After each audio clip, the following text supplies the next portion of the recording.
Hello, hello. Welcome to the stream, everybody. We are definitely going to be able to play Master Duel today, is the good news. I think. Yeah, what's up, everyone? Welcome to the stream. We are checking out the new Master Duel pack today.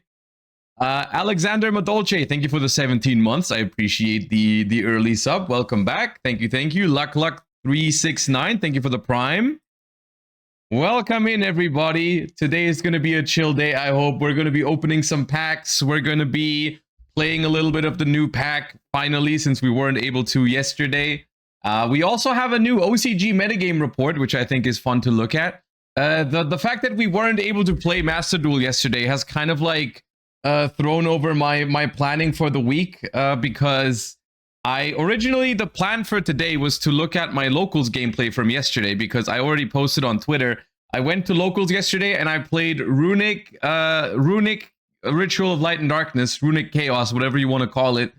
I went X1 at locals, and I have recorded my matches. But because we weren't able to play Master Duel yesterday, we're gonna do that today, and instead we're gonna take a look at those games and the deck list tomorrow.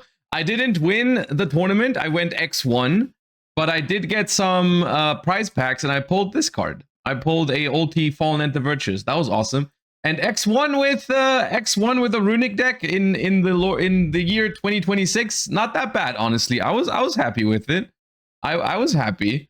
So we will take a look at those games tomorrow. You're gonna get a bonus stream tomorrow on Friday, since yesterday's stream barely counts because we weren't able to do anything. So we're going to go live tomorrow, bonus stream on Friday, and we're going to take a look at some Runic gameplay from locals yesterday, is the plan. For today, we are going to jump right into Master Duel. We're going to skip the warm-up because the pack opening is basically going to be our warm-up.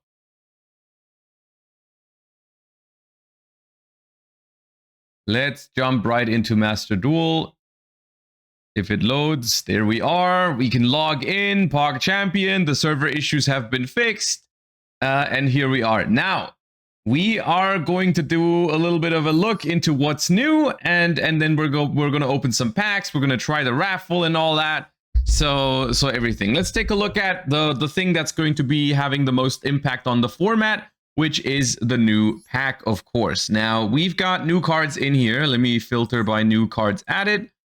We have added Dark Lord support, including a very good generic card in Forbidden Crown, which is probably the most impactful card in this pack, alongside Dominus Spark.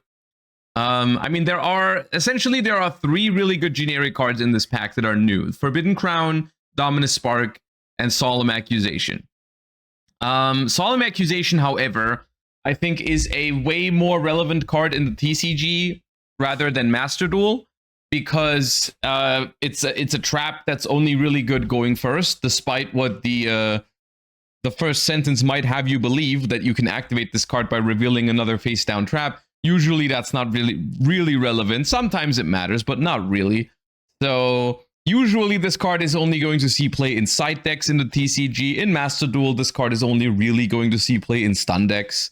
Maybe some other trap focused strategies like Labyrinth, which isn't really a stun deck but could technically play the card.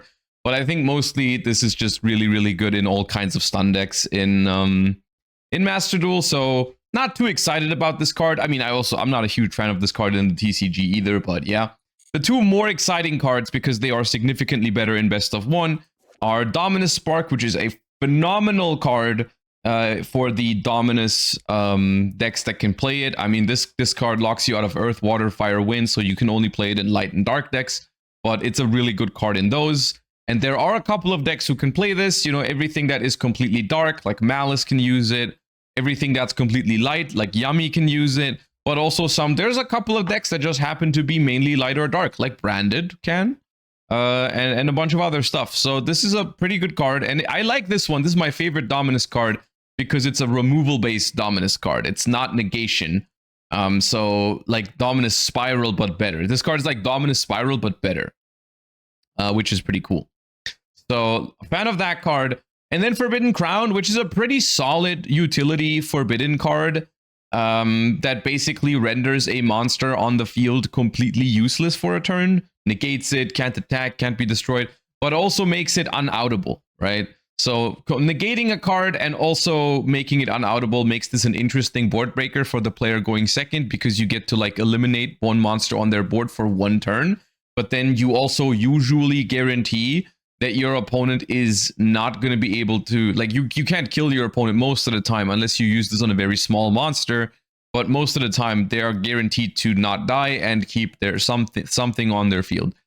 The only issue that I have with this card is that going first, it can be very, very strong when you set it and just negate your opponent's normal summon, and then they can't do anything with it. So I'm not quite as big of a fan of this card design-wise as I am of like Forbidden Droplet, for example. But it is a pretty good card. It is a pretty good card. In terms of archetypes, this set is actually not the craziest in terms of the new stuff that's in here. Dark Lords are cool. I actually have been wanting to try out Dark Lords at some point. I'm not sure if we're going to have the time for it today, but the Dark Lord cards are somewhat cool. Some people have done some stuff with these cards in the TCG as well. This deck is probably like around a tier 2, tier 3 deck. It's viable in some like combinations, but it's not the greatest, but it's okay. And then we've got the new Shaddoll cards, which I also think are pretty solid. However, this deck has barely done anything in the TCG or OCG, so I'm not sure how much I, you know, how like I love Shaddoll, but I don't know if it's that good.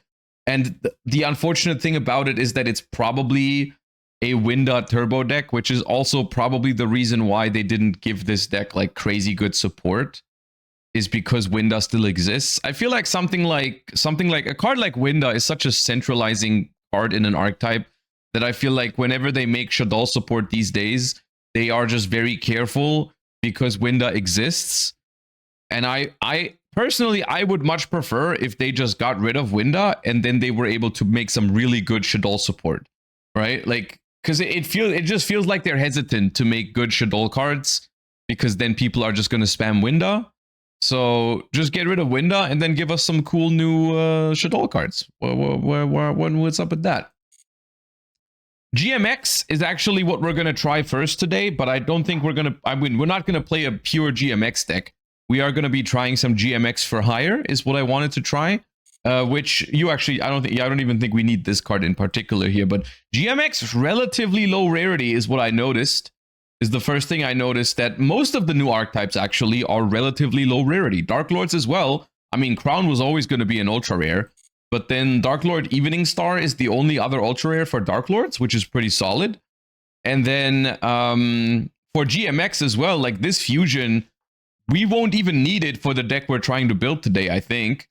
And then we can also just, you know, this card is good, but it's the only other ultra rare for the archetype, which is cool. So it's really, it's nice in terms of the rarities for the new cards for those archetypes. And then of course with the new overframe as well, we got the new favorite hero Shining Flare Wingman and the new favorite hero Flame Wingman. Both of these are exciting in one specific way, which is super polymerization, because both of these are actually very interesting super poly targets.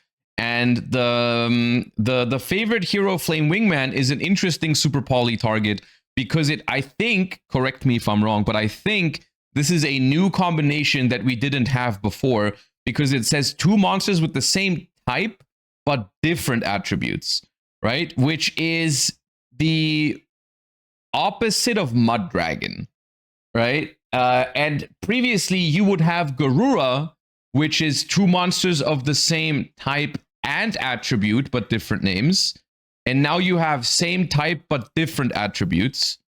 So it's like, it's a pretty good addition to the Super Poly roster. I'm not sure if it's good against any deck in particular right now. I'm just saying, like, it's something that you can imagine being useful at some point, and it's a combination that isn't available yet. And it doesn't have the worst effect on the field if it's a super poly target, because I think it says if a monster is destroyed by battle this turn, quick effect, you can just fusion summon a monster. which is a neat effect in some strategies. You know, there is a couple of decks in which this is going to be helpful because you can just perform a fusion summon if you can run over something, which is somewhat okay. It's not the worst. So that's interesting. And then we've got the favorite hero Shining Flare Wingman, which is a super poly target that is also very good against any sort of fusion deck because it says any fusion monster and a face-up monster on the field. So this is something that is also very useful because it's just basically the most generic super poly target against fusion decks, which is not a given. You know, of course, there are cards like Dragostapelia, which say a fusion and a dark, but this is just a fusion at any monster, right? And it also has a good effect. It's like if this card is special summoned from the extra deck, you can shuffle 5 monsters from your grave into the deck, then draw 2 cards. In the mid game, this is a phenomenal effect. This is just phenomenal to just get to draw 2 cards after you super poly. So like imagine if you have super poly against a deck that has fusion monsters, being able to just like play into the board a little bit and then maybe use your super poly later down the line instead of using it as your first card, getting a Pot of Avarice in the middle of your turn, drawing 2 extra cards. That's pretty sweet. That's pretty sick. So I think that's a useful card. I think that's good. So that's that. Anyways, there's lots of new stuff. We're gonna look at all. We can talk about it more when we open all the packs. Let's try the raffle first because I wanted to see how that works. How does the raffle work? The raffle is an event where you use raffle tickets obtained from login bonuses and event rewards to draw from a special gacha. Okay. Participate in events to obtain awesome items. Okay, I have obtained 30 from the login yesterday. So what? The best price is 0.5%. We have an alternate art exchange ticket. Okay. 1%, we have 1,000 gems. That'd be pretty sweet. 8.5% is a raffle pack ticket UR. Why does it say SR? Wait, UR 10%. Okay, dude. 100 gems, 10 gems, 30 super rare crafting points. Wait. Tier 6. Why is tier 6 30 crafting points? I'm pretty sure 30 crafting points is better than 10 gems. 30 super rare crafting points is definitely better than 10 gems, but okay, anyways. All right.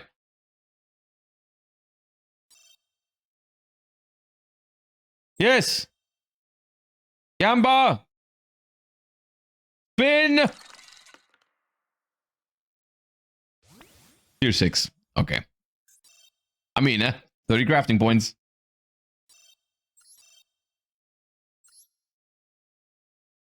Spin!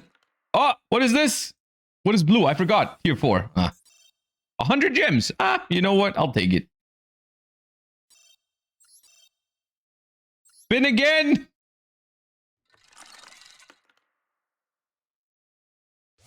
Tier 5. 10 gems. Okay. Well, we didn't hit any of the big ones. Oh, that's all right. Okay, another thing that I want to do before we do anything else, because otherwise I will forget, we have a bunch of free pulls because a bunch of the packs have changed. So let's just open the free packs first. Let's get that out of the way. We have a free Draco Tail pack. I don't know why. I won't question it. Okay, we pulled a Glossy Ice Jade card. Cool. It's probably because... What has changed in this pack? What changed here? Is it because they added Shaolas to it? Is that enough of a reason? Oh, it's a new pack. It's a completely new pack for Draco Tail. Okay, makes sense. And then we have a new Tenny pack. Is that new as well, or did they just add like a new card into there? And I got nothing. All right. That is new. We have the Masked Hero pack, which is now containing the alt art for Poly. And I'm going to pull that right now. I lied, but I got 2 supers. Not too bad. Then we have a new New question mark Radiant Typhoon pack?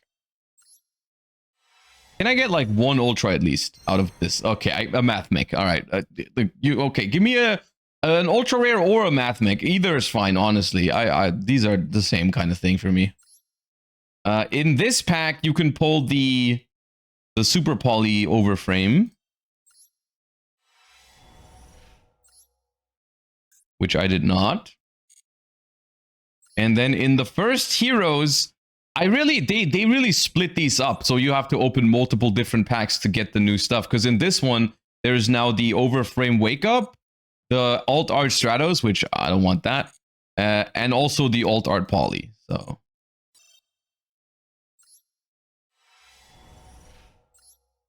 And we got nothing in here too. All right, good start. You missed the Eldritch pack. Wait, Eldritch pack? There's no other pack with a free pack for me to open. I think I don't see it. Okay, and then I went ahead this morning and purchased from the shop these tickets just to see what they're like.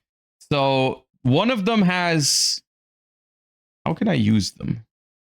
Select tickets. Yeah. So I have these two tickets, one of which is a guaranteed UR pull, and the other one is a 30% UR pull. So let's do the guaranteed one first. Oh, look at me. I pulled a rainbow pack. I'm so lucky. Oh, it's just one card actually. Okay, and that's the one I didn't need. All right, cool. And then the other one, 30%.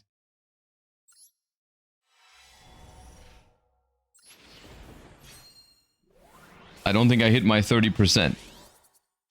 Yeah, I didn't hit 30. Okay, cool. Nice. Love that for me. Anyways. All right. We'll do some predictions for the packs, but I will open them a little bit faster because, you know, I want to have enough time to do everything.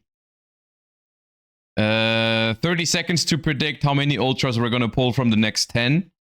And then we'll open 10. I don't know if we'll open all of them one by one. Actually, is there bundles that I want to get? There's a couple of collectors. What? How many collectors thingy bundles? 3,000 gems. But I won't get these right now. Maybe another day. Let's do 10 packs first. What the hell is even that, man? Okay, it had 2 ultras. I got baited. And I pulled the Shining Flare Wingman. Look at that. That was easy. That was easy. No problem. All right, so the answer was 2. Okay, before I spend all my gems, let me see if there's like an accessory I really want. Bread.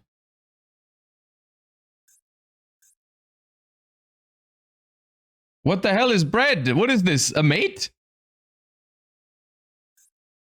No, it's not a mate. What is it? A base? It's a base, okay. Is it bread or what?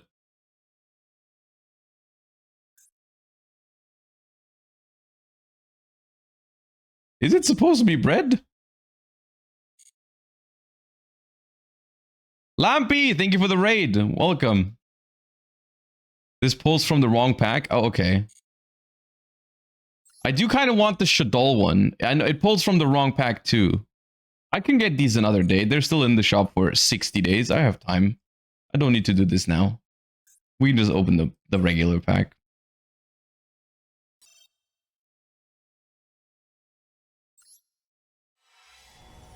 Can I get rainbow packs, please? Okay, I pulled an ultra rare anyways, but only one. That's kind of sad.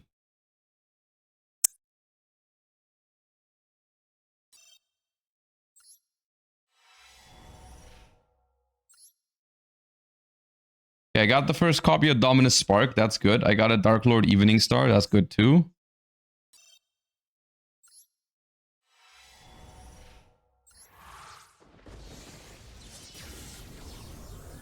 Come Come on, Utopia, don't let me down.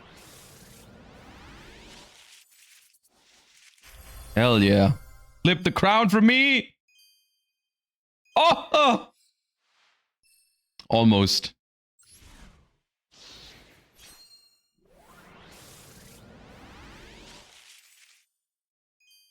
That would have been so good. Tip for good luck. Okay, got a glossy El Shadal. I'm not gonna try.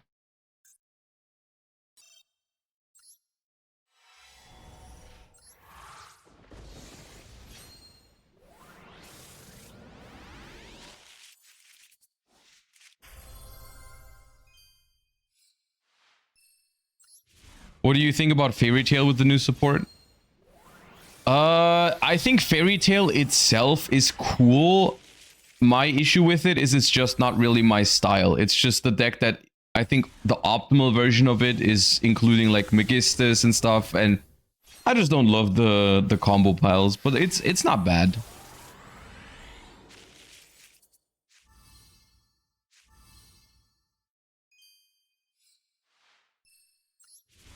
Three Velox on the count. Yeah. I mean, we did get... What did we get? 1 Spark and 1 Crown so far? Better than 0.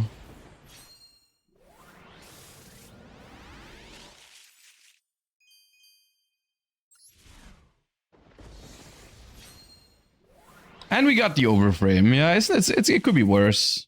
That's a lot of... And we got an Accusation. Alright.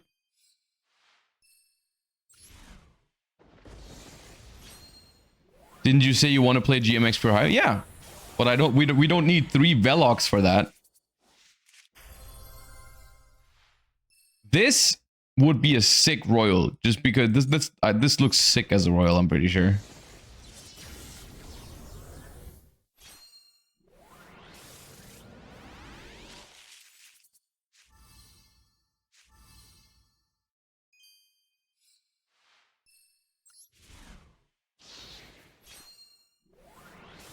How did your locals go yesterday? I went X1 with Runic Chaos Ritual, and I pulled a Fallen End of Virtuous out of my pack. It was awesome. We are gonna take a look at those matches tomorrow. Oh, 2 ultras. All right, that was a lot of ultras. 6 ultras in 10 packs. Let's go. Streamer luck.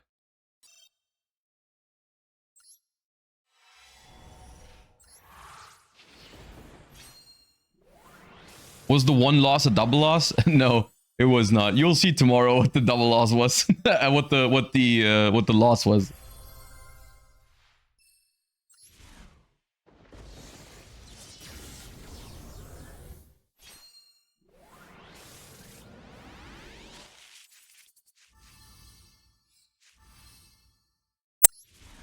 How many rounds was it? 4. It was 4 rounds.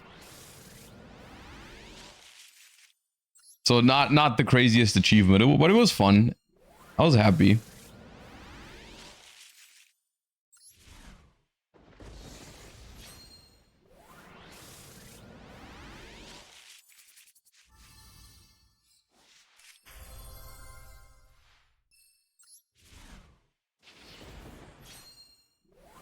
Did Fountain draw 2 Mind Shuffle in Game 3? Nah, dude. Game 3 was something else. You'll see it tomorrow.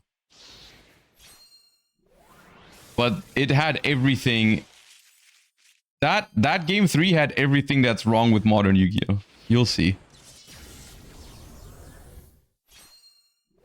I don't get why Runic fell off. We can talk about that tomorrow. I think that it's gonna be relatively apparent in some of these games.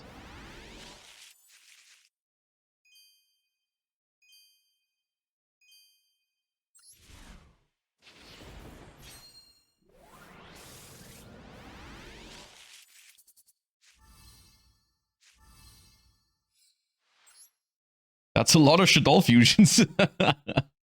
Okay, last 10 already. We're down to the last 10. Please don't. Please don't. Please.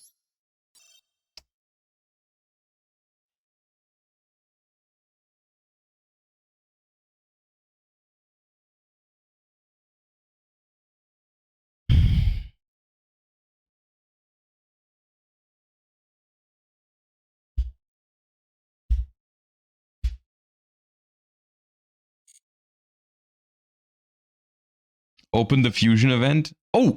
Oh, wait. The fusion event has started already.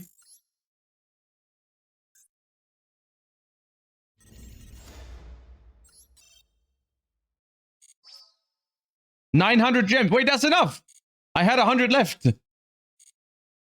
Let's go. We're saved. Okay, Pog. I got you, Master Duel. Now you have to give me an ultra rare. We didn't get got today. We still got nothing. One ultra. Okay. All right, Master Duel. Okay, dude, you win. We should have enough to build though. What is the ticket I have? Fusion Cup reward ticket. What is in here? Probably nothing. Anything I'm missing? I guess I don't have this card.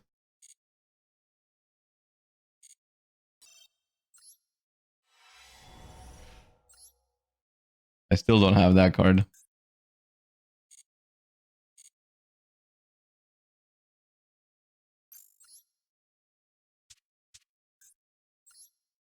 Okay, let me do... Hold up. Dismantle all extra cards. Now, the other thing is we have to do the ban list dismantle still. What was on the ban list? It's been a while. What changed? I forget. Vision to 2. Dismantle. We get the bonus.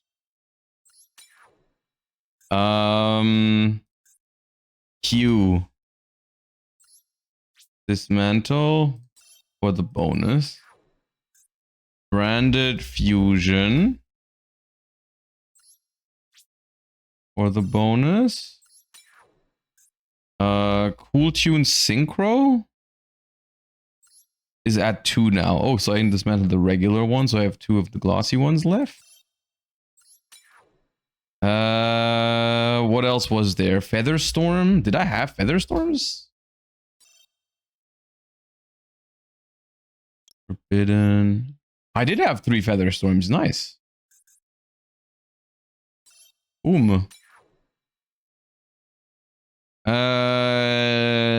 That's probably it. I did Vision. Yeah. Oh yeah, Pachi. Wait, they banned Pachi. Barrier statue. But that one's from the thing. I can't dismantle that. Chant. Wait, no, Chant. Oh yeah, Chant did go to 2. Okay. The Lyrilusk. I don't know if I had the Lyrilusk. No, I didn't have the Lyrilusk. And Rat Pier. Nice. And then let me just dismantle some of the stuff that I just pulled that I don't need. Does Dark Lord play 3 copies of Morningstar? There's no way, right? Do you play this at all? 1. Okay, let's get rid of the 2 glossy ones then. This is a 1-of at max, I would think. This is a 1-of. This is a 1-of.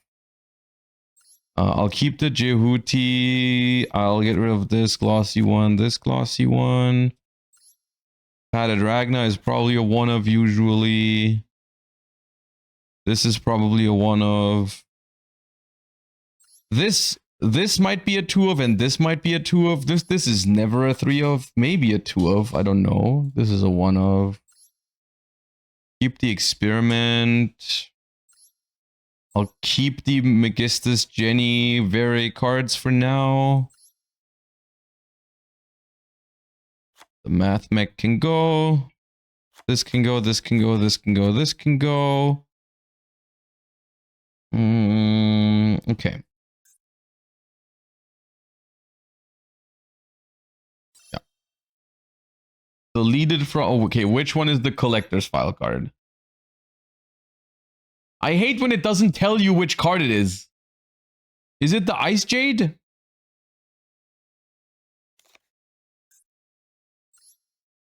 Yeah. Okay. We have a lot of crafting points. We should be fine.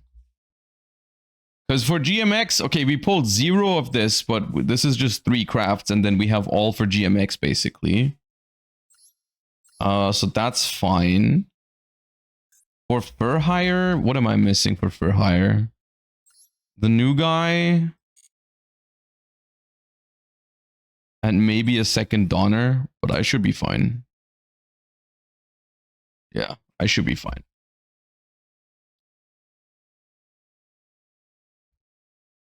Did you see the alt art on the Duelist Point website? I saw that I saw the post where they said you can get an alt art Ghost Mourner via the Duelist Point thingy. I did the Duelist Point thing like a month or 2 ago where I connected my account to it, but I haven't really used it since. But if I remember, maybe I'll look into it at some point. Okay. Cool. So essentially the idea behind the deck I want to play first is the following. So Fur Hire is a deck in which this card is essentially the most important card, Rex Fright Fur Hire, and that's a dinosaur. The reason why this card is so good is because it's one of your best starters, because on summon it adds a Fur Hire spell trap, and it also has a great graveyard effect, and you can use both effects in the same turn. So one of the best ways to open with Fur Hire is normal summon this guy, then get it into the grave, and then use it in the graveyard later to get another card. It's a very, very strong card, and one of the main reasons why Fur Hire is also playing a card like Fossil Dig a lot of the times, not always, but just because this card searches dinosaurs, you can search that guy.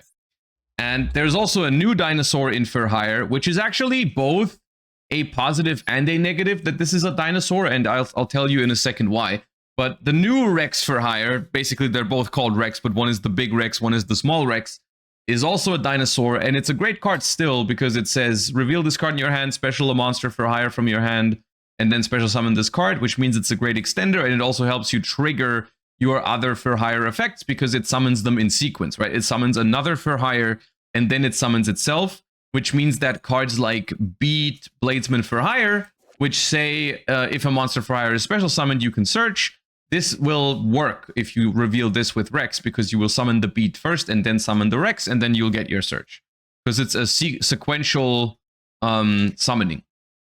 So this card is good. Also, if a card is added from the deck to your opponent's hand, except by a card effect, like a Fur Hire effect, and you control another Fur Hire, you can draw a card. This is basically Shared Ride on a monster, which is really, really good. This also includes drawing, unlike Shared Ride. So you will draw, if they have a Molcharmi or a Max C and they draw for it, you draw as well, which is really, really funny. The reason why these cards can work well together with GMX is because GMX can be a very strong engine for dinosaur decks in general, because the way that the GMX applied experiment number 55 works, which is the GMX fusion spell, which is essentially a wacky version of branded fusion, because it says excavate the top cards of your deck until you've excavated a GMX monster and a dinosaur monster, lose 400 life points for each excavated card, and then you fusion summon a GMX fusion monster from your extra deck using any excavated monster as material, also shuffle the rest into the deck. It's basically branded fusion, but it's random what you hit. But because Fur Hire has a very limited amount of dinosaurs, you can build your deck in a way where you are basically guaranteed to hit the dinosaur that you want. And you will, essentially the idea is you will make GMX Allos, which is any GMX and any dinosaur, and it revives any GMX or dinosaur from grave or banished. So essentially, you will hit the dinosaur that you want, put it into the graveyard, and then you will revive it with GMX Allos. making the GMX applied experiment a phenomenal starter for GMX because for hire, because you don't even need your normal summon.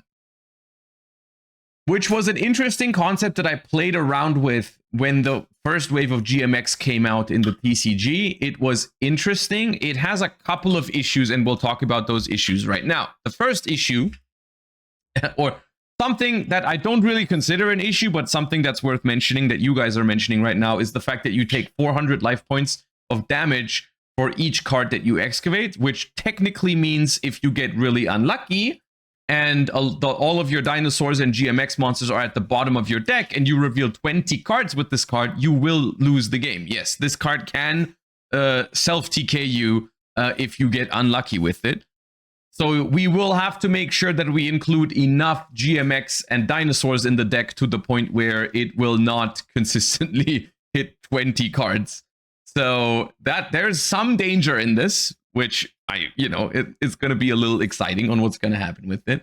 I actually, funny story, I played against a GMX deck in Genesis last week, and they hit 14 cards with this card before they hit a dinosaur and a GMX, so they took 5,600 damage from it, but not quite 20. But yeah, so the issue number one is that For Hire has 2 dinosaurs, which I just mentioned. This essentially being the best one to hit with that card. The other one being not really that desirable to hit, because this is a card that you would want in your hand. You don't really want to special summon it from the deck with the fusion spell. You only want to quote unquote mill it and then bring it back. But that we could quote unquote manipulate the odds a little bit by playing just 1 copy of this and 3 copies of this. Then we would be very likely to hit this one first. And if we have other starters, like for example, you can also play Oviraptor or Miscellaneousaurus, because Miscellaneousaurus is probably also going to work as a hit for this, because if we hit Misk, all we need is 2 dinosaurs engraved that we can banish in order to summon the Rex For Hire from the deck. And the GMX fusion monster is a dinosaur. So we can just bring the Misk back out, make a Link 2, and then use the Misk plus the Allos as the banishes to summon the Rex, the little For Hire guy from the deck. So that's also going to work. So in that sense, we can play 6 copies of Rex Fright For Hire, essentially, if we include Miscellaneousaurus. Misk in itself does also get better if we play the Returned Dino Danin, which is a level 1 dinosaur, that if it's special summoned by a monster effect, we can add a GMX monster from the deck to the hand. I don't know exactly how big we want to make the GMX package. That is something we can talk about. I have a rough idea for the deck in mind, but nothing super like finished yet. So I do want to build this, because also, like I said, the first time I tried this deck was before the second wave of GMX came out. So we're going to have to take a look at the newer GMX cards, quote newer into terms of the TCG release date, because in Master Duel, of course, they're all releasing at the same time. But we could make it a bigger GMX package, potentially, if we want to, if that makes sense. So we'll see.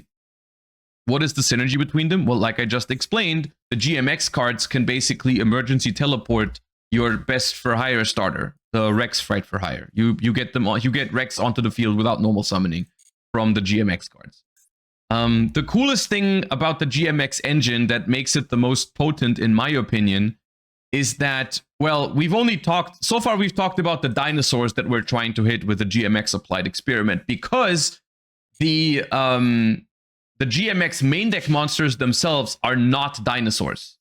None of them are, except for Returned Dino Danin, but that's not a GMX card, technically. It's part of the archetype, but it's not called GMX. All the GMX cards are not dinosaurs. So essentially, the question is, what GMX cards are we going to put into the deck to fulfill the other half of the fusion summon? And the coolest thing here is that GMX Chairman Kimridge is both a GMX monster, that we can reveal and treat as fusion material, but it's also just a searcher for your fusion spell. Because this card says you can reveal this card in your hand, add a GMX applied experiment 55 from your deck or grave to your hand, and if you do, shuffle this card into the deck. So we just have kind of like a illusion of chaos, Magician Soul situation going on here, where we can play 6 copies of the fusion spell, which is our best starter. We can play 6 copies of it, and the monster that searches it will put itself back into the deck and will be one of the fusion materials that we can use. So the quote-unquote smallest package that we can use for the GMX cards is we could just play some amount of Chairman Kimridge and like some amount of GMX applied experiment 55 and call it a day. That could work. Now the question is, if we only have 3 copies of this guy and nothing else, maybe it's going to be a little bit dangerous in terms of the life points cost, because if all 3 copies of the Kimridge are in the bottom half of our deck, we will die. So that's a little annoying, but there's other good cards that we can add into the deck, right? This card is also good in this sense, because it says if this card is normal summoned, you can special a non-warrior GMX monster or a level 3 or lower dinosaur monster from your deck. So this is just tour guide for dinosaurs, and it's also a GMX card, and it's a warrior, which is good because it means it has a different type than the monster that we're summoning, which is nice. Because it says it's like For Hire cares about having different attributes, so we can use this card as well, and it's going to be a premium normal summon. The problem is, being a premium normal summon is not the most important thing in For Hire, because For Hire already has a couple of normal summons, but it still is a really good card that we can include to just up the count of GMX monsters. And so essentially, this is all the things that I was playing in the first version of the deck with the first wave of the support. I was playing Kimridge, I was playing Saland, and I was playing GMX Applied Experiment. That was it. Those were the cards I was using alongside just GMX Owls in the extra deck to have more starters for the For Hire cards. Now, I do want to go over the new cards a little bit and think about whether those are worth playing as well, because maybe we can. How's the end board looking? The end board, basically, for the end board, we're going to try to go into the For Hire cards. And we can take a look at those in a second, but For Hire is going to be what we want to make our end board. We want to have the Folgo to draw some cards. We want to have the Rafal to negate a monster effect. We want to have the Donpa to pop face-up cards. We could include Wiz in the deck to negate spell traps as well, theoretically. We could also use this to draw more cards, of course, if it's on our end board. And we also have the new trap card for the For Hire deck, which is a very, very strong end board piece that you can cycle back to your hand every turn. So that's going to be the For Hires. The For Hires are essentially here to be disruption and card advantage, and GMX are meant to be our more starters, right? And yeah, it's not the craziest deck. I don't expect it to be the craziest deck, but I think it's a fun deck to mess around with, and it draws a lot of cards, so I like that. It could be awkward with Riz and Rafal both needing a For Hire discard to negate. I think that would be fine if we just have enough For Hire cards, because we are going to draw a lot of cards, so we would probably have enough discards. Anyways, this card is from the second wave. Reveal this card in your hand, special a GMX or dinosaur from your hand. Also, you can only attack directly with GMX for the rest of the turn. If this card is specialed by a monster effect, you can special level 4 or lower GMX or dinosaur from your hand or grave or banishment. In defense, you can only use each effect once per turn. Now, this is a relatively high quality card, I would say. I don't know if it has room in our deck, though. Like, this card is good because you just reveal it. You reveal it in your hand and you can special summon itself. And then this will fulfill the condition here. You bring back one from the grave. It's a very strong extender in a GMX deck because you just special it from your hand and then revive one from the grave. It's pretty high quality, honestly. I'm not sure if we are going to want it, but we could think about it.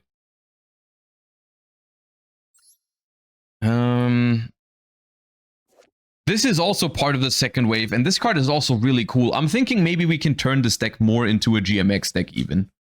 But the thing is, at this point, I don't know if we can fit it all in 40 cards, but honestly, maybe we can go over 40. Maybe it's fine.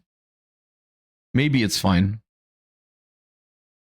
Because this card is a very, very fun card. So essentially, if this card is special summoned, you can add a GMX card from your deck to your hand. You can only use this effect once per turn. If you excavate a card by a GMX card effect, you can activate the following effect based on where this card is at activation. If it's on the field, you gain 1500 life points. If it's in the grave, you just special summon it. So this thing is like, you summon it, you search, and then you put it in grave, and then you excavate, and then you bring it back every turn, and then you get another search. It's a really cool resource loop. It's a really cool resource loop. And then GMX Velox is a pop. And then they have another fusion spell that says fusion summon a dinosaur using monsters from your hand or field. If your opponent controls a monster, you can also use a GMX monster in your deck. During your main phase, you can banish this card from your grave, excavate the top cards of your deck until you excavate a GMX, add that GMX to your hand, also shuffle it into the deck. You can only use one effect per turn, only once that turn. That card is also really cool. It's a cool card to set as well, to fusion summon on the opponent's turn. Maybe we can make a bigger GMX package work. If this card is special by a monster effect, target a card each from your grave and your opponent's grave. Place each card on top or bottom. Monsters normal or special to your opponent's field. You can fusion summon by shuffling materials.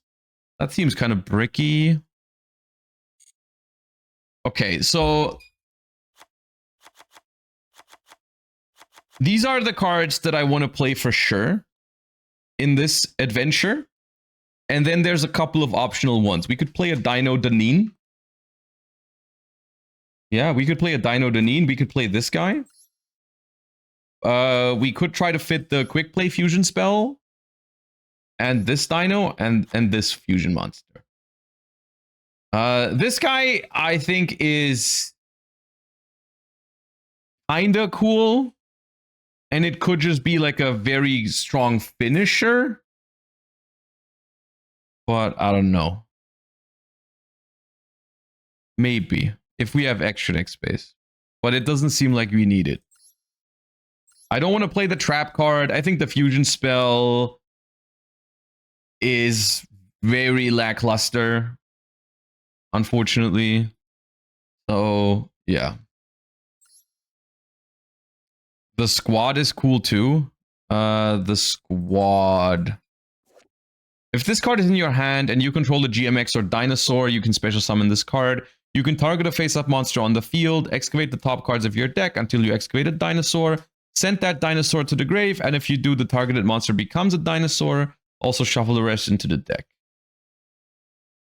I mean, this is only cool if we hit Miscellaneousaurus, though. If we don't hit Miscellaneousaurus, this feels kind of useless, because it's just basically foolish a random dinosaur from your deck. I don't think this is great. But okay. So this would be all the GMX cards I would like to play, if anything. And then for hire. For hire is another engine, and this is where another one of the drawbacks comes in. Unfortunately, in this version of the deck, I think we cannot play the strongest new for hire card. Because this card says, if you control no monsters, special level 4 or lower for hire from your deck, then if your opponent controls 2 or more monsters, you can special a monster for hire from your deck. Also, for the rest of this turn, you cannot special summon except monsters for hire. Because this card requires you to control no monsters, and then you also are locked into for hires after, it's a little bit weird. Because if we start with the GMX cards, we have monsters on the field. We can't use it. It's a really good card.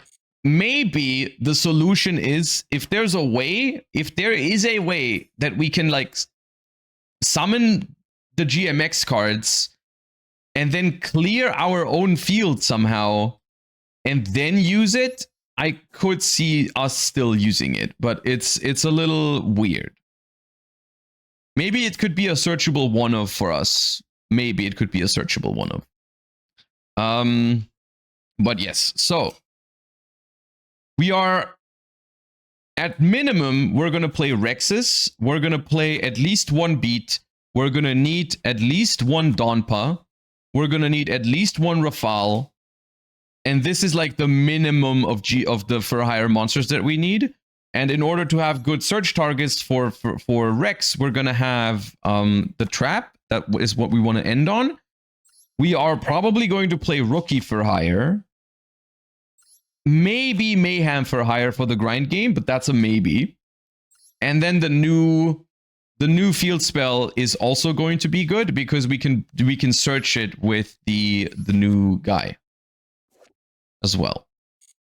So we're gonna play the new guy. We're gonna play Donner. Donner is probably a 2 of. Folgo is probably a 1 of, but could be a 2 of for the grind game as well. And then other optional cards, we can play Wiz, Sage for hire. We can this one negates spell cards. We can play also it gains life points, which unironically could matter because we take so much damage from the applied experiment. We could play Elo, which gives us recursion on for hire cards in the graveyard. It specials them back. Seal adds them back to the hand. And of course, we are going to play at least one copy of the new Rex as well. I think this is a good one of. But maybe we can even play multiple. Fossil Dig is a good card that we probably want to play. Miscellaneousaurus is also a good card that we probably want to play. So now that I'm looking at this, I actually feel like the space is not as tight as I was initially thinking, because like we have 30 cards here and we could build this into like a 40 card deck with like 10 non-engine now. That's possible. We can play more searchers. You can play Reinforcement of the Army, but that only searches Saland and we already have 3 copies of that. We could play more copies of this. We could play Oviraptor. There are options if we want more engine, but I feel like the engine here is already looking pretty strong. Let me quickly, let's add a second Folgo. Let's see if I can craft everything. I can. All right, let's craft. We got nothing in Royal, unfortunate. Are we not playing OG Beat? What do you mean? Beat is here. We've got Beat here. Yeah. And then, because such a vital part of this deck's end board is going to be drawing cards, because Rex Right for Hire draws you cards, Rafale excavates cards from the top of your deck and adds 1 to your hand if you summon it, and Folgo is drawing you cards. I think we should be playing non-engine that we can draw into when we have a board. So something like Fuwalos, as good as Fuwalos is, I don't know if I want it in this deck. So I mean, obviously we're gonna play like Maxi, we're gonna play like Ash Blossom, but I'm thinking maybe this could be a deck where we play Nibiru, not because Nibiru is necessarily good going first, but it's going second, but because it can be so useful if we draw into it when we draw so many cards. That means we don't have to play 3 of it, honestly. We don't have to play 3 nibs. We can play like 2, but we're going to draw a decent amount of cards, so we have a high chance of seeing it. And in general, I think it's probably okay to not play 3 of some of these hand traps, especially the ones that are once per turn. But something like Veiler could be really nice. We could be even trying to fit an Azuna. Like,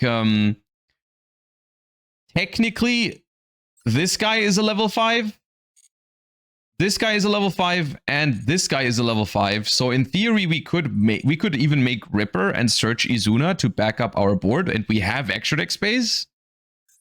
So maybe we could do this, where it doesn't even, once again, it doesn't have to be 3 Izunas, but it could be Ripper. I'm just adding some options. We can cut it down later. We can trim down the cards a little bit.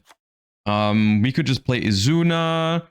We would then also play some other rank 5s like Valon. We could even, this deck could fit Nash Knight as well.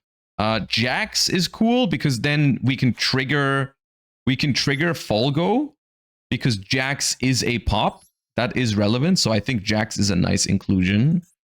Veiler is also a good card to draw into. Yeah, we could play some Veilers. I'm not too worried about the main deck being exactly 40 cards. We can trim down. We can add other things. It's going to be a freestyle thing anyways. We're going to play Typhon. I misspelled it. Typhon. Probably an SP Little Knight. You know. An SP Little Knight seems cool. We could play a case for K9 actually, because we will summon the Ripper. And then if we play the quick play spell, probably not. But Ripper sets a quick play, so we don't need case. We can just play a small package. We might want Almirage to turn our normal summon into a different type, because the Fur Hire monsters do require monsters with different typings. This is one of the bigger issues, I think, is the fact that if you start with the GMX applied experiment, you will hit a dinosaur, right? You will have a dinosaur and probably another dinosaur, right? So you have two dinosaurs on the field. You have two dinosaurs on the field. You know?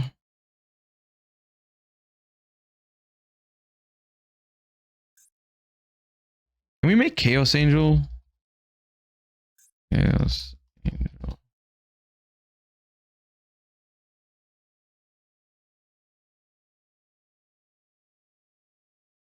Chaos Angel. This is Earth. We can't really. This is Light. But we don't have a level 6. We could play Cross Sheep. Cross Sheep can be cool. How can we search this the other fusion spell?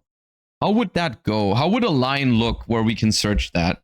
Like we would go GMX applied experiment. Let's say we hit our Rex, which is what we want to do. We hit our Rex. Rex then searches us a for hire card. Let's say it searches us rookie for hire. Then we tribute the Rex to search for beat. Then we would make Donner. Special the 3 guy. If this is special by a monster effect, you can add a GMX spell trap. Right. Right.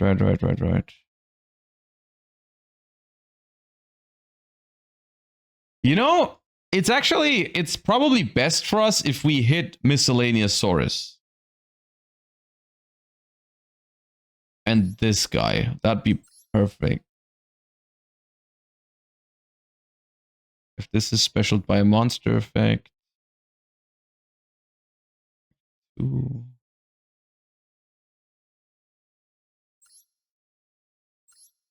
Return Dino Deneen. One fall go could be enough.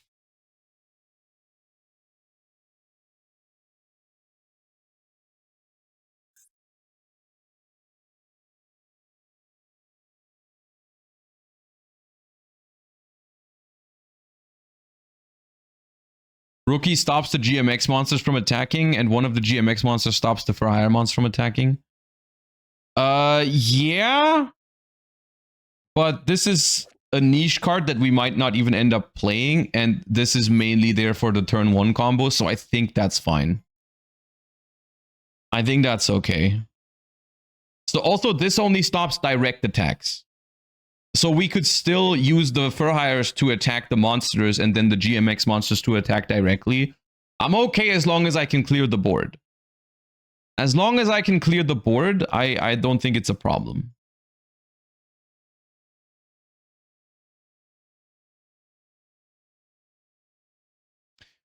You know what? In order to understand how this plays, let's just run it down. Let's just go to rated.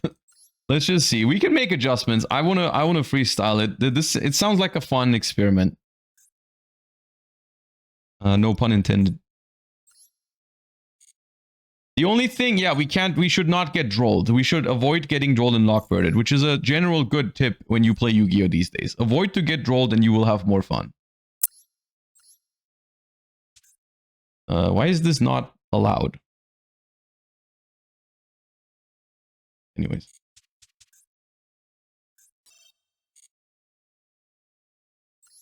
Why would we play called by, right? Oh yeah, we probably would play called by. It's fine. Lose and you'll lose a rank. Uh-oh. Uh-oh, and I lost the coin flip. Uh-oh.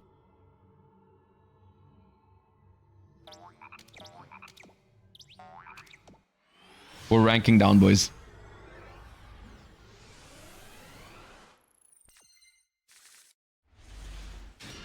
All right, not too bad, not too bad.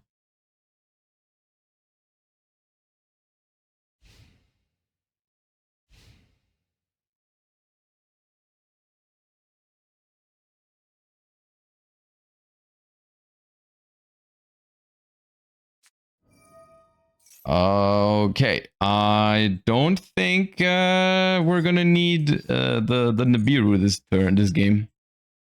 I have no idea if this is a good matchup or not. Probably not, dude.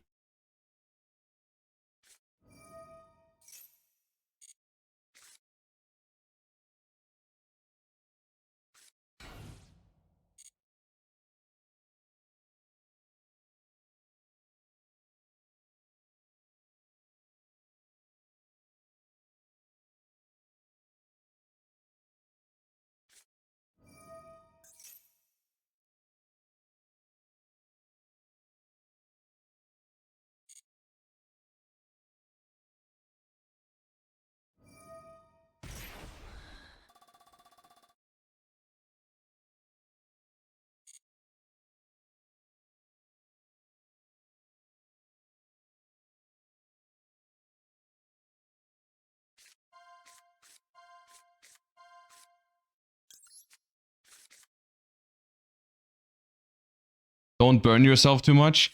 Yeah, true. That is a concern.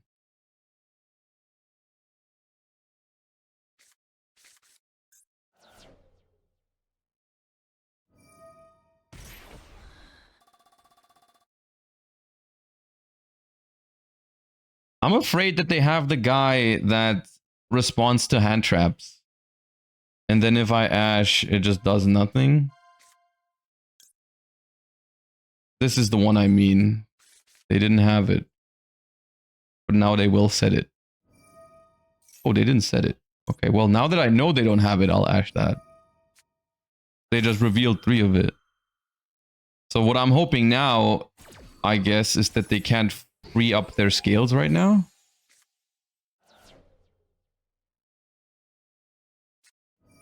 Okay.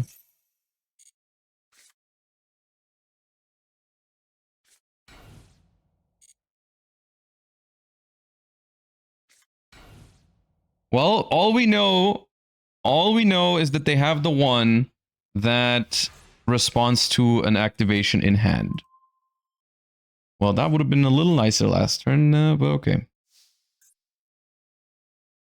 So that guy destroys a monster I control. So I should start with this first.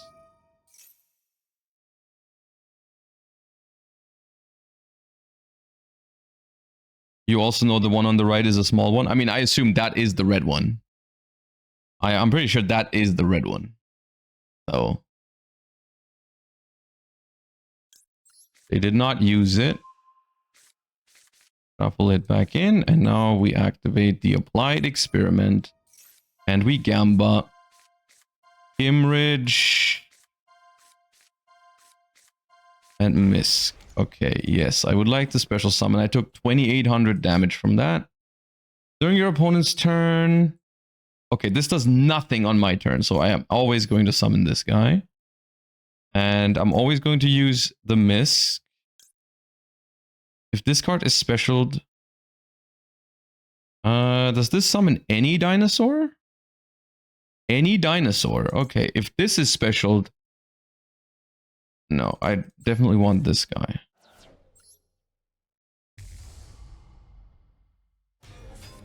Alright, we got the big guy out. Alright. I got miss.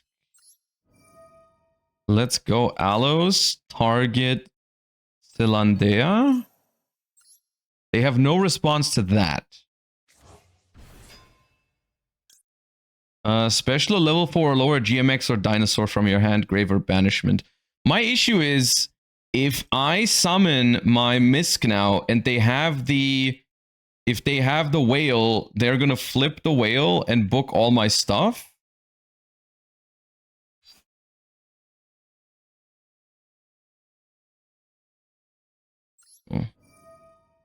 I would probably tribute summon Nibiru, unironically. Over the Misk and the other dino.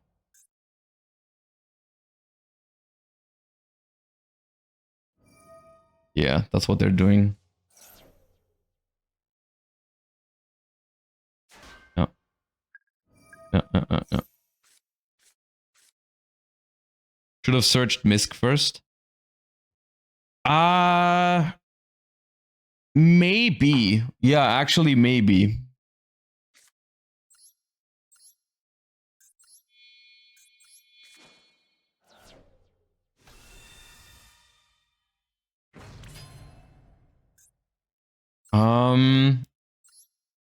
If this card is special summoned, I can add any GMX monster. That's not really helpful right now because I've used my normal summon.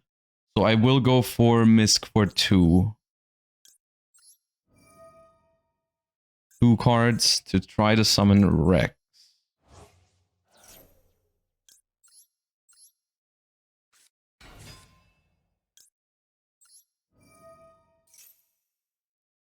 Okay, I have an open board, so it cannot be Whirlwind. It is definitely Rookie for hire.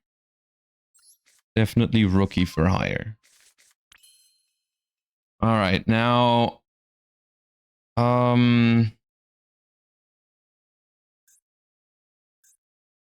They have 1,000 defense on these. Rookie, Tribute, Rex. How is Donner worded? Target a monster. Okay. They don't have the guided response to special summons is the good news. So I can just activate Rookie for hire. Nothing can go wrong. Yeah.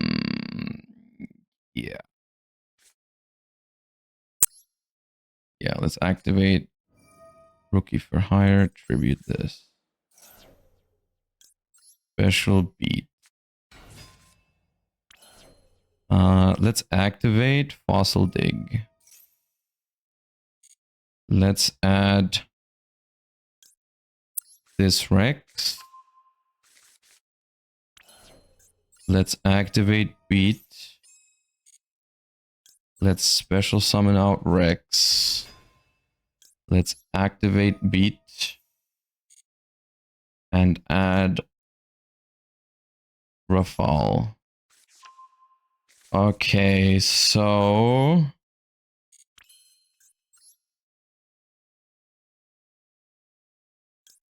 Volgo.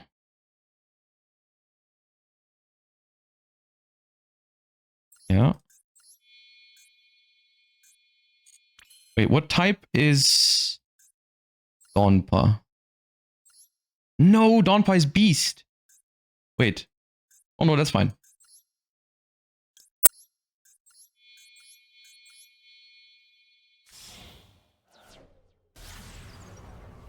Timer is going to be an issue. I mean, I'm learning the deck. If I lose a game to timer, that's fine. This is enjoyable so far, so...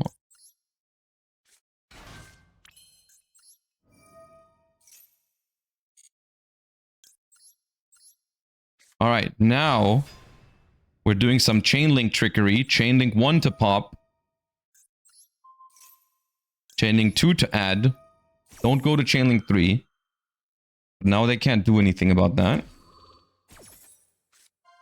We reveal 2 cards. We add Rex to the hand, so we have a negate with this. We pop with that.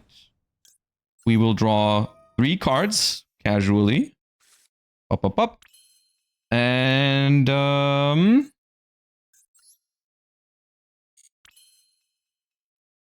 we will go into the battle phase. We will take out this guy.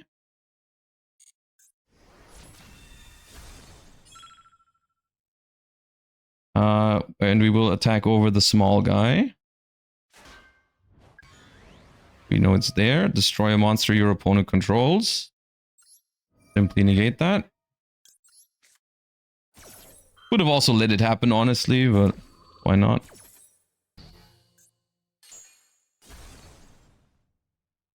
Main 2.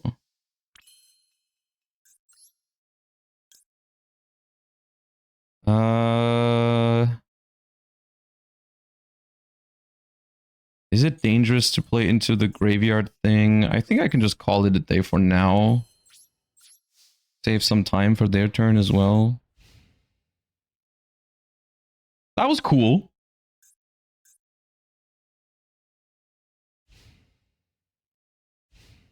We probably could have done more if I know the cards even better, but there's a good start to the adventure.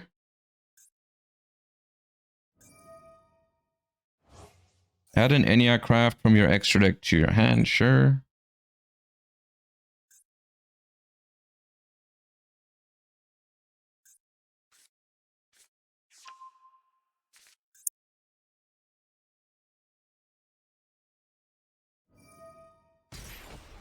Pay 900, sure.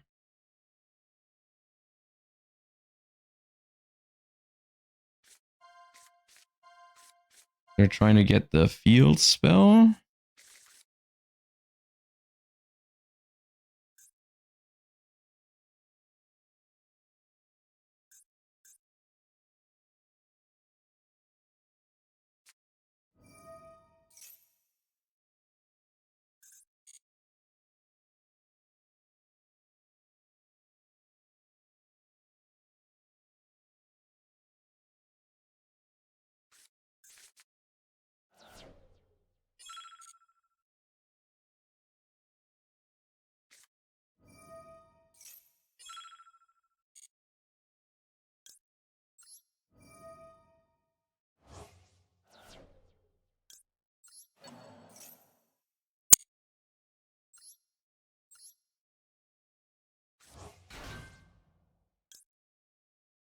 Chain link 1. Chain link 2.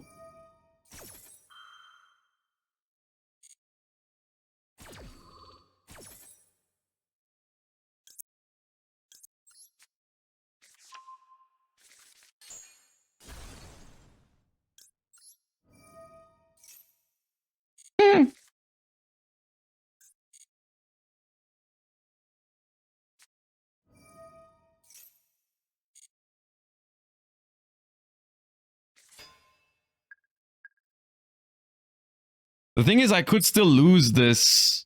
How many counters? 6 counters, 6 times 900. I still die, don't I?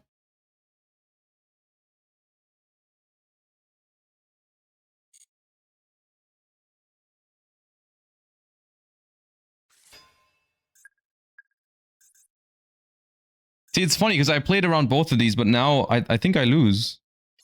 Because I just didn't, I don't know my cards well enough. I probably could have done something. Because this targets... I can't target anymore.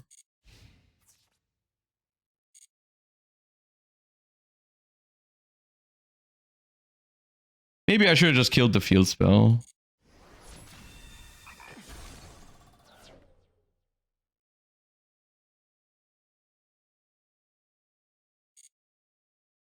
It's fine. I could have set this up somehow too, I think. I could have made the link 2 and set the trap. And then if I have the trap, I think they just can't win anymore.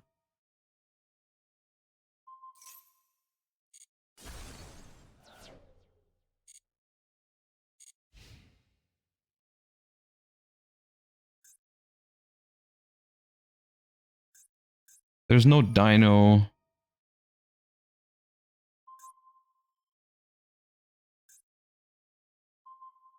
Oh, wait. They just, oh God, hold up.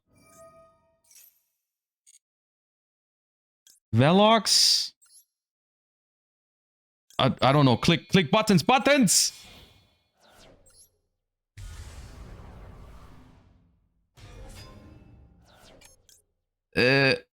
No. Activate. Pop that.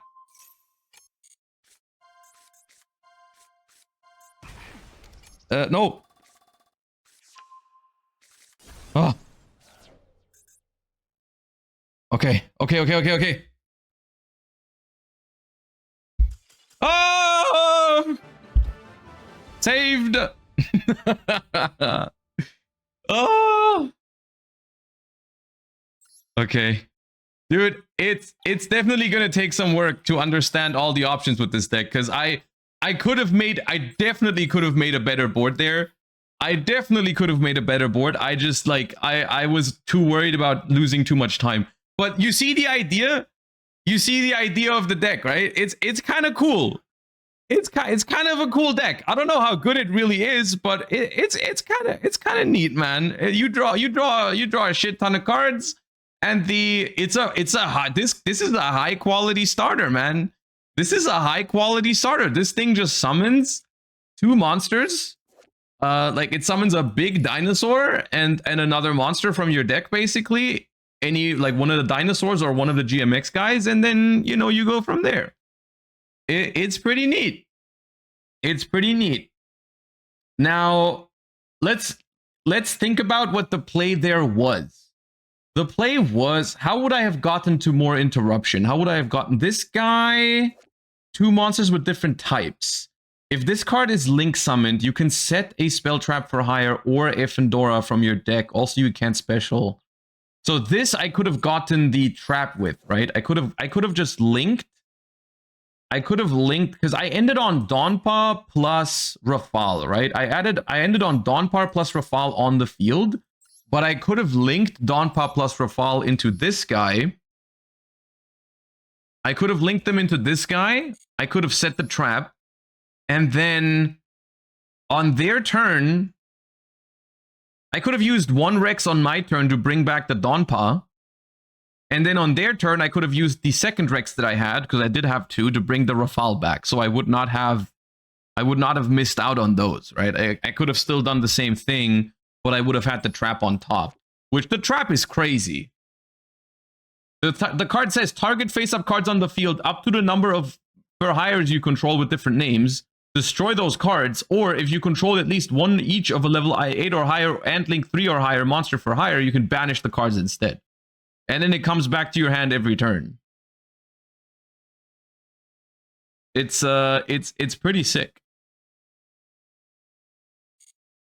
So if I had that, I could have just outed their I mean they would have, yeah, the thing is, like, they could have negated that with the Pixia, right? Did they have, wait, which one did they have? Hold up. What was it? It was the targeting one, right? They did have Pixia. Yeah, they had Pixia, so if I activate this, they just try to negate it. Yeah, I guess they tried to negate it then.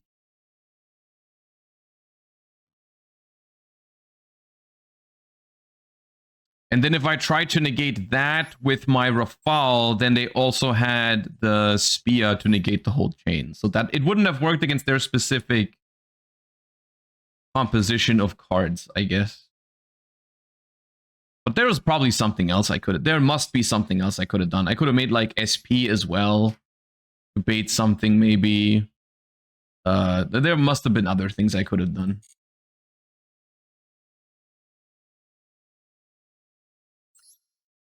That was cool. Tribute summon Nib too.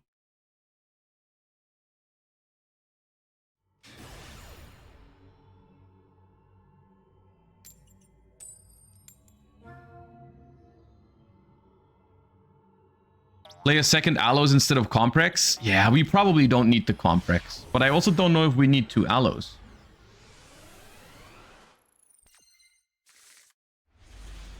Hello. 60 cards!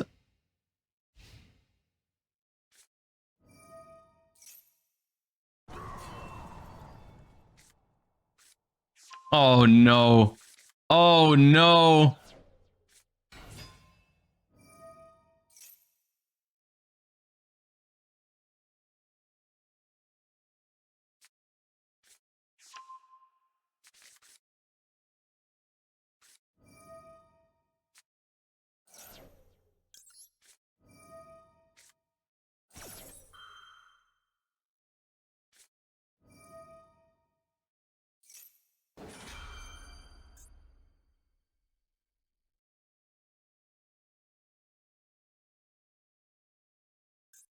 All right, gamers, what's the choke point? What is the choke point?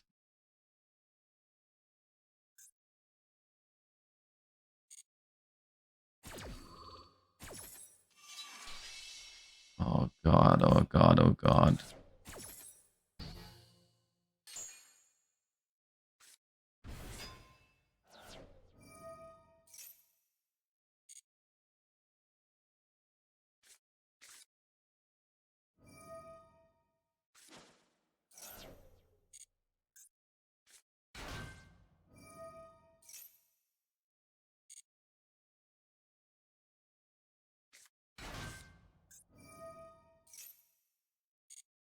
I mean, there's no way it's the Bion, right?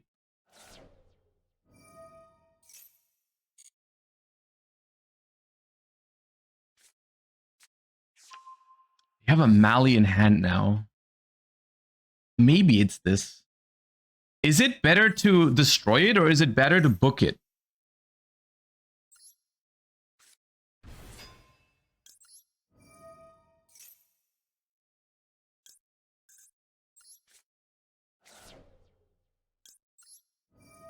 Pop it probably, because what I'm thinking is like, what if I pop it and they have a way to bring it back from the graveyard? I don't know the deck well enough.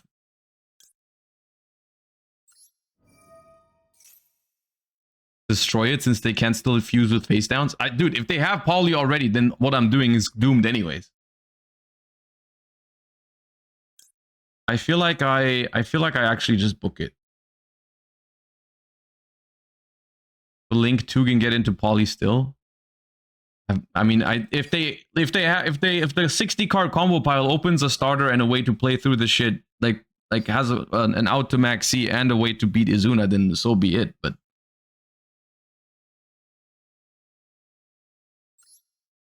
you definitely want to book it. The Link 2 can revive it.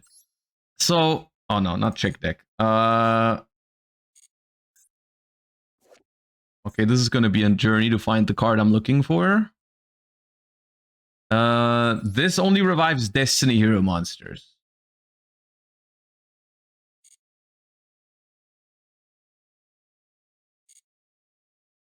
Wait, I'll pop it.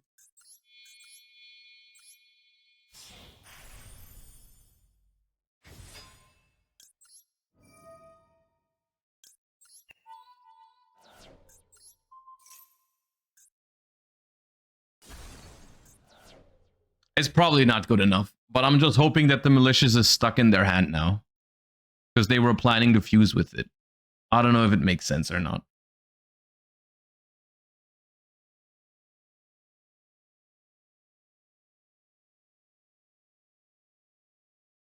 They probably beat this. Super Paul. Okay.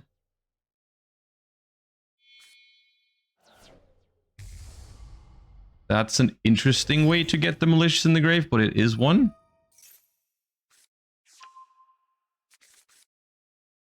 And now we watch the cutscene, and we just hope that we can somehow beat the floodgates, but we probably cannot.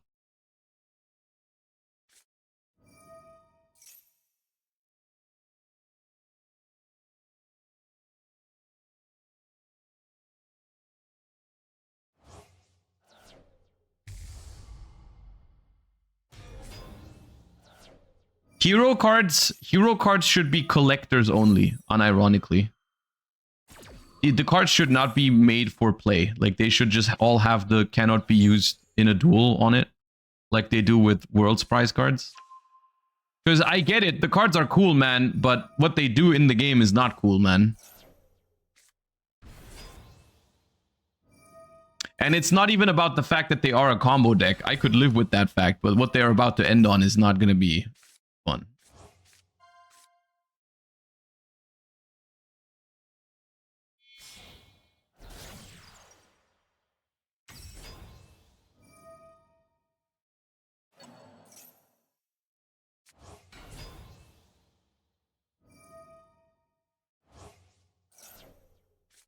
Yeah, they also should have paid way more attention to, I think, making the individual hero decks actually play like their own thing. Oh, hey, look, Plasma. Like it should be like there. This is a Destiny hero deck, and this is an Elemental hero deck, and this is a Masked hero deck. Instead, they all go in the same pile.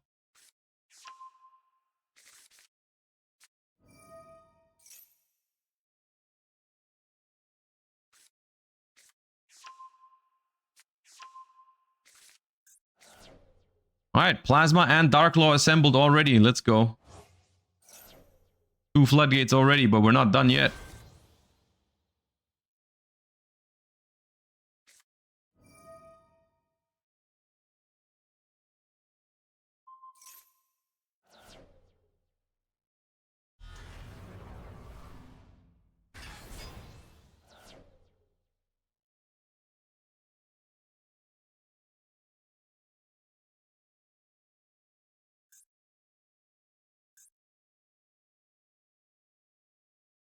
So Plasma negates all effects, right? So it will also make my Jax targetable. Yeah, negate the effect. Yeah, because the Lupus gives the effect to the Jax, so it's now negated. Yeah. Awesome. Cool.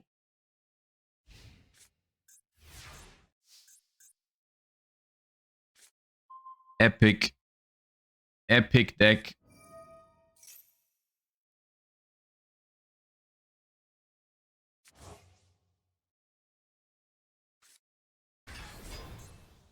So we have Skill Drain, Macrocosmos, and Omni Negate. Mm-hmm.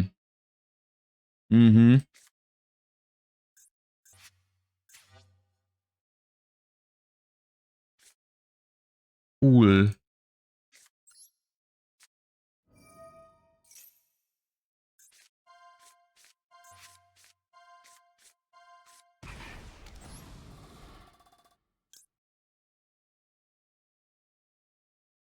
Not quite big enough.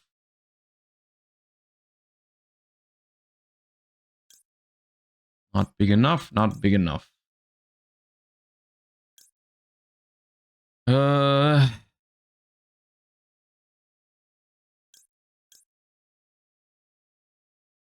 Wait, I can make this?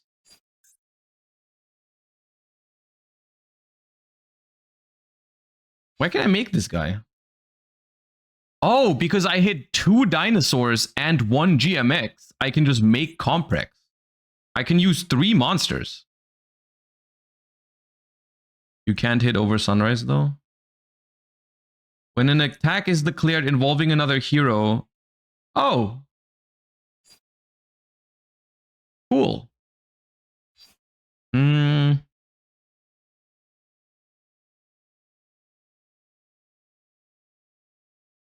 I know, who cares?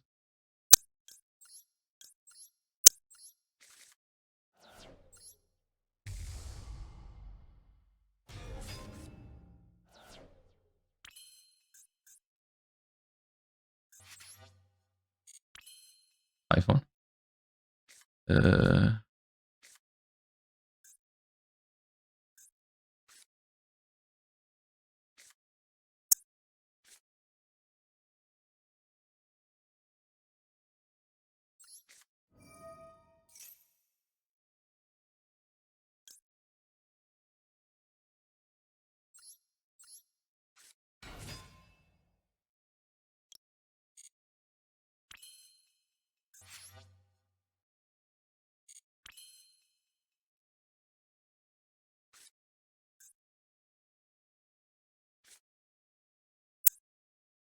I don't know what to do, man.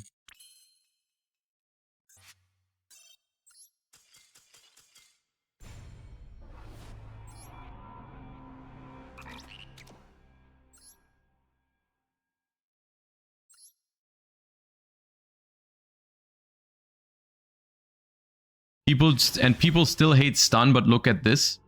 Brother, people always pretend like they make such good arguments when they say shit like that, when they just don't understand that both things can be bad at the same time.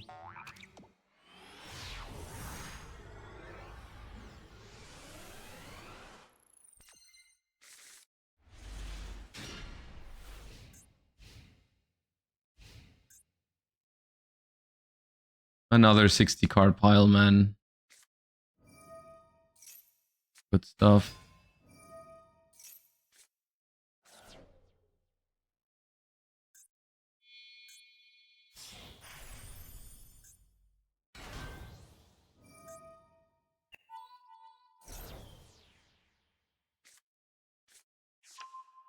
It's always the same thing with Master Duel. You always log in expecting something exciting to happen, and then it's always this that happens.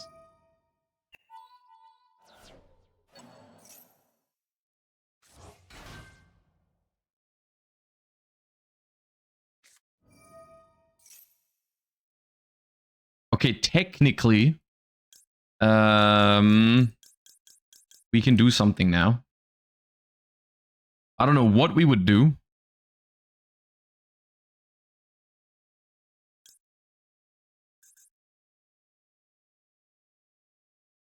Yeah, I don't know why they didn't make Dryden, but now I...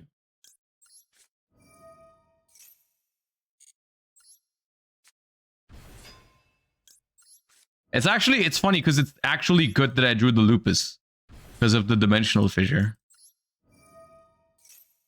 So if this is an actual Exodia deck, how do they beat me making Valon here? And just booking the Exodia later? What do they do? Because they can't target it beforehand with Trident.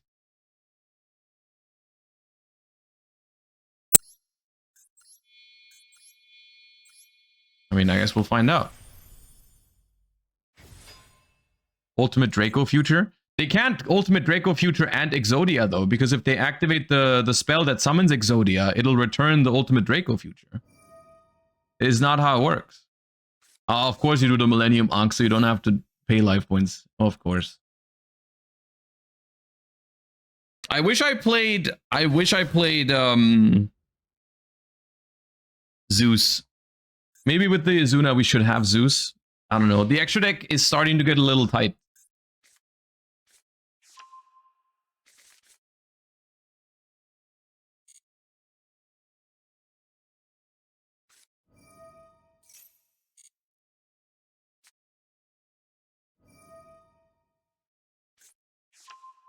Exodia with Rat for consistency. Yeah, that's probably the reason, right? They use Broadbowl to search the Beast Warrior. I mean, it does make sense. In a very twisted way, it does make sense.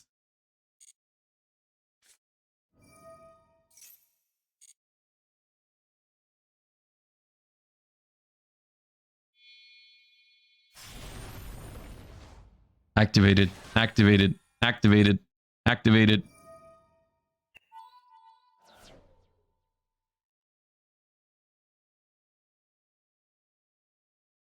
What's your target?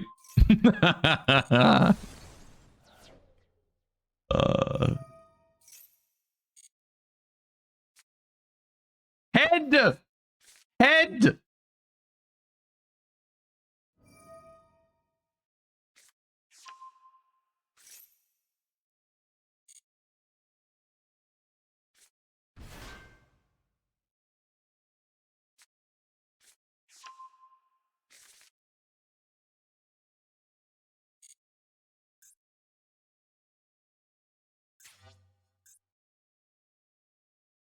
They can... No, they can't activate 2 because you can't summon. Okay, Silhouette, Rabbit, sure. So they have Azaroon.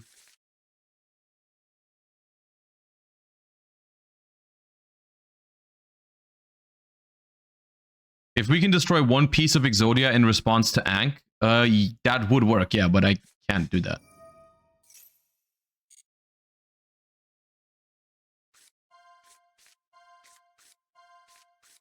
Okay, 4 pieces in the deck, Exodia on the field, 1 Millennium Ankh in hand.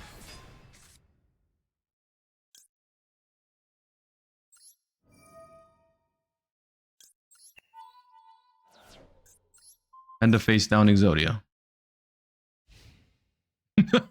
Okay. Great.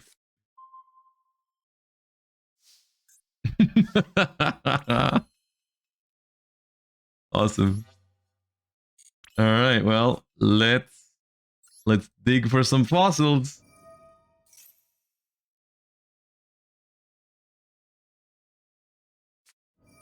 As a rune. Okay, summon it when I can book it. I like that. Appreciate that.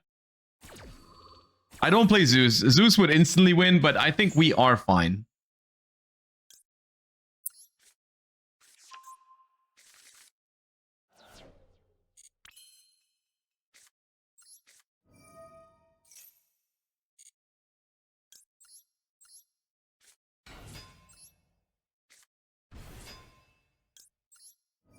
I can book the trap, yeah.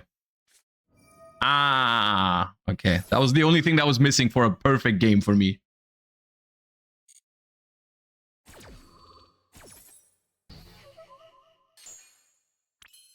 Okay, that's fine.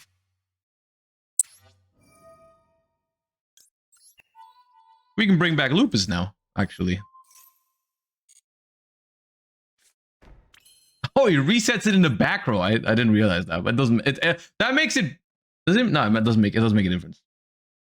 I do need to get rid of Dimensional Fissure, and I don't think the Lupus is of much value anymore. So we will just SP. Oh, I could make Jax too. Wait, does Jax only pop monsters? Target a monster. Okay, monster. Okay, then it's SP. And I do need the extra deck monster and the Lupus. Make that up here.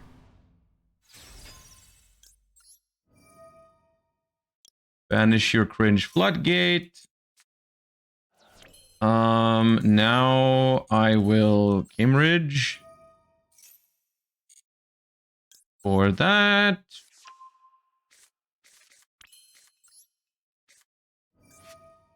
Activate experiment. Salond. And miss. Special summon. Aloes. Use these two as material. Bob. Activate Aloes. If this is special, it adds a GMX spell trap, which I don't really need.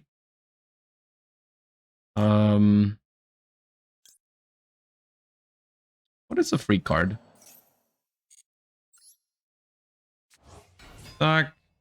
Back. At that. Make Keel with SP plus Little Rex. Keel is a sea serpent. Keel will give me the add a monster for hire. Oh yeah, the free discard is actually really good. Okay, so I'll get the field spell. Activate the field spell. If a dinosaur, you can shuffle this card from the field, negate the effects of a face-up card. Oh, I didn't know it had that effect. I don't need it, but...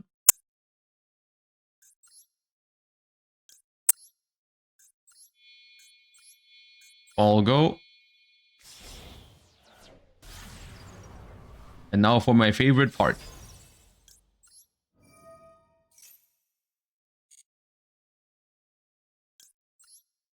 Special Dawn Pop. Activate Fendora. Add.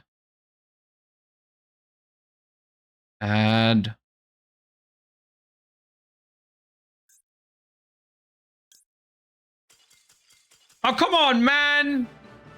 Come on, man! Me, when I play Stun Deck, my opponent dares to play the game.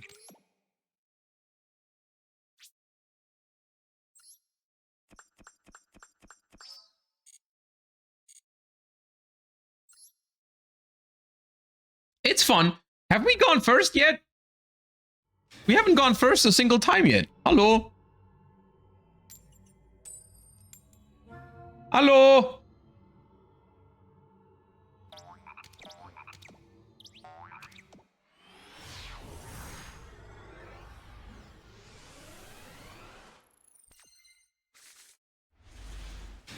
At least I'm drawing Max C though. Another 60 card deck, man. Please, for the love of God.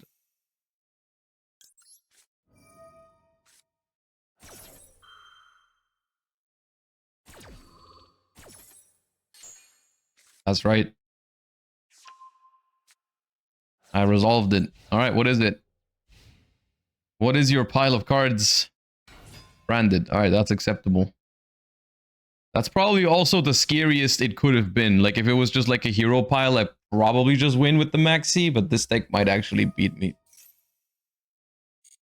It's cool to have Misk ready, though, with multiple dinosaurs. That's neat.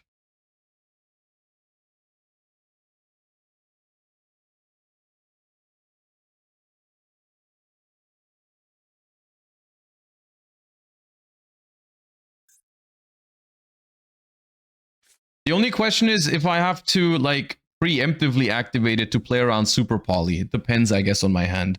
Because I would like to be able to save it to, like, chain it to Fallen into Virtuous or something like that.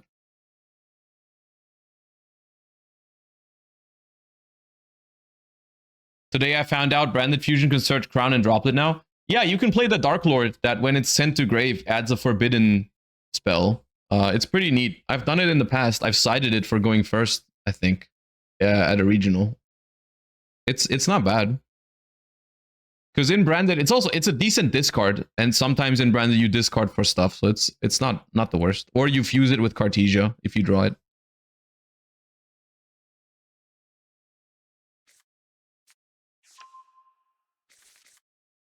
I don't know which of the new ones it's I don't know what it's called. I think it's Gulgule or Gulgulet. I don't know exactly. Yeah, Grind Guignol can also send it.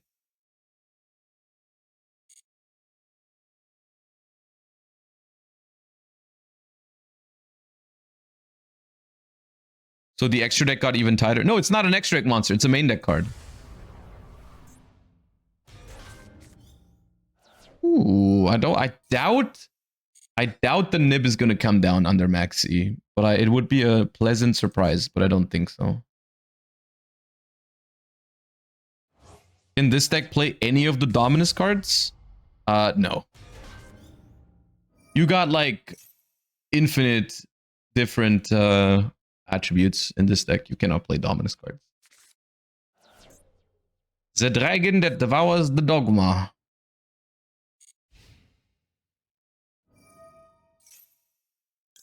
Slash that.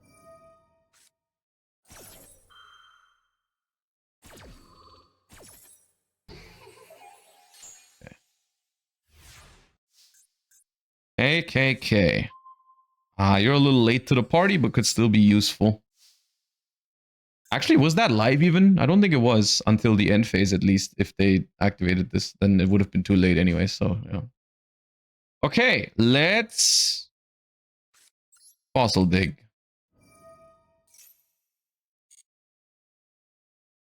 And fossil dig is a really powerful card in this deck because you have so many different options. Having this in hand is pretty bad. But I think we'll go for this. If we get drolled here, it's very, very bad. Yeah, that's terrible. This deck is very bad into droll.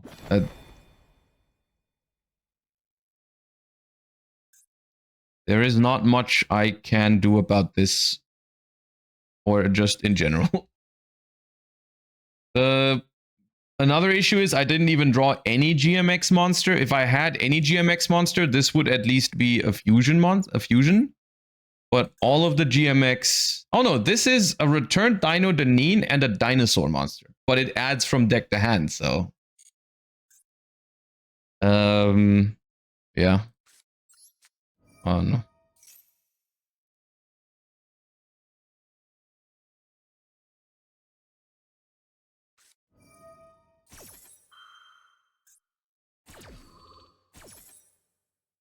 Okay, they have to shuffle this in.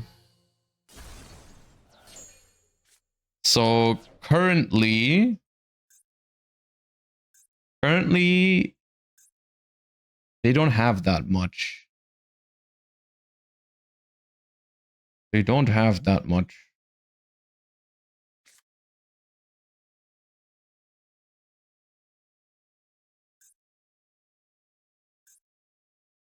I mean, they have Retribution, add back Branded Fusion, though, is the problem. Retribution, add back Branded Fusion is not good for me. Normal summon this, discard this, make Almirage, summon one from deck.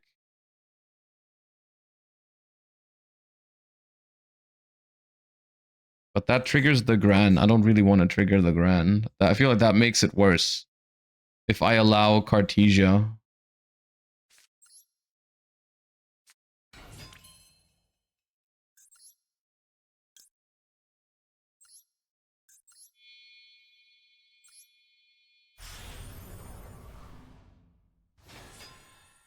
The only issue I have with this line is that it disables my own Nibiru if they go for game. But I feel like I have to do it.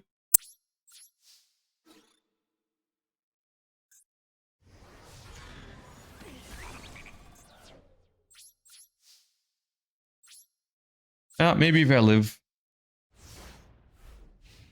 Which Dark Lord searches the forbidden spells if it's sent by Brand Infusion? It's a level 6. One of the new ones. It's got a bunch of other effects too, but it's like if it's sent to grave, it adds a Dark Lord card or forbidden spell. I don't know its exact name. Google it, apparently.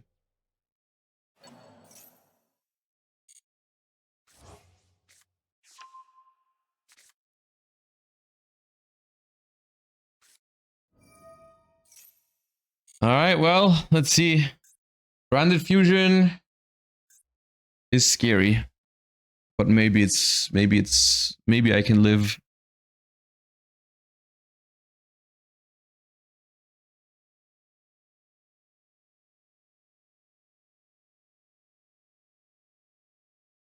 Does Typhon turn off Nib? Yeah, because Nib has 3000 attack. And Typhon does not specify on the field. It's everywhere with 3000 attack. So it includes the one in hand. It does also include stuff like Mirror Jade. So maybe they won't be able to kill me through the Typhon.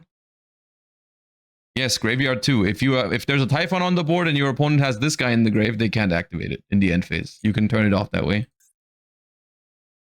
Which matters sometimes.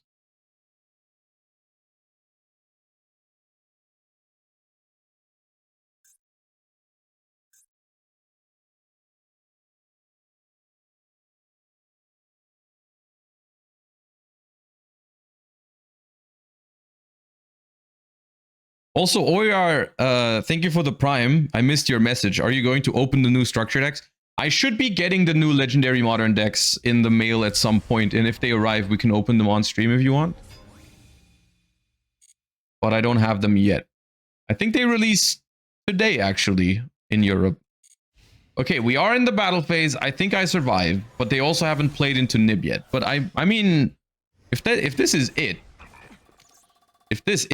then we are fine.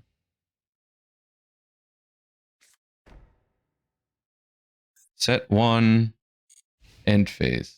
All right. All right. Ash Blossom could be useful.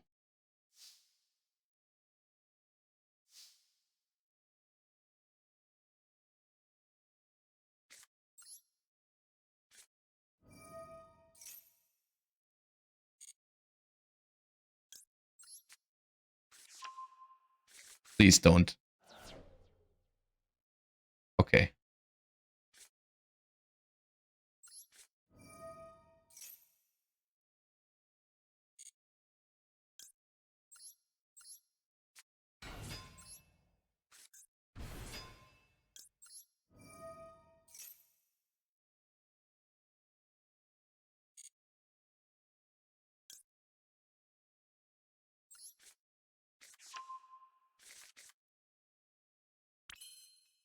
The issue is that my Misk only protects these two. It doesn't protect whatever I summon or the link monsters I make.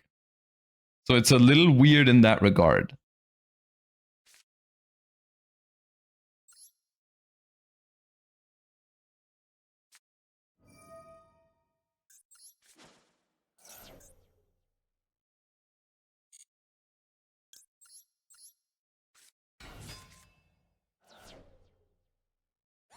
Yeah.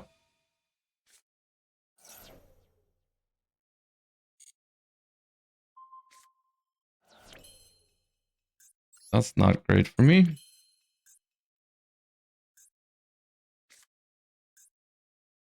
I could just normal summon the Misk.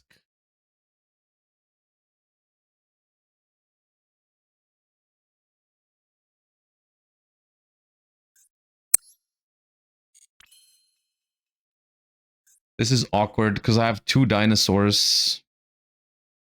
And 2 dinosaurs cannot make the fur hires. Rex only adds back Rookie right now. I have to normal summon the Ash, I think.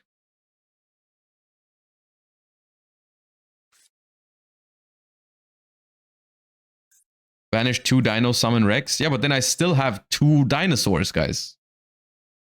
Summoning a dinosaur with Misk is not going to give me something that's not a dinosaur, okay? Doesn't work like that.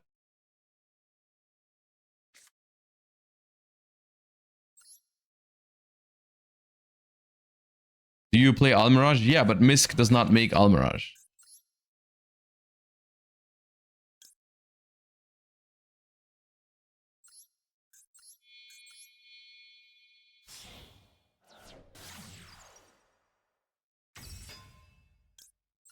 Hold on, let me think about this. I think I need the field spell. I think it might actually be Super Poly, the face down.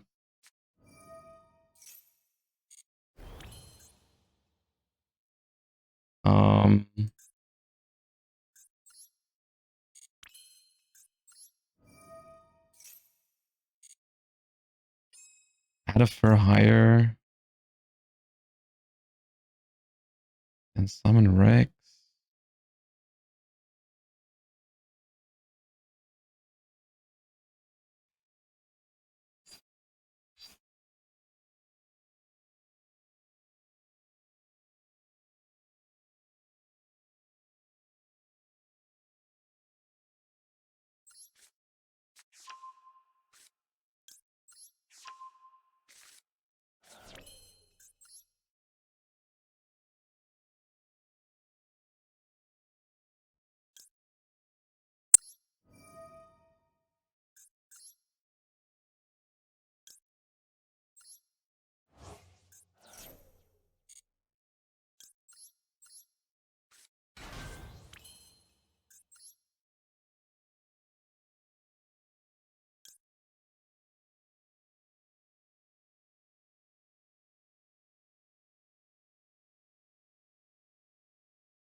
Oh.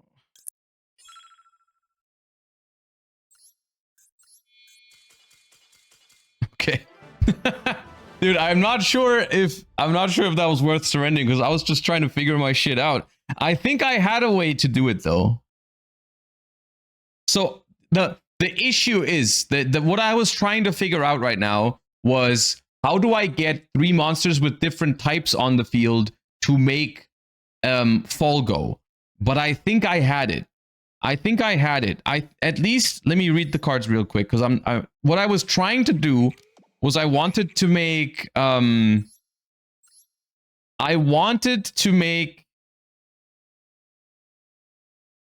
this and bring back 2 different types and then use the Folgo in the graveyard, the Rex in the graveyard to bring this back, and then I would have 3 different types. I would have Donner, which is a Beast Warrior. I would have had Keel, which I bring back with Donner, which was a Sea Serpent, and I would have had 1 dinosaur. This one. That was 3 different types.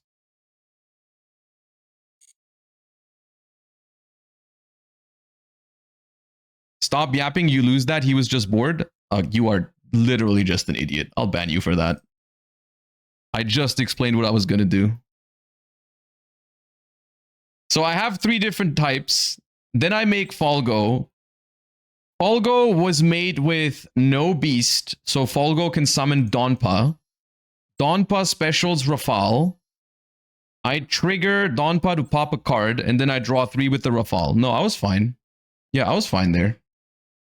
That works.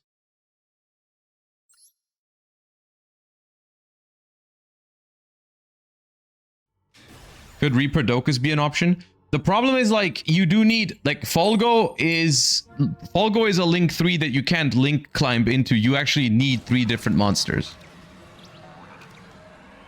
Does that die to Super Poly? I don't think they had targets for Super Poly because I'm always doing stuff with different types. So I don't think so, actually. Yeah, this card is iffy. I don't know how I feel about this card in this deck. I think I cut it.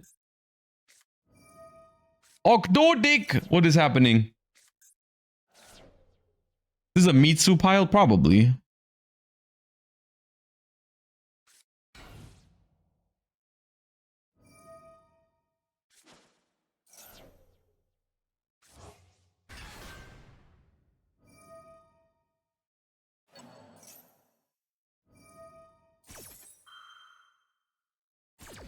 Uh-oh, we're watching a cutscene right now.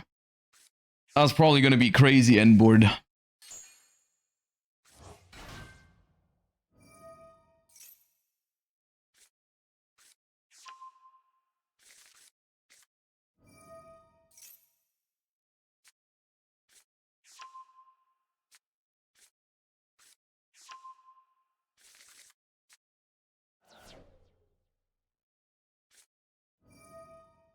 Snake Rain.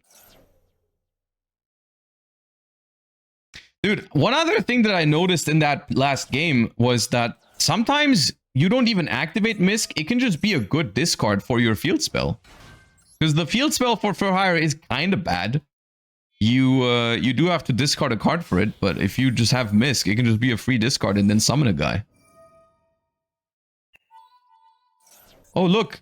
Card that should be banned. Okay, it just added a Wosu. That's fine, I guess. The trap is a good discard too. Yeah, because you just get it back for free, right? It's if a level 8 or higher or link 3 per higher is special summoned while this card's in the grave, add it to your hand. Yeah.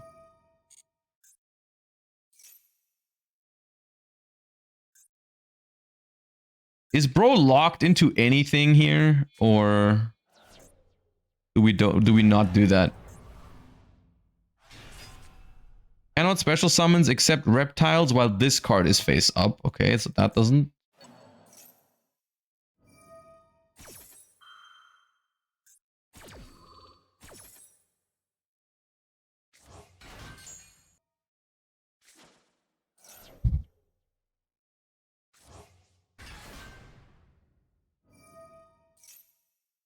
All right, looks like we're back. Sorry for that.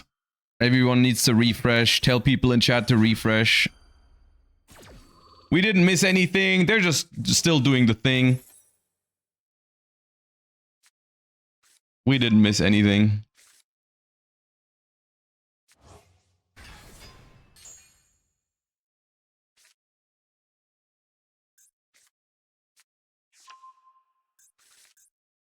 So they researched, they re-added Mirror. They have the trap. Ogdodic Water Lily. Special's a reptile from the grave.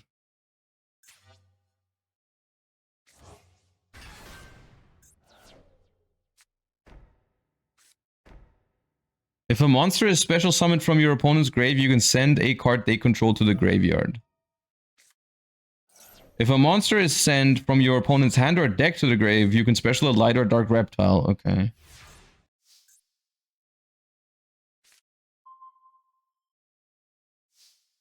Well, I have only engine.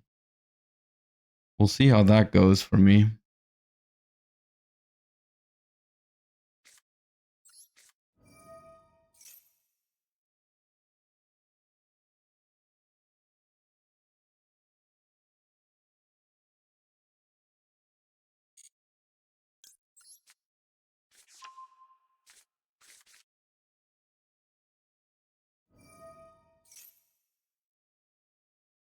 Your opponent adds a card. Yeah, I mean, that's fine.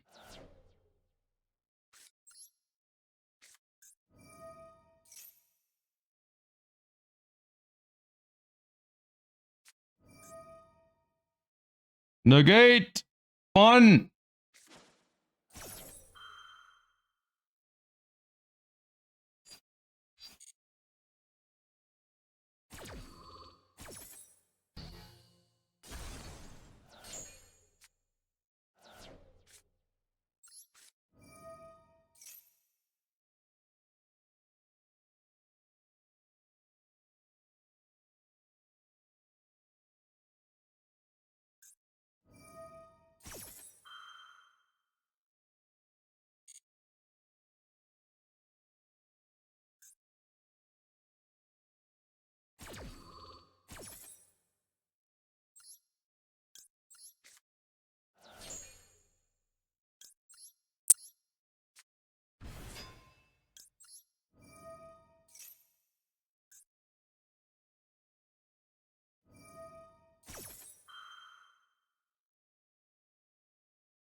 Once while this card is face up on the field, quick effect, you can send all monsters from the field to the grave except face up monsters special summon from the grave.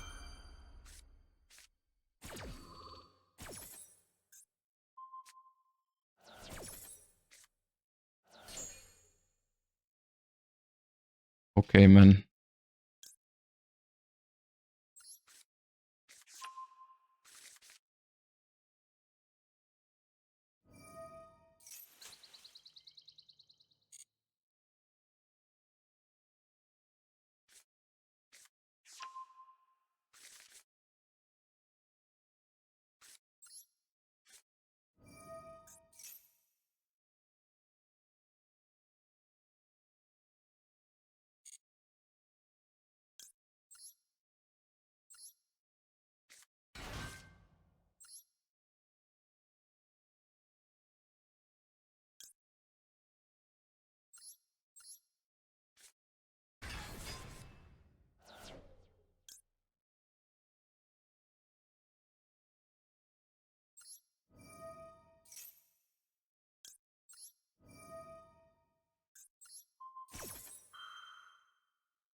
Well,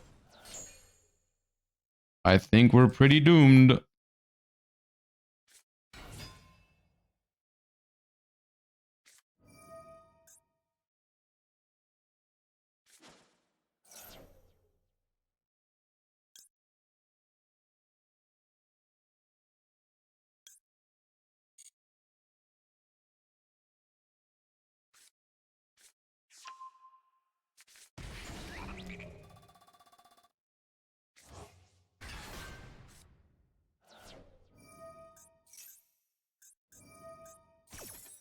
The crazy thing is I can still play, but I don't know if I can still do enough.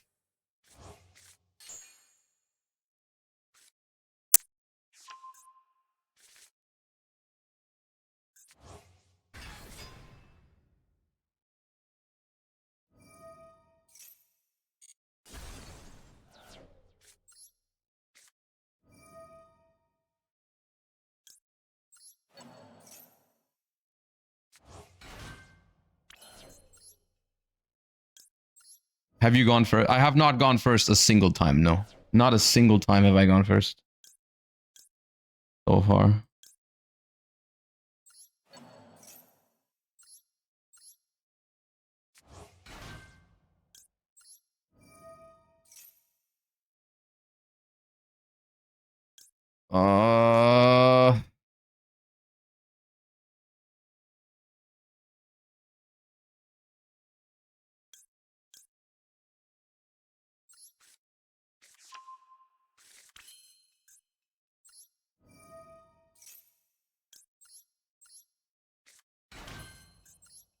Locked into for hires. No target to summon with this.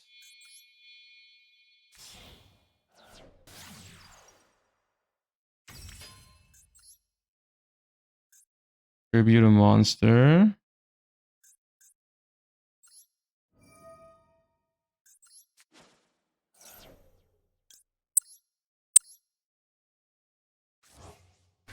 Back Rafal. Back on.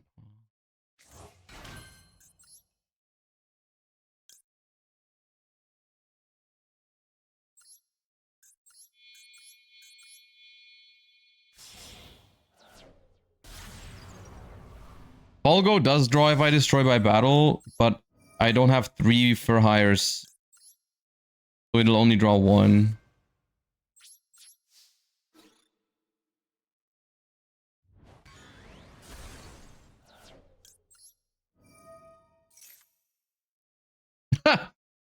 Uh,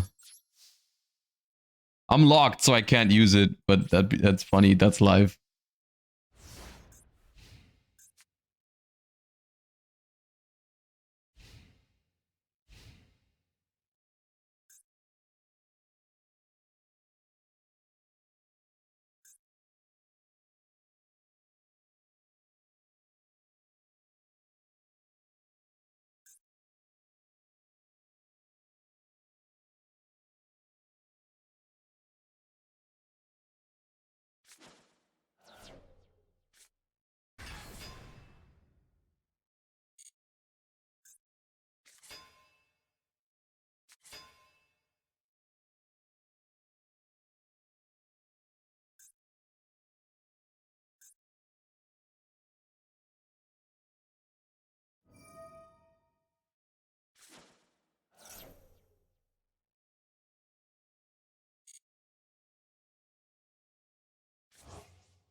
I don't think that they will play into the nib, unfortunately.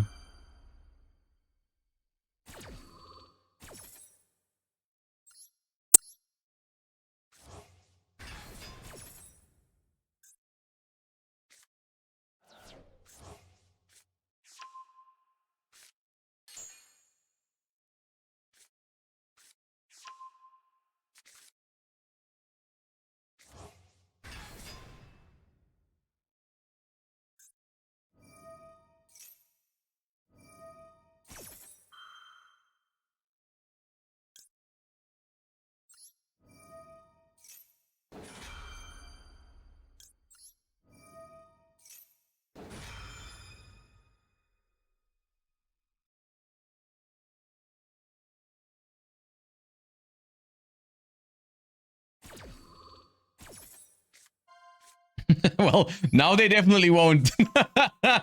Now they definitely won't play into it. Well, I guess. I mean, they were just gonna attack anyways, right? They were never gonna summon more. Maybe if they discard the nib now with the random hand rip. Yeah, Rafal is a snitch. Rafal really a snitch.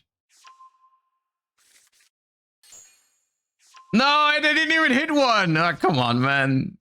We never had a chance to begin with. Okay.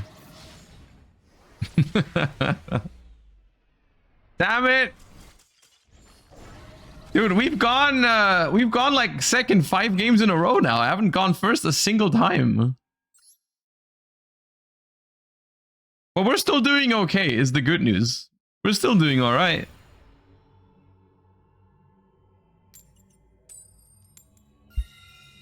Let's go. We can go first. Time to brick. Time to brick or get Max Hedor rolled.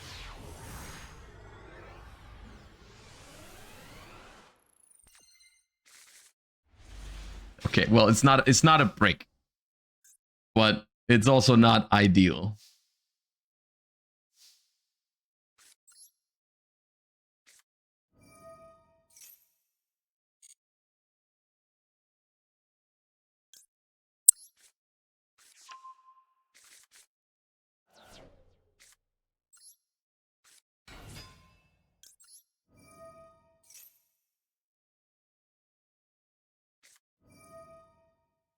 You draw this Harmonia, huh?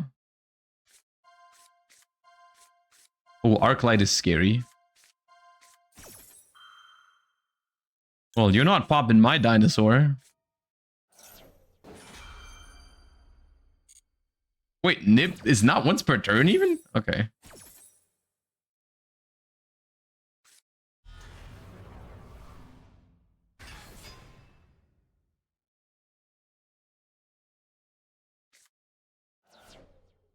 Hey, send Arclight.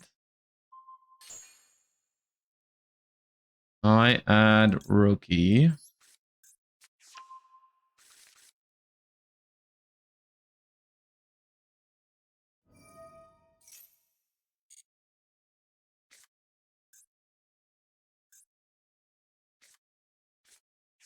Mitsurugi Ritual. Okay, it's a Mitsurugi deck, which is a little scary because we don't really have a way to negate the spell. We can't negate the ritual spell, and we can't really protect the board from being destroyed, except we can protect dinosaurs with Misk, but we're not ending on a lot of dinosaurs. Is the issue. Let's go ahead and activate Misk. I don't play Wiz, no. But maybe we should. Oh, they got more. Okay. They got Impulse. That's not great. That's really not great.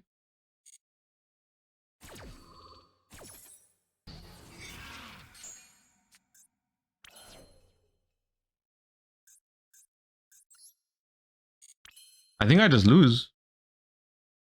Because I don't have another for hire in hand. I mean, I opened with 3 cards, basically, because I had triple Misk.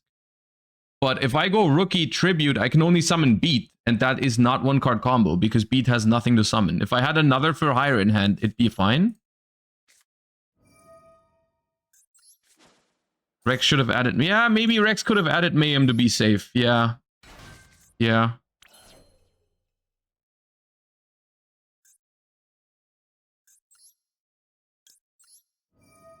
Yeah, you're right.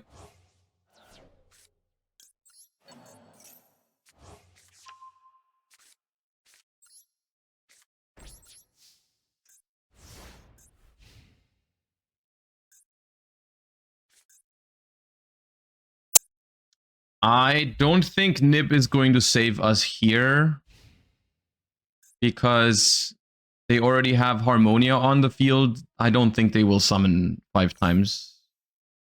But never say never, I guess.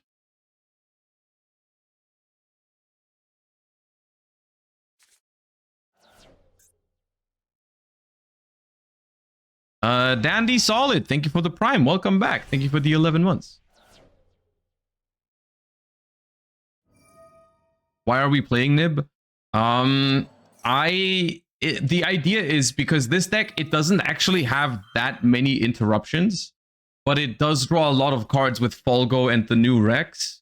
The idea is that you can draw into some stuff that interrupts. That's why I'm not playing Fuba, because I can't use it behind the board, for example. And so I put 2 Nibs, because if I draw a lot of cards, I don't need to play 3, because I'm likely to see it with only 2 copies, but yeah. Did I miss the Runic Chaos talk? No, you didn't miss it. We're doing it tomorrow.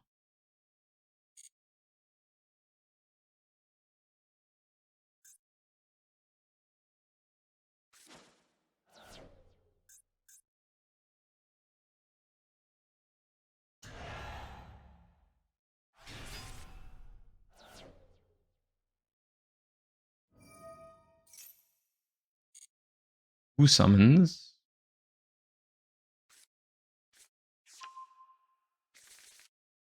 Are we looking at Road of the King today? We are looking at Road of the King today, yes. Yes, we are.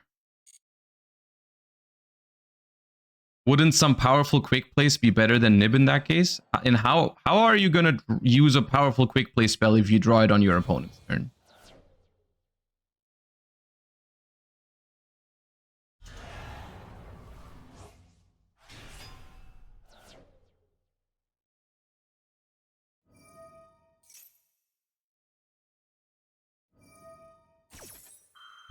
Yeah, okay, we can make it Runics. We can make it a Runic deck. But no. I mean, you could. You could.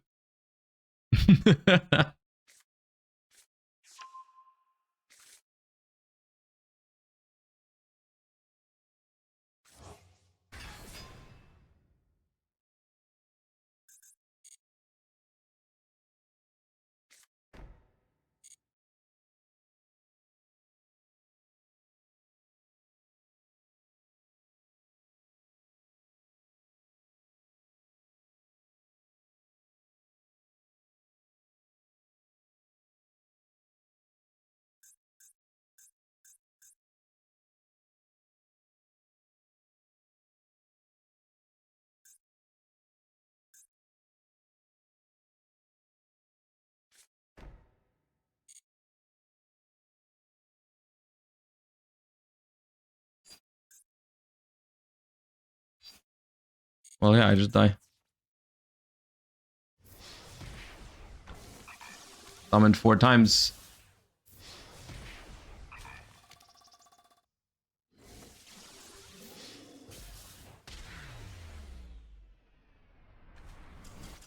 Man, the one time I go first, I open 3 of the same card and get hit with 2 hand traps. Of course.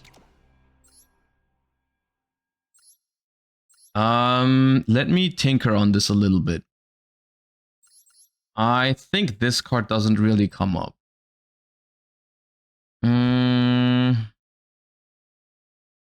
Maybe Wiz does make sense.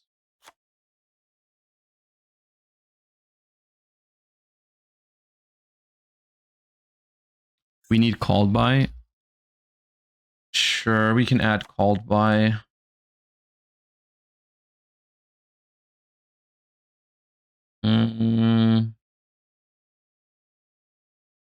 Maybe we don't need triple Misk. Just because we drew a triple Misk one time doesn't mean it's incorrect to play 3 Misk. Misk is a good card in this deck. Misk is really good in this deck. Have the GMX cards done much? Yeah, the GMX cards were really good. Whenever we had access to them. They do a lot. How important are the canines? Not that important, honestly. I mean, Izuna has been fine, though. I don't really see a reason to take it out. It was good. It provides more bodies with different types. I think they're alright.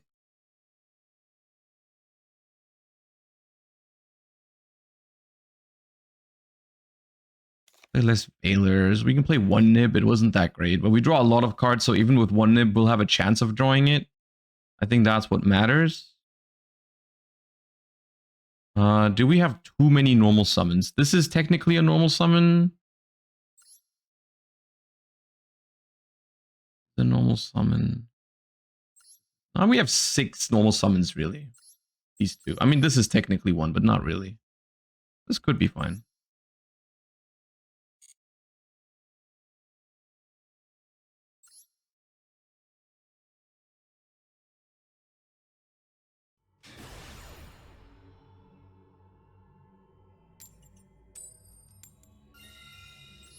Okay, another chance. Please don't give me triple Misk again. But do give me some starters.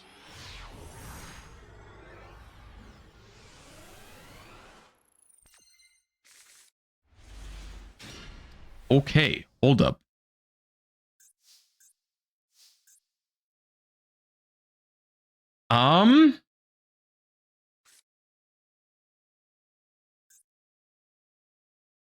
Yeah, I mean, this definitely plays. Do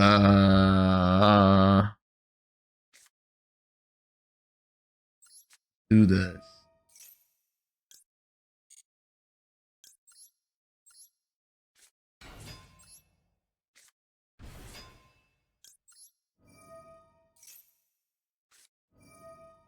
That's perfect, actually, because I have Misk.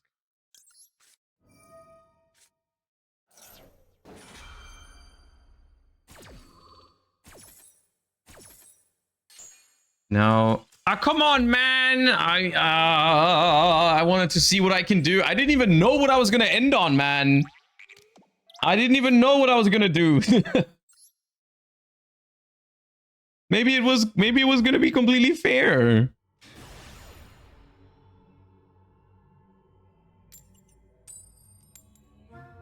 And now we're back to going second. All right. Well, it was fun while it lasted. The entire 5 seconds.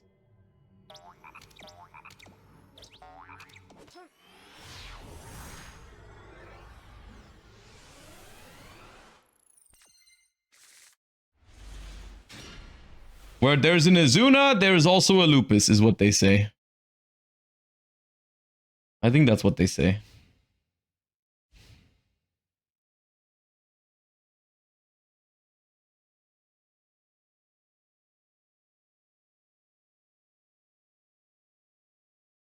They will Ash Izuna. The issue is I can't activate it because I don't have another target other than the Lupus. There's Izuna cannot mill Izuna. Oh my god.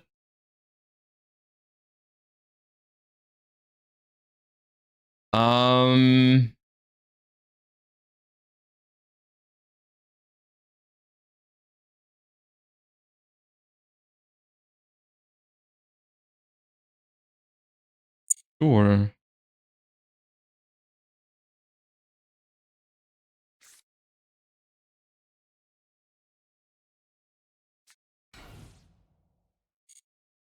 I think I'll just not use them.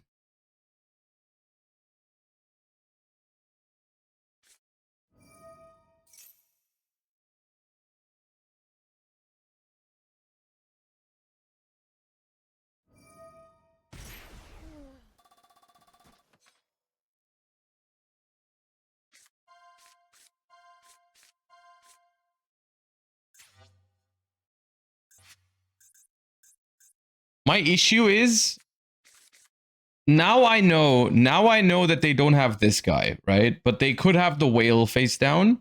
And if they whale my lupus, I just wasted 2 cards. Like I just give 2 cards up for completely free. And even if this resolves, I don't know what I make that's like really good. Because yeah, I can do this, but it targets. So if they have the Pixia, which they just showed, then it doesn't work. Also, it plays into the other one that prevents destruction as well. So there's nothing real. Valon is not great against this deck. Ripper is okay, I guess. Just summon to have 2 bodies. That's not the worst idea. I could just summon them to have 2 bodies, actually. And just don't do anything with them.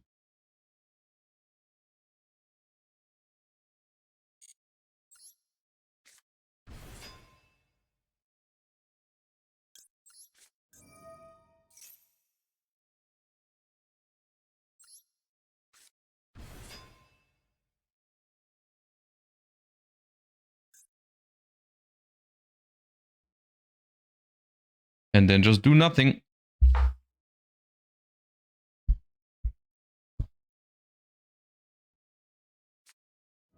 Oh, great.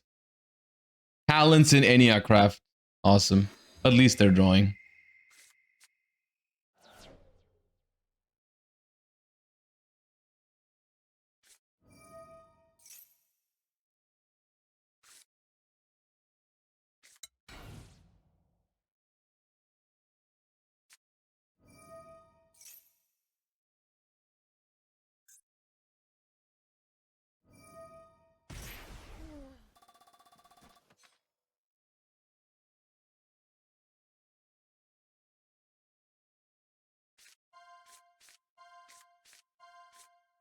There's no Zeus, no. No Zeus.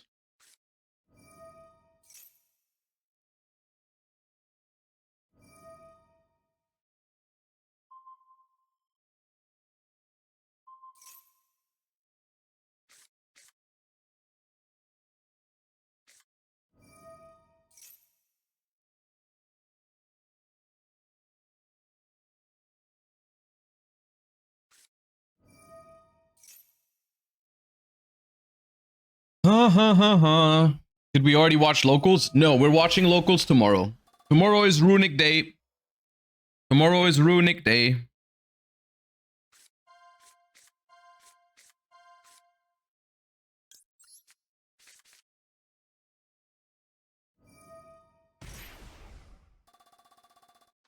Every day is Runic Day?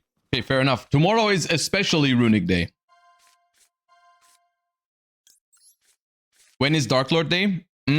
Probably next week. I want to play some fusion event next week. I think that deck is well set up for the fusion event, probably. Although, maybe GMX is playable in that event too. I think the GMX cards, the more I play with them, I actually feel like the GMX cards have some pretty high quality. The problem with the GMX cards is I think they're lacking good interruptions.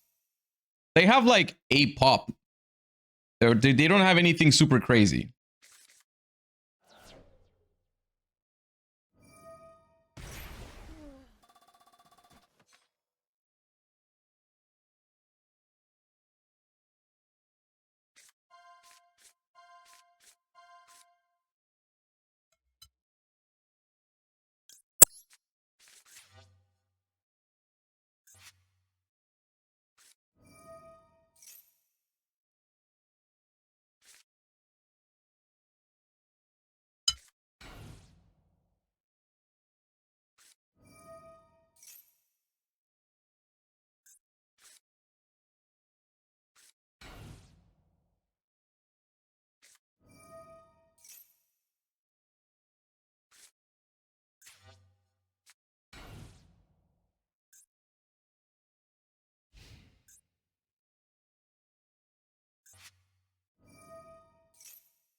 That's probably useless.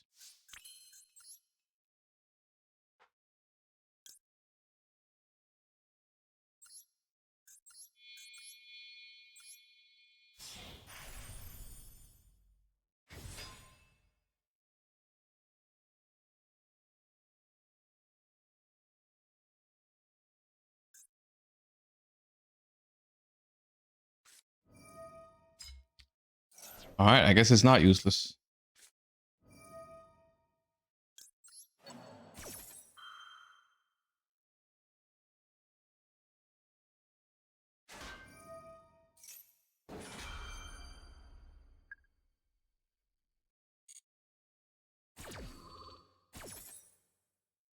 Isa Leon is fine here. Pretty good, but it's okay.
Using Rebirth to summon from hand. Okay.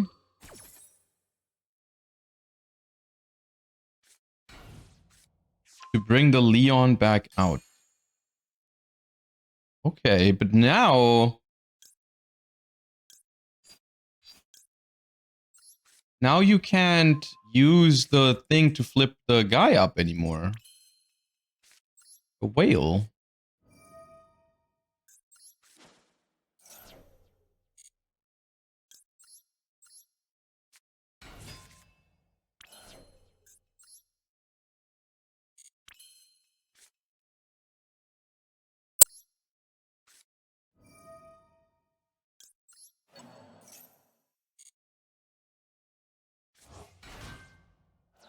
Yeah, Lupus is live. They have Pixia, Whale, Leon. Which are all not really a problem.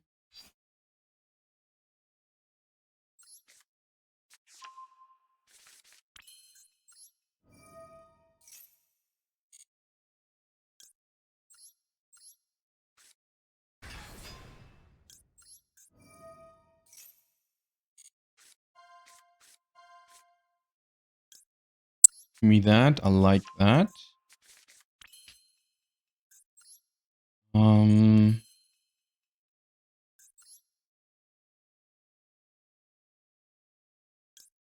I go Falgo, Donpa. I can't chain block the Donpa anymore. Maybe I misplayed. Maybe I should have kept the Rafale for later. Because now, if I want to chain block my Donpa, I cannot. What does Isa Leon do when it's just attacked? Nothing, right? Isa Leon does nothing when you attack it. Noted.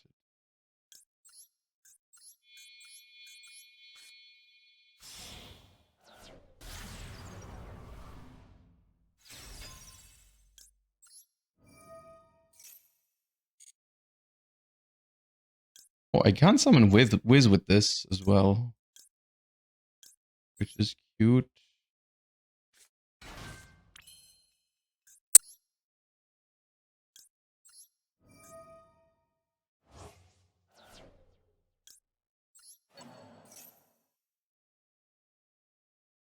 Ooh, they have the guy that responds to graveyard effects. Okay, that's fine though. That's no problem. Definitely don't want to chain to it because then Leon activates. I can't have that happen.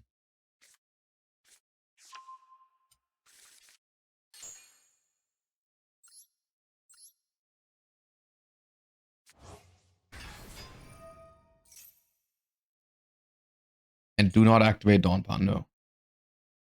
Also don't activate that.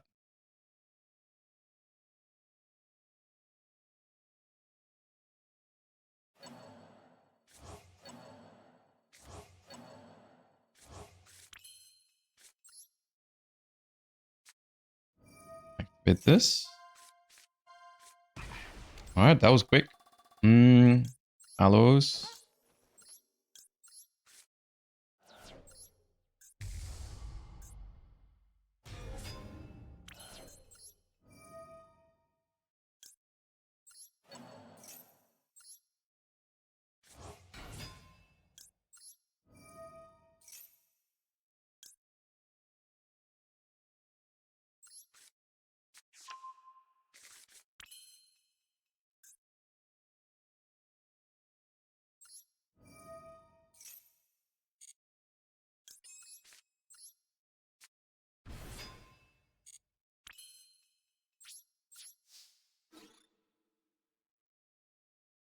These these two can't attack.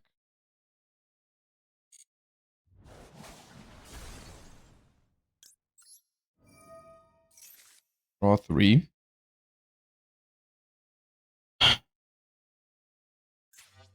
They started. They summoned one in the middle that wasn't the whale. So I'll attack that. That is the Pixia. Okay, so now maybe I can target. This is Leon. This is whale. Let me see what this is. Oh, this is whale. Interesting. Okay, that's fine. This is damage step, right? So Leon cannot chain here. So I can just negate that.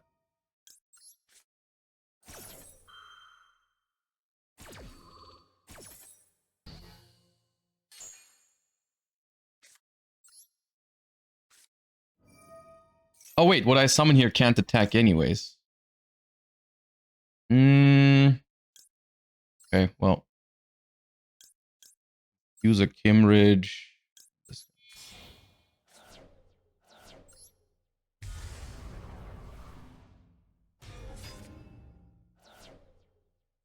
I wish I could attack the Leon, but I can't. What does this do? Shuffle this card. Ooh! Negate this until the end of this turn, so I don't take damage from that. Make some space on the board. Should I try targeting now?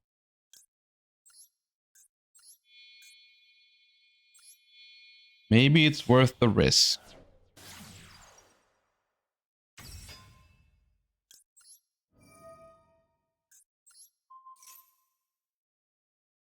This is Leon.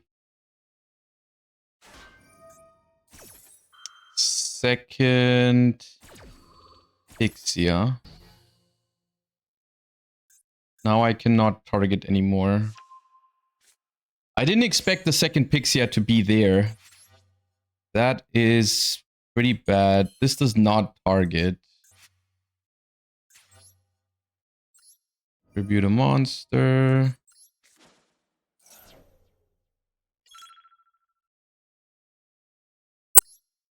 Special U. Special U.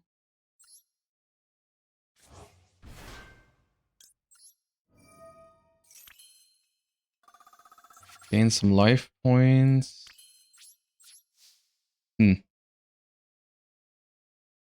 This is a problem. The fact that they had 2 of those. I didn't expect them to have 2 of those.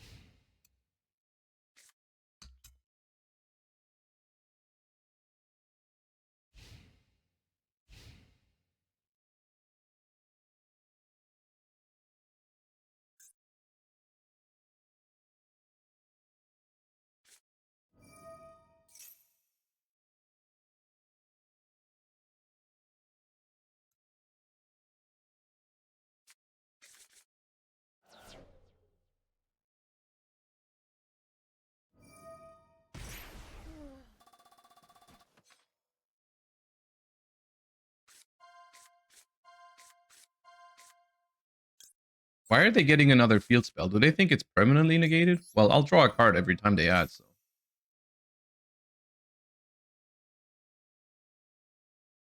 Maybe the Wiz actually makes the matchup better. Because I can just out-heal them a little bit. I mean, I don't know if I can out-heal them, but I can make them slow. I can definitely slow them down.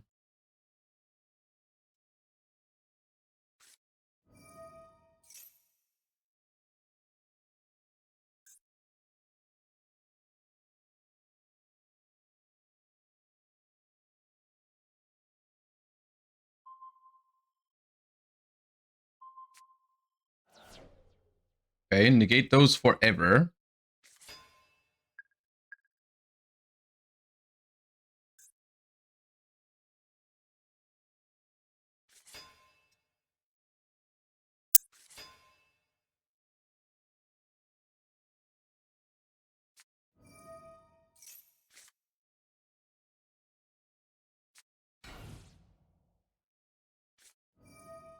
Might be game. I don't know. They have 7 counters. That's not yet game.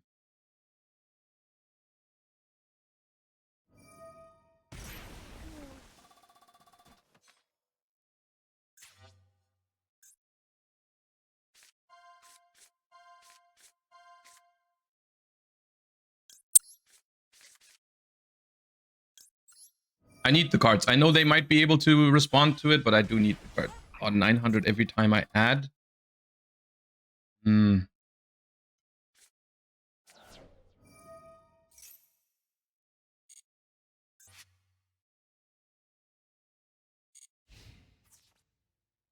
What was the point of switching out the field spell?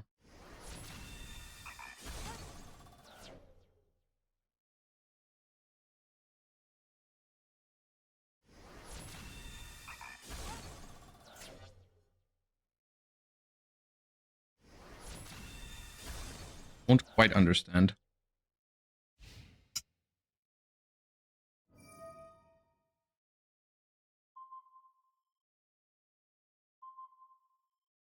Wait, they're resetting the Pixia.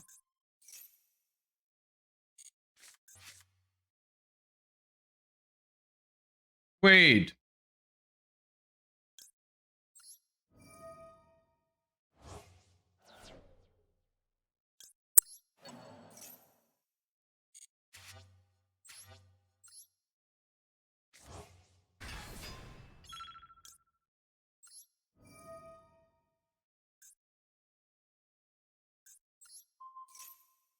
Chain block it with this.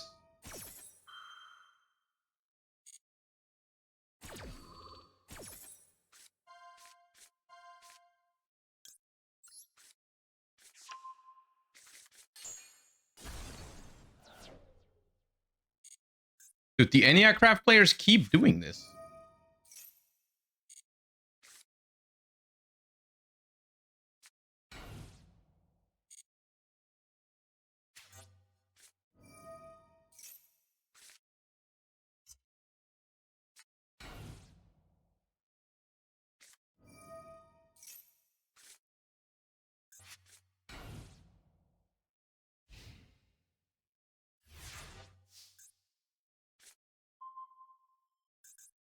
Hey.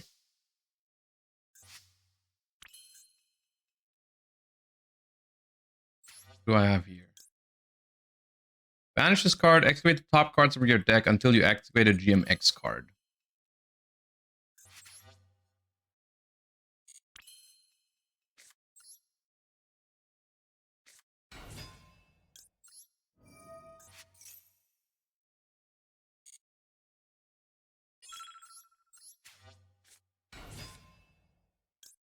Alright, chain link 1, op, chain block with Rex.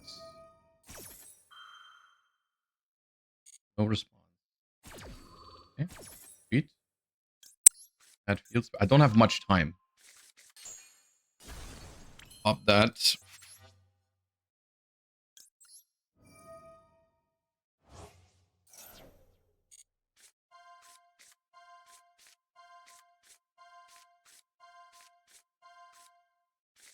Get applied experiment.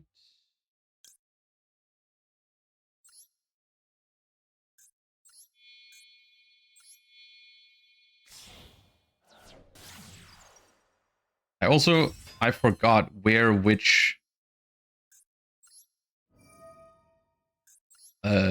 monster is.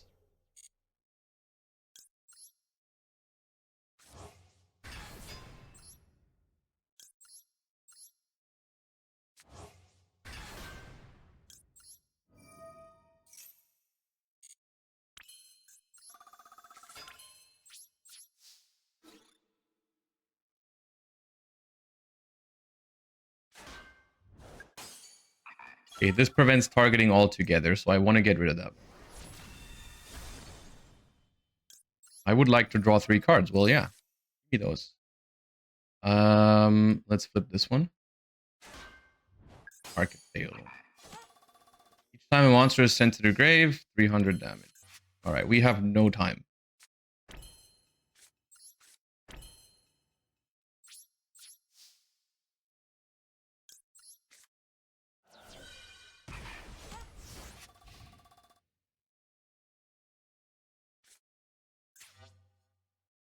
I should have activated this. It would have made my stuff so much bigger.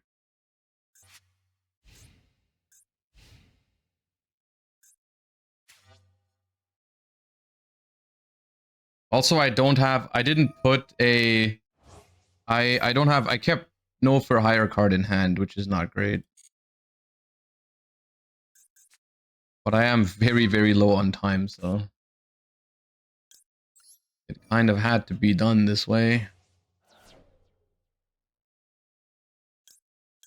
Add this back.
The last card is Spider, we go down.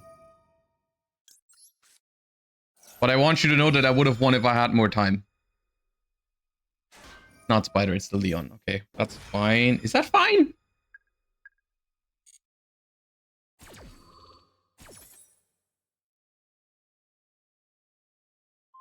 Hope it's fine.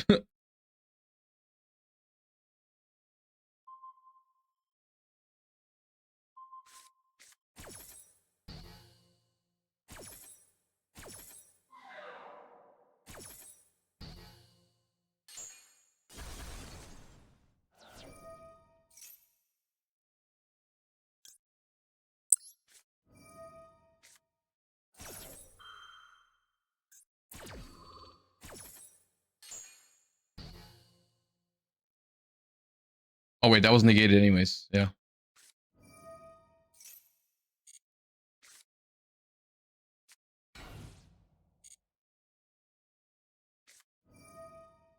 Yeah. I'm down to 20 seconds. I got no time to think about it.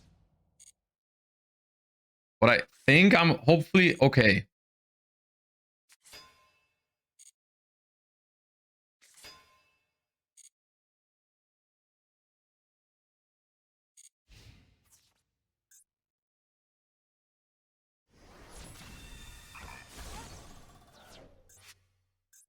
I got all 3 Rexes banished is the big issue. All 3 of my Rexes are banished, so I'm kind of like out of... I'm out of shit, is the thing. Here I come. Izuna, help me! Help me, Izuna!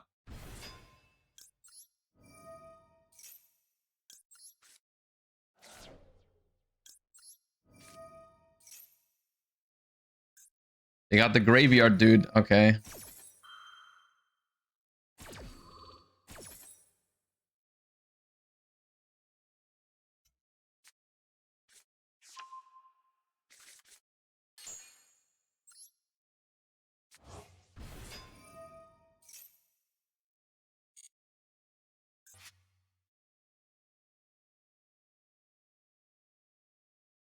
Zeus would win now? Yes, this is the 15,000th time that someone has said Zeus would be good in this matchup. Yes.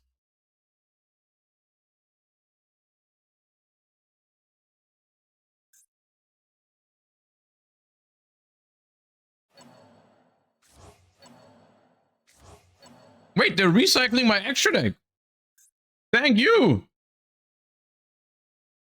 Why would you do that? Thank you, King.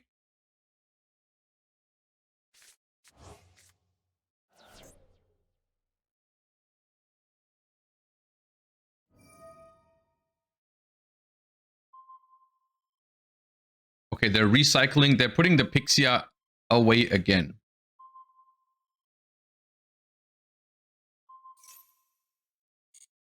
That is good for me.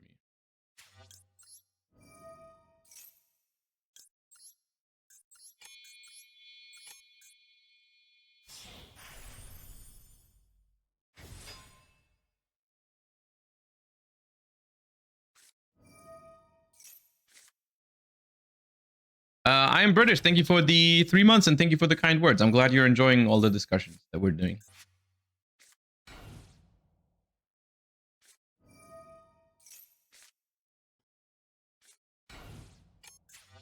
Oh, God.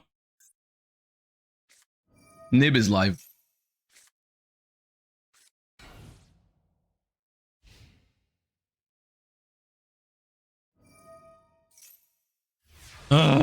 Okay. Game is stressing me out.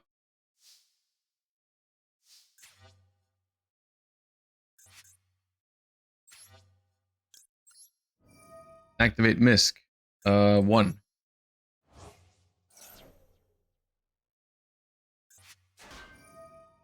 Sure. Yes. Recycle more from my grave.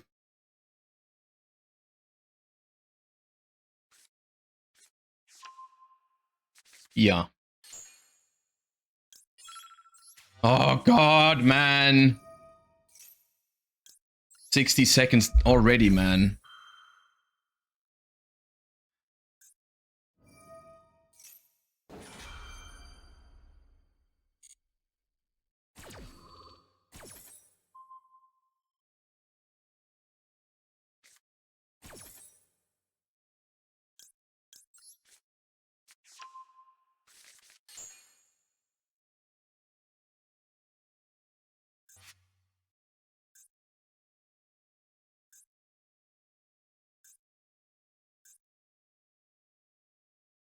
I still have a for hire spell in the deck? No.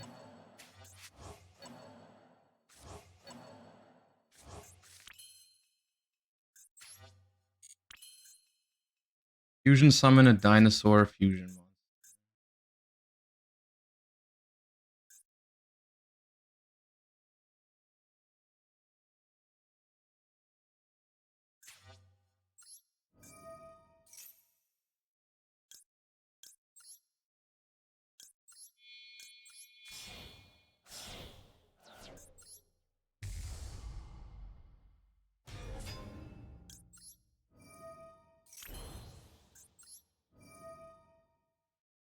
So this revived from banish, which is important.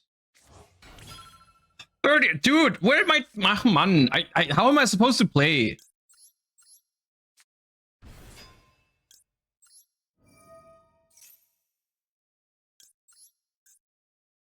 I can't play the game at this rate. Like, what do you want me to do, man?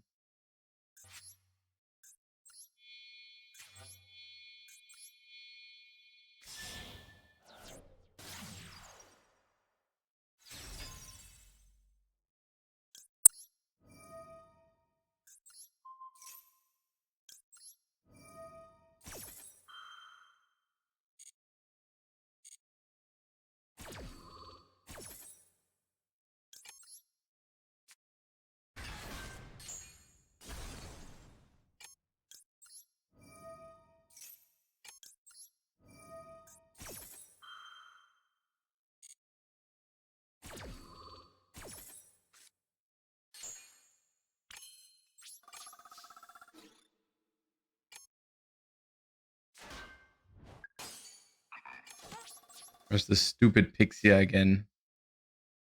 I just can't play. I just don't have enough time each turn.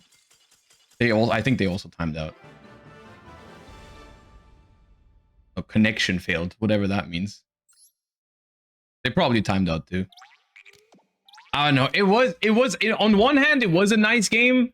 On the other hand, I really wish I had more time to just make decisions later down the line. I feel like the timer in Master Duel, there should be less on the first turn, but they should add more every turn. Instead of what's currently, like, you get most of your time up front, and then you barely get anything back if the game gets grindy. I think it's kind of bothering me. I don't know.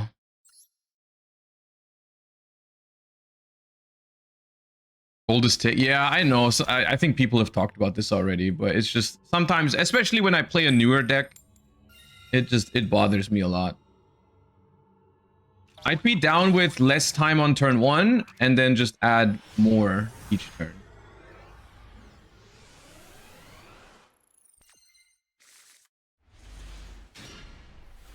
Okay, it's a good hand.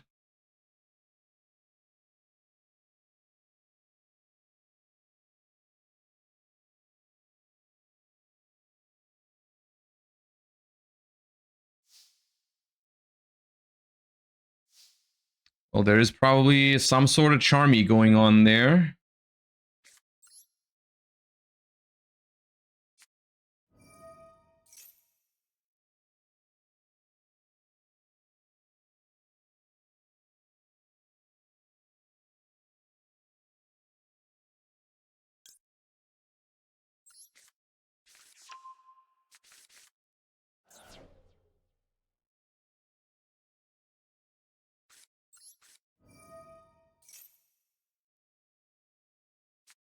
Yep.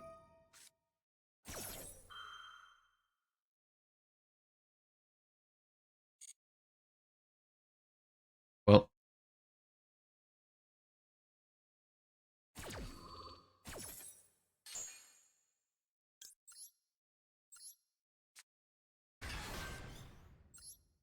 this is 2 draws for this card. But for the second one, I get a card too.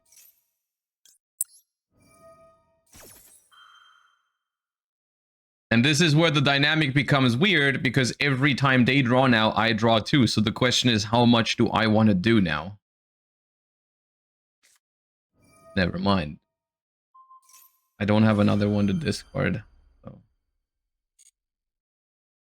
Yeah, we got fucked by Maxi. What are you gonna do?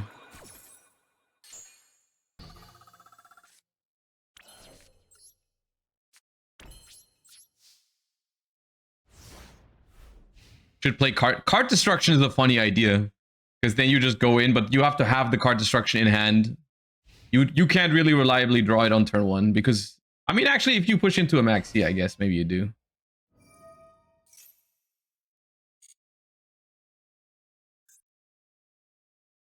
Hell yeah, dude. The Maxi kept the meta deck in check. It helped the underdog Cool Tune deck defeat the GMX for hire. That's what it's here for.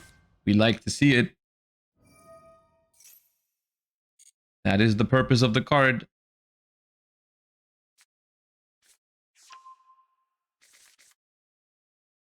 Doing God's work.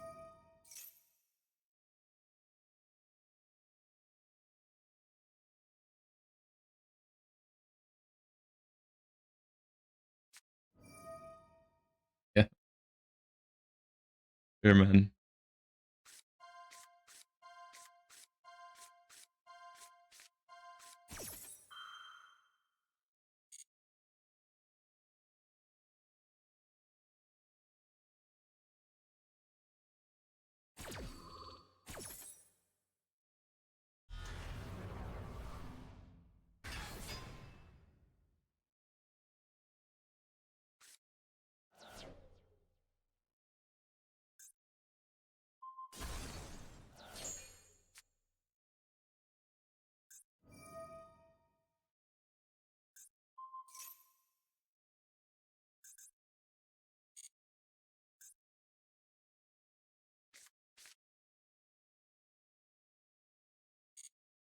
So because I don't have a dinosaur, I think this is just not live. Because I can use a GMX for my deck, but I don't have a dinosaur. And everything needs GMX plus dinosaur, so with... Yeah. I just can't use it.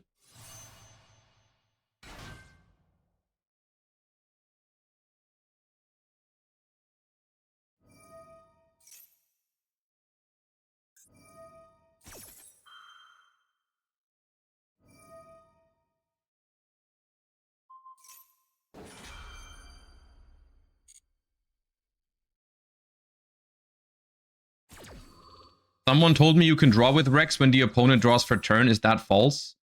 I believe this is one of those instances where there's a difference between... The card is worded incorrectly in the TCG, which is also why the text in Master Duel for English speakers or other languages is incorrect.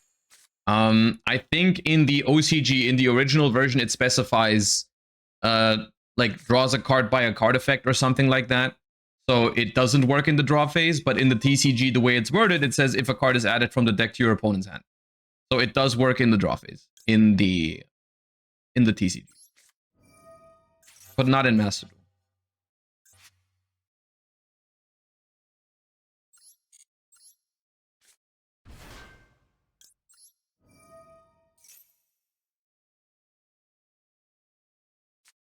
Hell yeah. The meta has been kept in check, guys. Don't worry.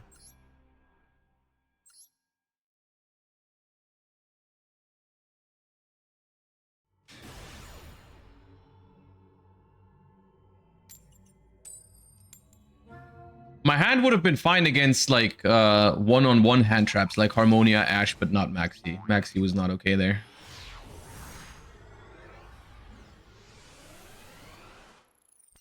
Any Malice today? No, we've not played against Malice. Okay, this is a tactical coin toss loss because my hand actually isn't good. Oh. Ah. They've opened the card that sends a searcher for cost. Okay, well, I think you still Ash this. If because I have Valor next to it, I can still Valor the normal summon, and I just hope that's enough.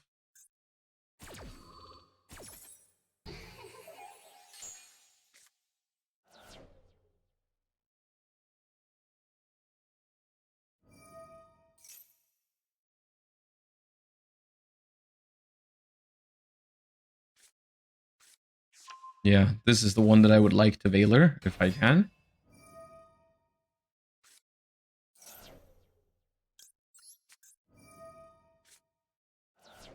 The fact that they discarded the Lizard is scary, because that probably means they got a crazy good hand, because that's normally an extender you would hold in hand. Yeah, they have two of it. Yeah, we get cooked anyways. It was a very high skill exchange of hand traps, though. It was a good game of Modern Yu-Gi-Oh! We Ashed and Valored, and they had 3 extenders, or 3 starters, and so, you know. It was a true test of skill. At least.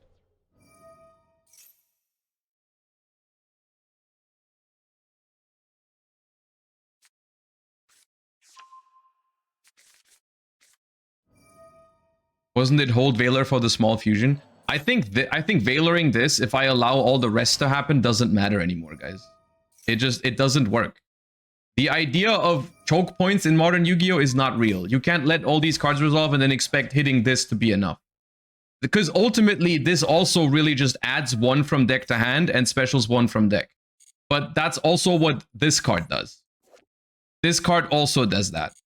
And this card also does that. They all do that. Like this card is like, I can hold for Valor. I can hold Valor for this, but at that point they can replace this card's effect with other cards that they get for free if I don't Valor this.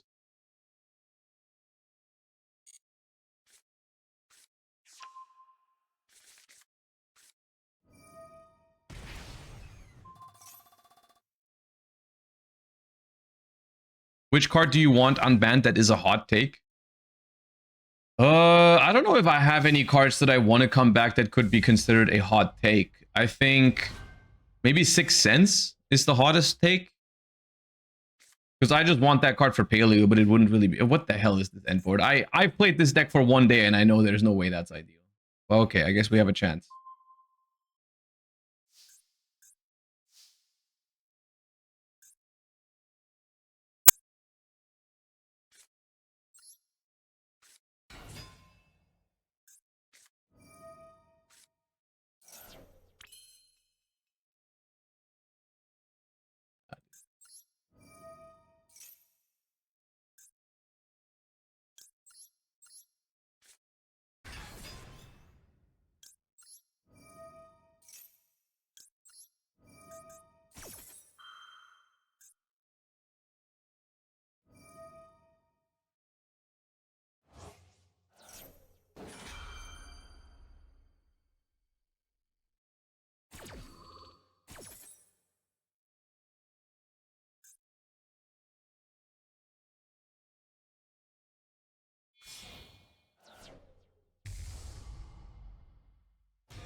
Great.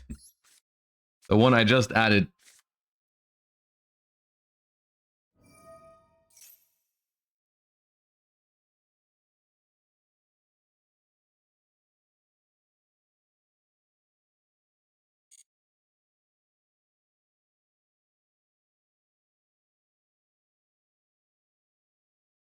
Which are your 6 cents calls? I think in Paleo I would call 3 and 4, because if I mill 5 or 6, I'd be very happy. Drawing 3 and 4 is also very happy, and then 1 or 2 I just try.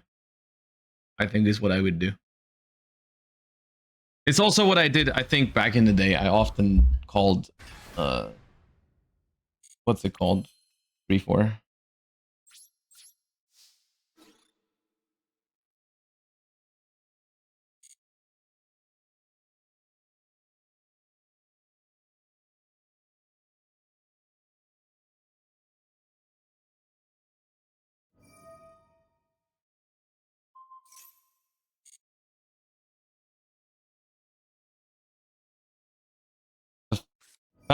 Okay. For Poly, discard Crown.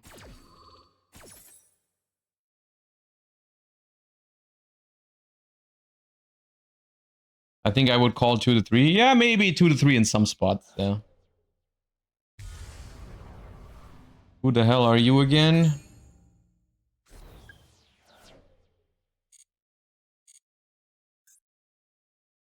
Tribute a monster on either field with a counter, negate the activation. Okay. How has For Hire been? It's been fun. It's genuinely been fun, but I've been max seed a lot, so that's been not very fun.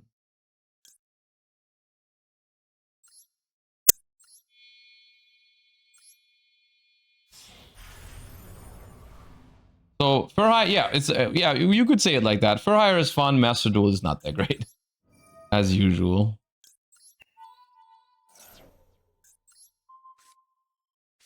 Surprisingly, though, even though they opened like this, we are still somehow in the game, which should definitely not be the case, but here we are.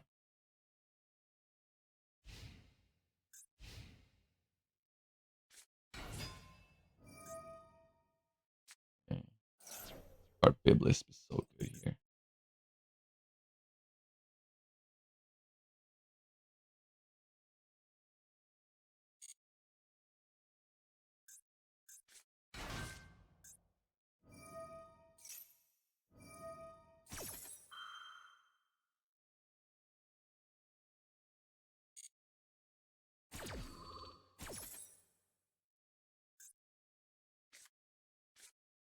Add Preda Primitive.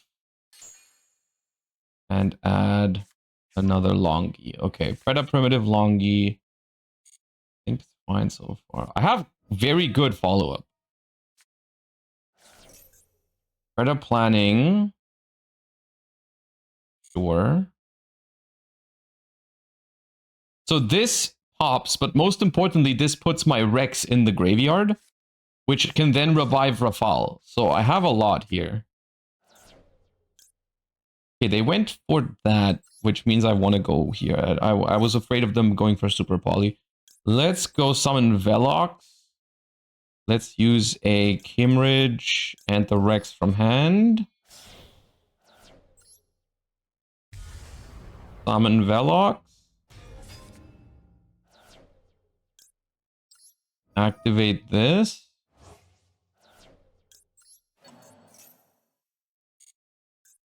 Special Rafale.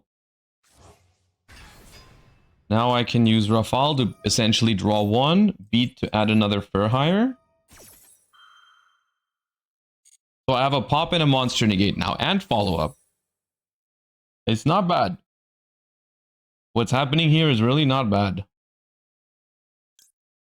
I want on Pa. And I got an Izuna. Okay. Izuna is live too. Izuna is live too. Alright, for now we'll wait. Activate this thing, which I think is not that good considering, yeah, they already went through Biblis. I don't care about that. Shouldn't Rafale be chainlink too? No, I want to deck thin. I want to find not a Furhire. So I want to add a Furhire first and then get a random card and have a higher chance of not hitting it. I have no idea how they lost this, by the way. They opened starter, double extender, maxi.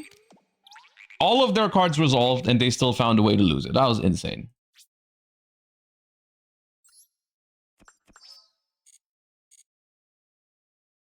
Can you share the footage of the Paleo local games that we missed? I emptied my my GoPro SD card yesterday before going to locals. I forgot we hadn't watched them yet. I don't have them anymore.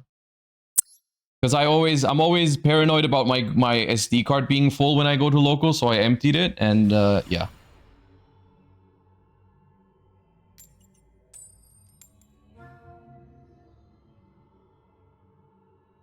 And I thought we had them on YouTube unlisted, but we actually took them off already. Because I wasn't gonna watch them. So I don't. Oh, it's my time to have Maxi. Let's go.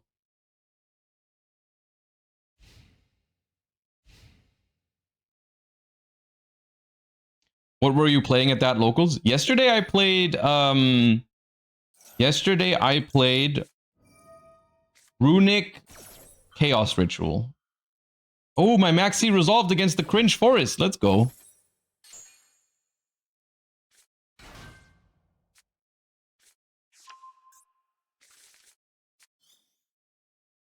Hey, Veiler's neat.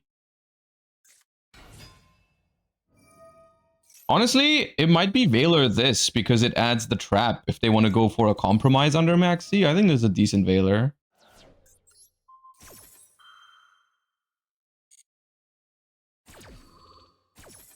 Were you playing the branded engine too? Nope, just Chaos and Runic. Ass, let's go. That's what you like to see. And Ash for their Maxi now. Let's go. For the best. Okay, let's start with Fossil Dig. Let's just not get trolled, okay? Just one time.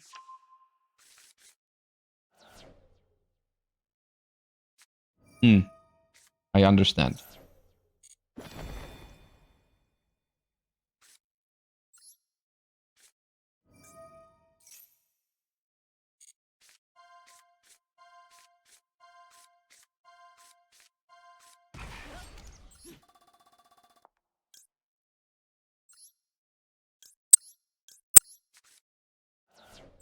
Can we win somehow?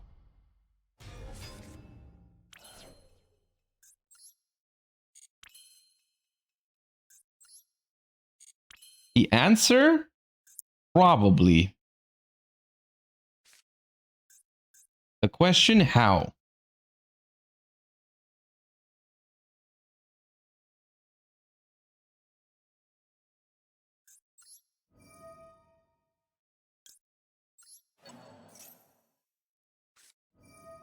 Okay, that makes it harder. Although, wait, I have Misk for this. I have Misk for this.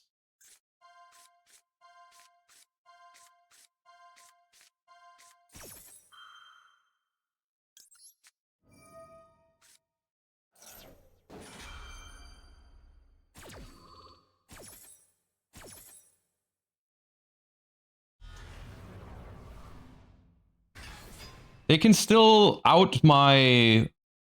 I mean, okay, why would you do that? Why would you add this back to my hand? This is actually a good normal summon.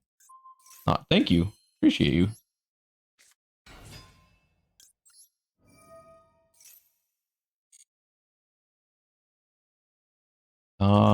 This can perform a fusion summon.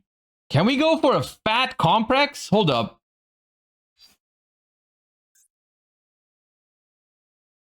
The number of dinosaurs. Dude, making this guy is so hard, actually. Like, making him do something is so hard. I need to make him with 4 dinosaurs. 1, 2, 3, 4 dinosaurs. I have 4 dinosaurs. And then it can attack 3 times with 3700, which is not even that much. Miss Graveyard Effect. If I make him with 5 dinosaurs, what does he do? Each time your opponent normals does 10. That's not even worth it. I'll summon this guy because he's got a different type from my other card. I've got 2 cards in your grave. Yes.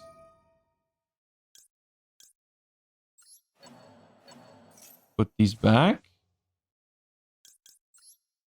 And then I can destroy this.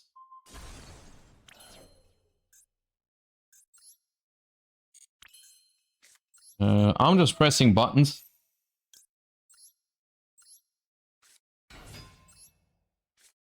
Here.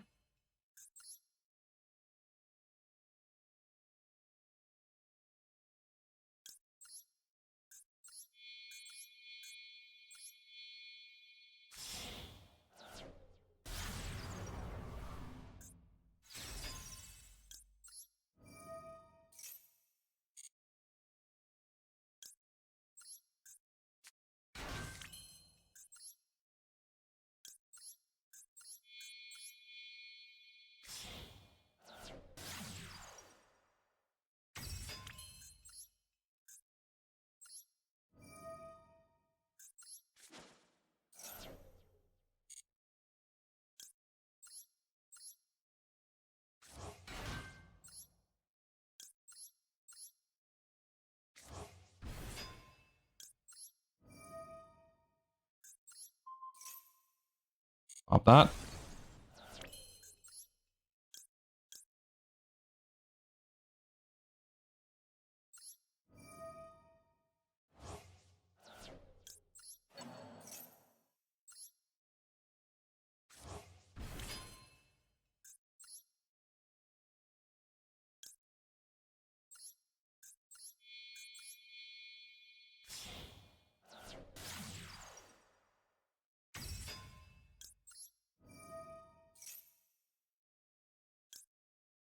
Set that.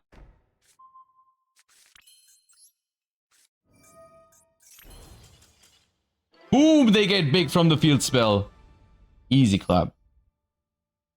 Nice rolling Lockbird, bro.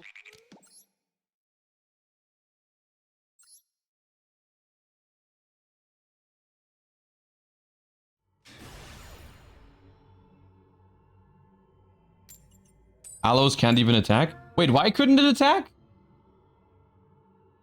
Does the fusion spell say it can't attack? We used the revive? Oh, I didn't know that. Well, they didn't either, so that's good. Aloes. This card cannot attack turn this effect. Yeah, okay.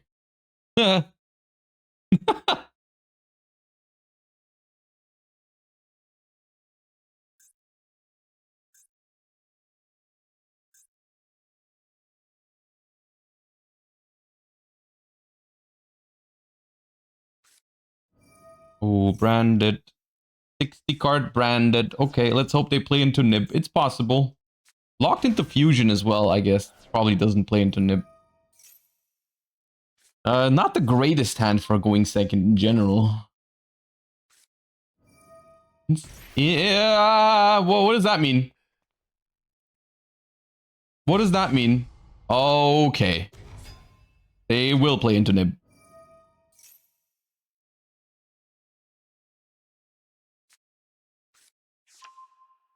Thorn of Violet Poison.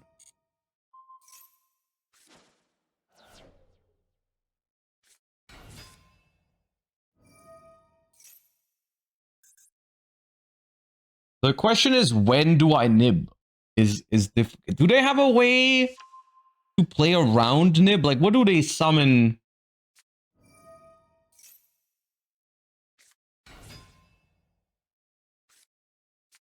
They're gonna go Crystal Wing. Well, they're locked out of Crystal Wing, so that's a lie. They started with Branded Opening, and they now are using Branded Fusion, so they cannot make Crystal Wing. Oh, what in the Archfiend Harris?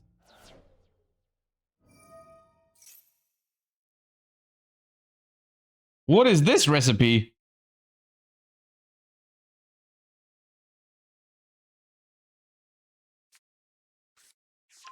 Archfiend's Usurpation.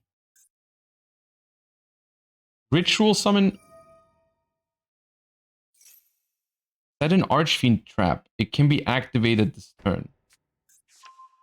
Tribute a monster. Oh, is it an FTK?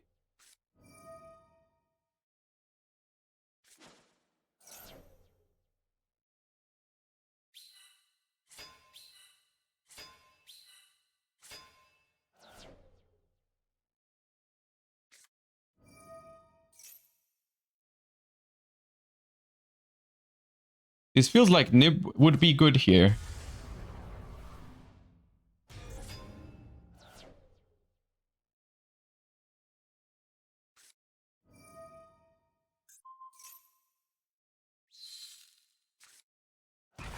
Oh, I was toggled off. That was too quick for me. That was too quick. I let go. I let go of the thing. Yeah. Well.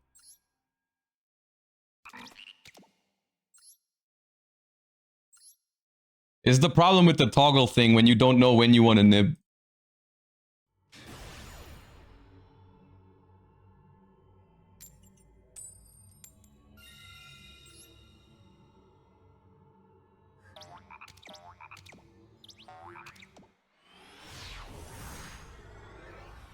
Oxpax, thank you for the tier 1 sub. Appreciate the first time sub. Thank you so much.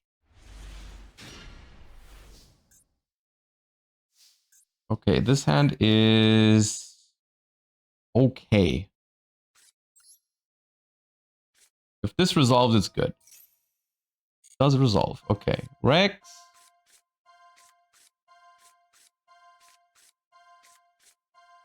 And Kimridge. Alright.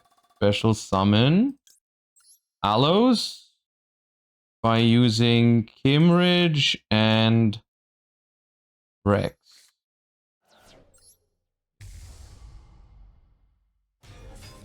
Aloes! Aloes, target, Rex.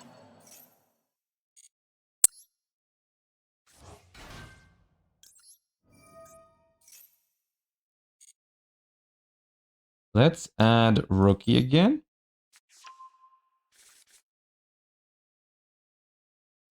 And we get drolled again. Awesome. What a wonderful game this is. Yeah, that's bad. That is pretty bad. But maybe it could be worse? I don't know, man.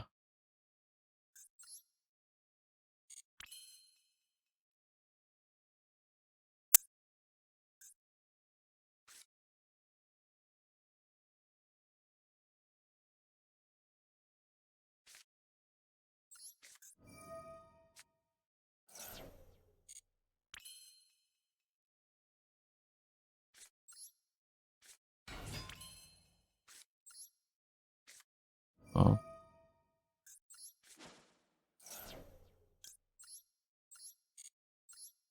Why are we running Nib? Because of its effect. It has an ability. There's words on the card. Actually.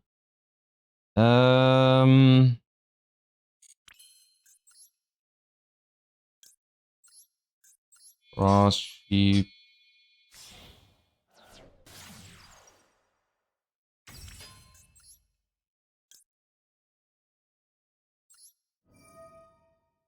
Go for 2? Go for 2.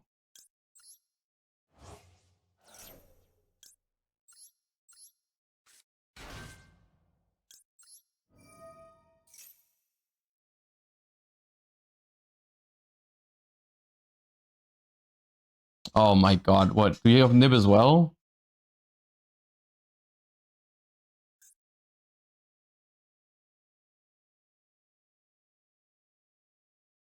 Or what?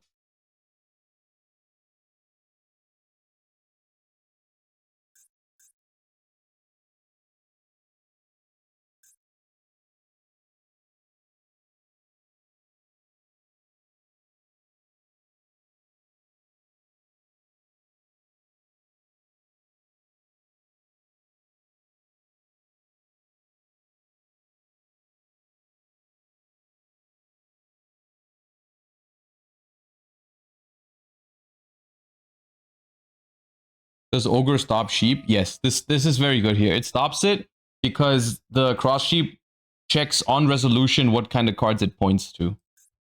So this is a very, very strong Harmonia.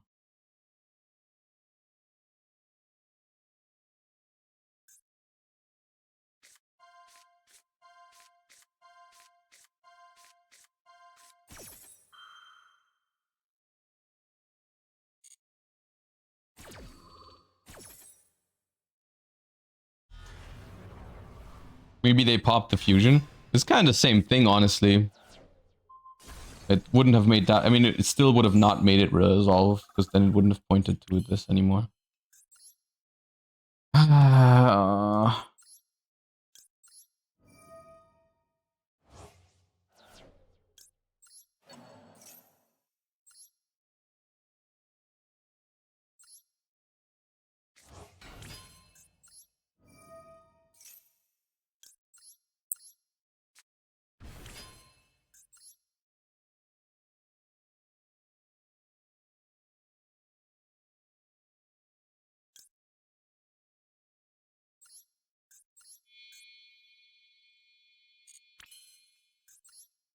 it's so painful. I have 3 dinosaurs.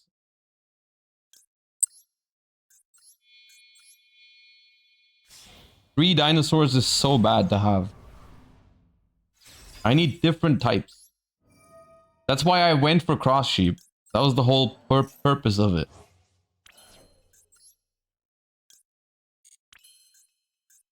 This is a warrior! I'm losing my mind.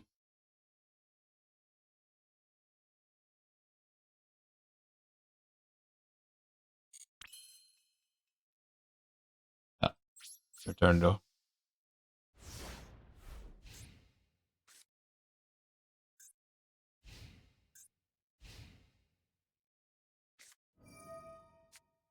I'm gonna lose. I'm gonna lose to Voiceless Voice. I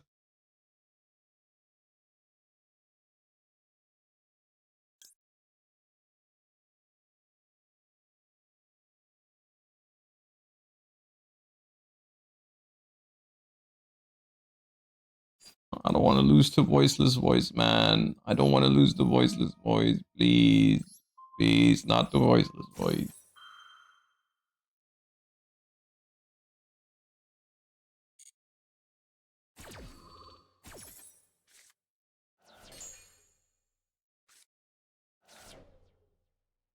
What's up, Quantrell? Thank you for the 41. Appreciate you.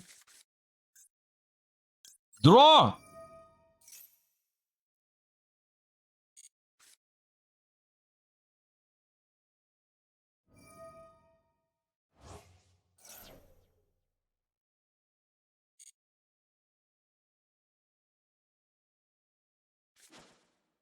Okay. No, no low, maybe? Wait, this adds. Right. I forgot this adds. Well, I draw another card. Draw!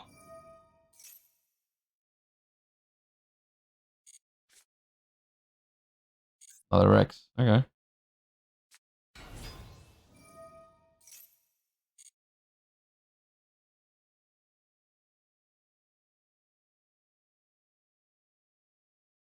Revive before... I don't have a for hire engrave. I can only add back rookie.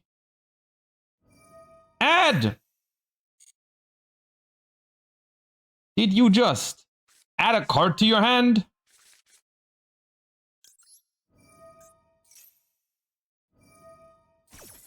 Okay, spend your Omni on that, sure. Fine.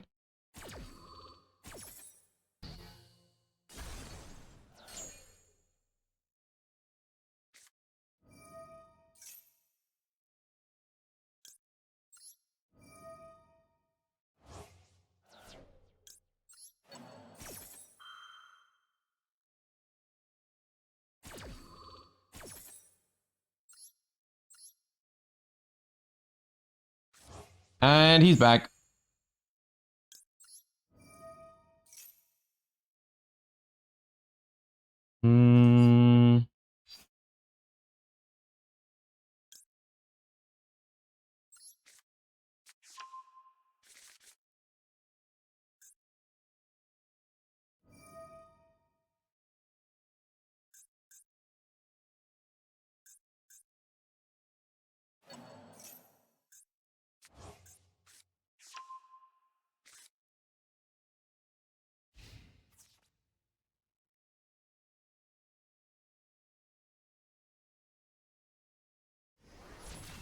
Hey.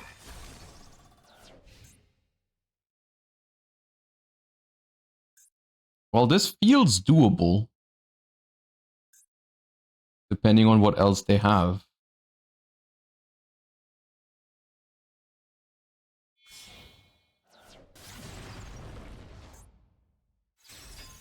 The Dynamondo is good, and I'm also afraid that they won't... Oh, they can't activate it because of the Harmonia. That's good, at least.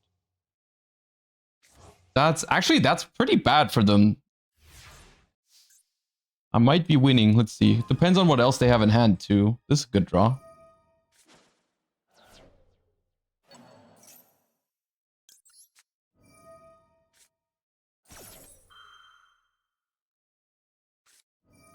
That is less cool for me. Okay.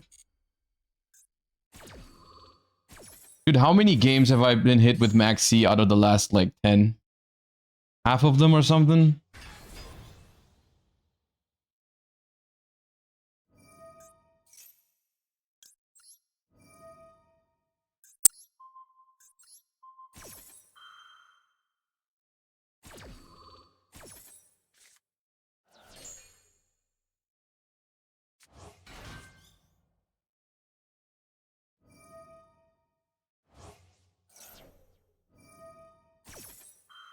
I don't think I can play into the, like, this Max C. I wish I would have preferred if we both didn't have Max C, actually, because their Max C is significantly worse for me than mine is for them.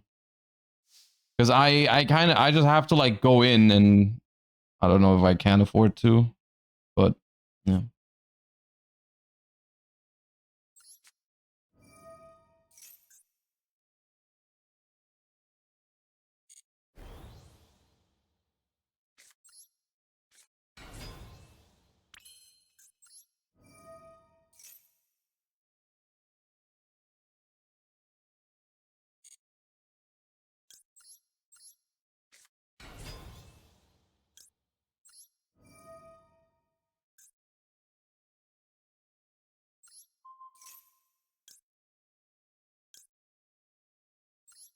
Draw. I just go in. I go in, and every time they draw, I draw. I don't know if it makes a difference or if I can win, but we'll go in. I don't know. There's another Harmonia. Cool.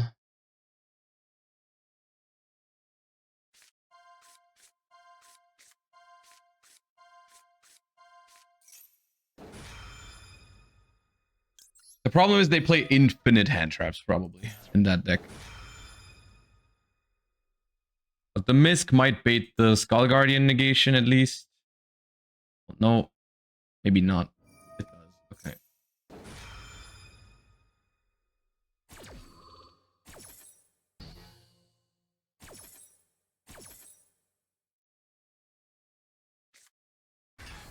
I mean, they're popping the Rex now to stop me from drawing, but I can bring it back.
I have no more Rexes.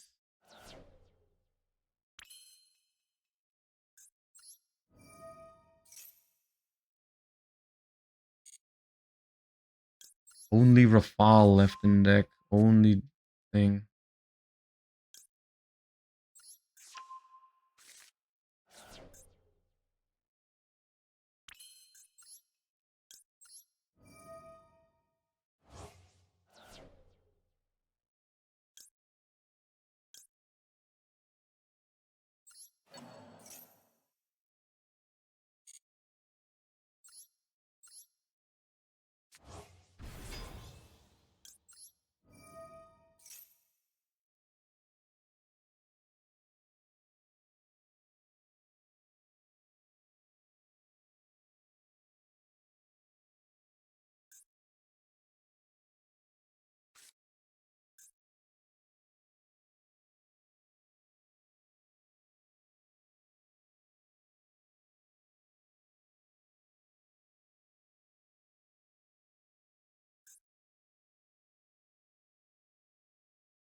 I don't know how to win though.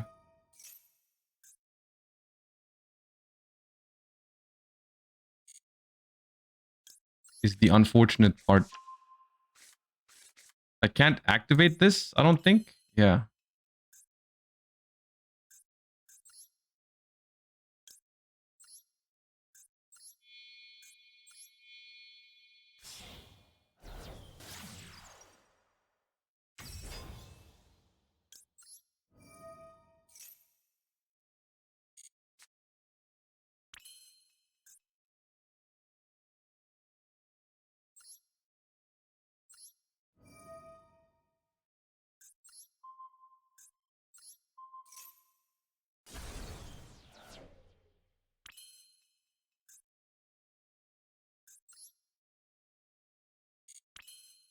I don't know what to do.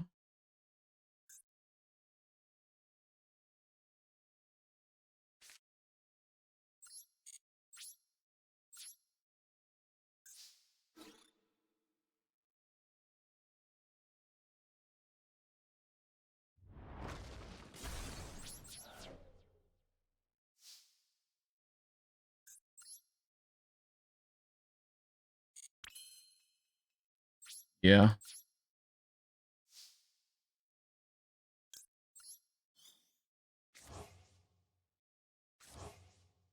I don't think there's a chance for survival. I'm out of Rexes.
I mean, I'm only on 3,000. I doubt they will have to play into Nib to beat this.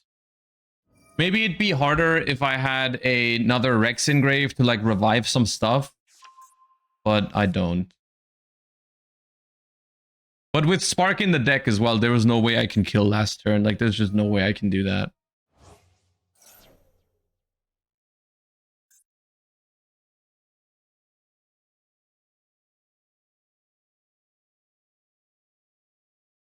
I mean, ultimately, I think the verdict on this deck just has to be it's fun. It's also functional, but it's just worse than other decks that exist because Droll, Maxi, and stuff just destroy it.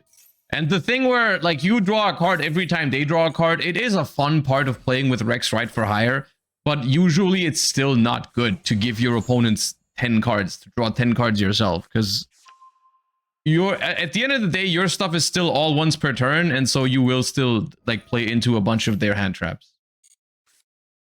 Lupus. Wait, is Lupus good here?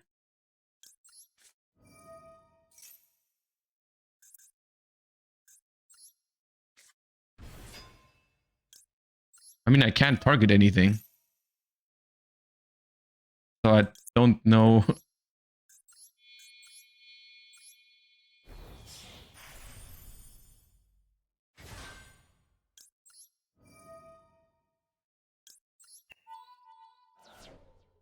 Papa Harmonia does not make me survive, though.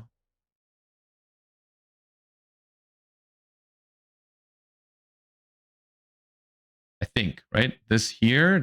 Wait, no, that's not game yet. It's not game yet. No. Leave me alone.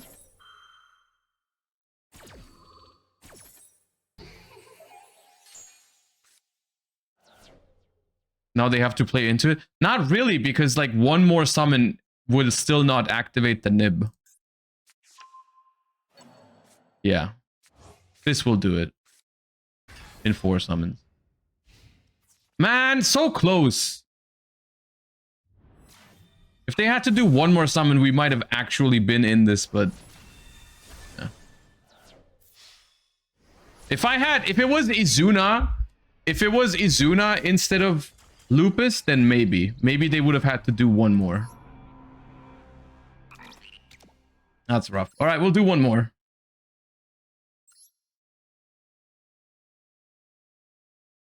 Yeah, I mean, if they have Droll and Maxi, then everyone can lose to Voiceless Voice, I guess. It's just the power of non-engine in modern Yu-Gi-Oh! You can probably win against some decks with a Yugi starter deck if you have Droll Maxi in there.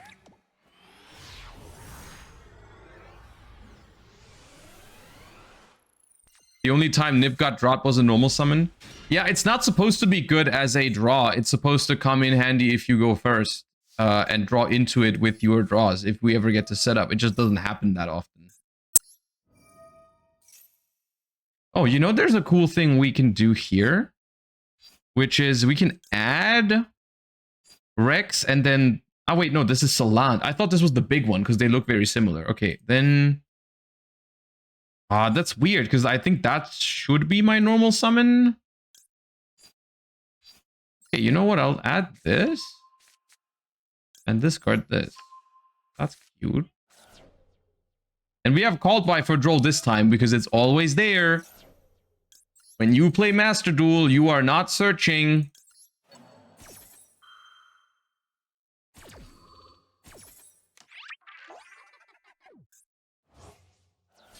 All right, now that the mini game is out of the way.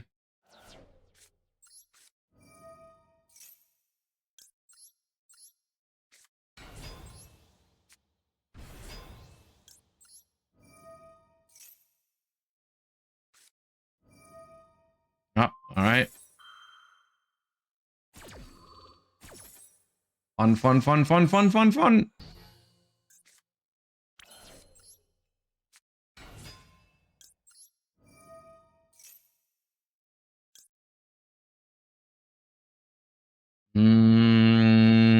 Still this, I think.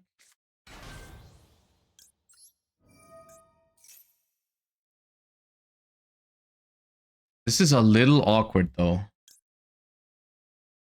Because I have 2 warriors and 2 dinosaurs right now, so I cannot make... I can make heal. Hold up. So I make heal with these 2, because warrior plus dinosaur.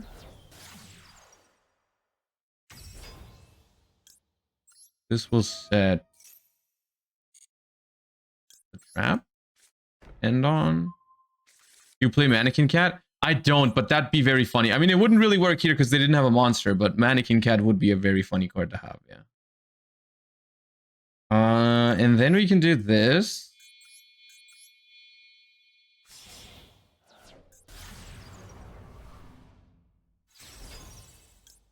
The setup is going to be very weak to board breakers. I also don't have Rafal or Donpa in rotation. I have to have Donpa, though. I can't really do it without Donpa, but I also kind of need Rafal, no? I kind of need all of these. Do Rafal. Rafal. Chain this. Or... During your opponent's turn, banish this card from your grave, special a Fur Hire from your hand. Okay, that works. Hold up. Yes, I special this.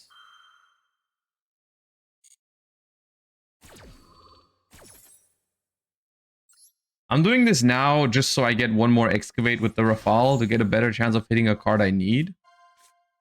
I would... What can Misk summon? Danine adds a GMX monster. Is that worth it here? A GMX monster, so that adds Kimridge. Kimridge gives... But that's... I don't... I'd rather just have a guaranteed thing in hand. You're locked? Bro, wait, who locks me? Oh, this guy locks you, right? Oh, yeah. This guy locks you. Yeah, I forgot. But that's fine. So we set this. We set this. And then... Yes, this is good. Hold up. So we pass.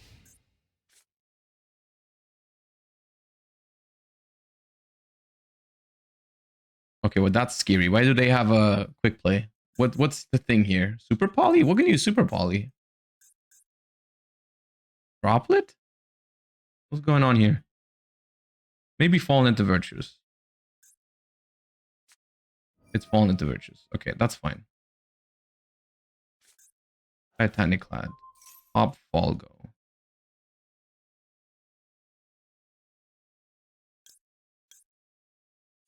Sure. This special's one from deck now. So here's Wiz. Add. And gain life. As soon as I discard my Rex. Ooh, this'll be nice. I hope. Artesia. Effect. Yes.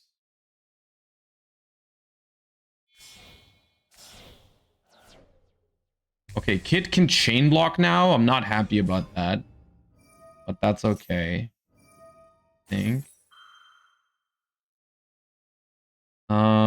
Yes. Bring back the Cartesia. Don't think that matters too much.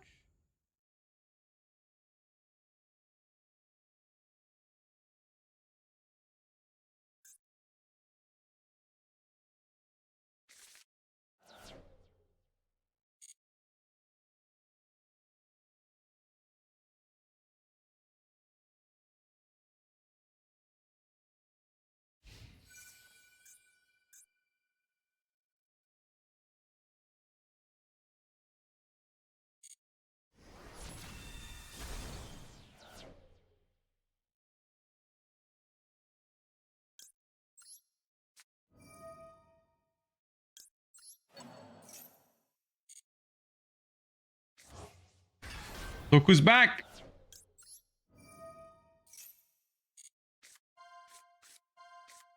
Guess I'll take a fossil dig.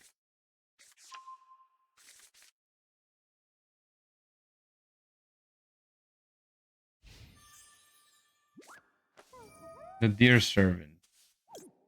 Nope. All right, now observe. Observe. How do I have to do this? We do this first. Target Falgo.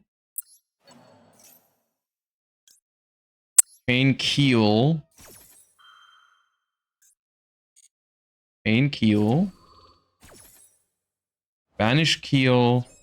Summon Donpa. Special Falgo. Now they can trigger their Grand Guignol. I don't care. Yeah. Donpa effect. Pop.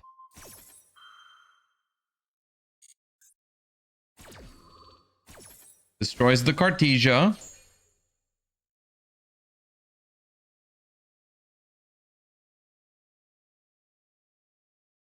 They can summon Quem here. It doesn't matter. Or this one. This one's good, but it's not gonna. And now we draw 3. Hog champion. Suck.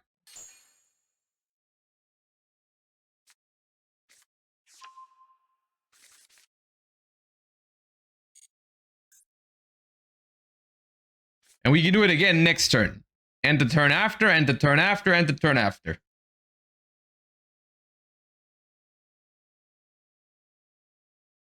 I miss Runic for Hire Man. Dude, unironically, we could, if we really wanted to, we could add Runics into this deck. It would probably be a 60 card abomination, but it wouldn't be impossible.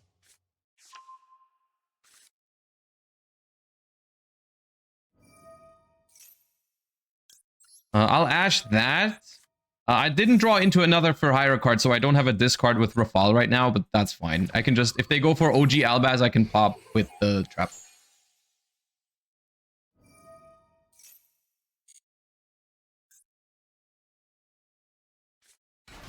But they don't. That's smart. I mean, I still get to use the trap. Target face-up cards on the field up to the number of monsters for higher you control with different names. Destroy them if you control a level 8 and a link 3 or higher for higher. You can banish those cards instead. Beep. Boop, bop, boop. Alright.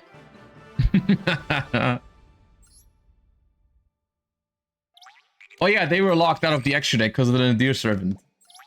Or did they use Nadir Servant? I forget. Anyways. Alright.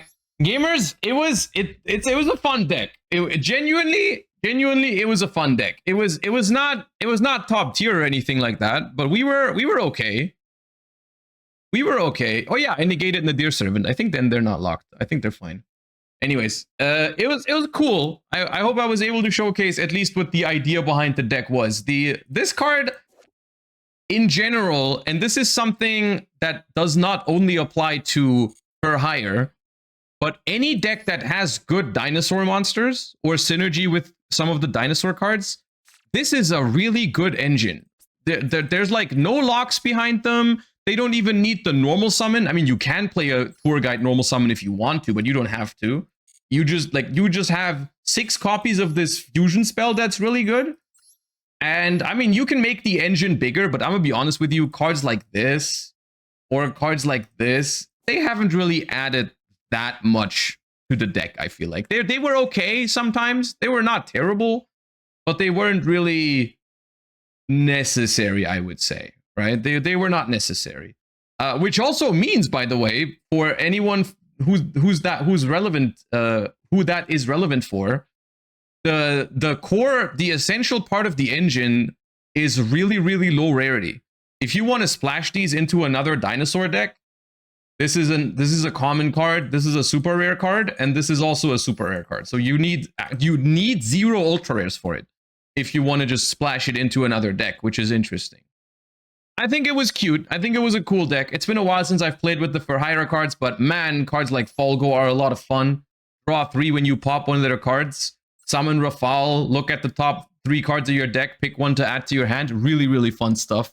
It was a very enjoyable deck, and it was not bad. Not bad. Maybe also some room for improvement. Maybe you can go completely crazy and add some runic cards into the mix, and then you know. Draw into those with your, like, I mean, if you have, I will say that much, if you have a fountain up and your opponent plays into the Rex right for hire, they are not going to have a good time because you just keep drawing runics that you can activate, which is pretty sick if you get that off. I don't know how realistic that would be, but if you can, that would be pretty sick. I don't know if you could think about that would probably be like a 50 card deck of some sorts or more, where you just cut the hand traps and some of the GMX cards and you play runics instead. Maybe that's something for another day. Maybe it's something for another day.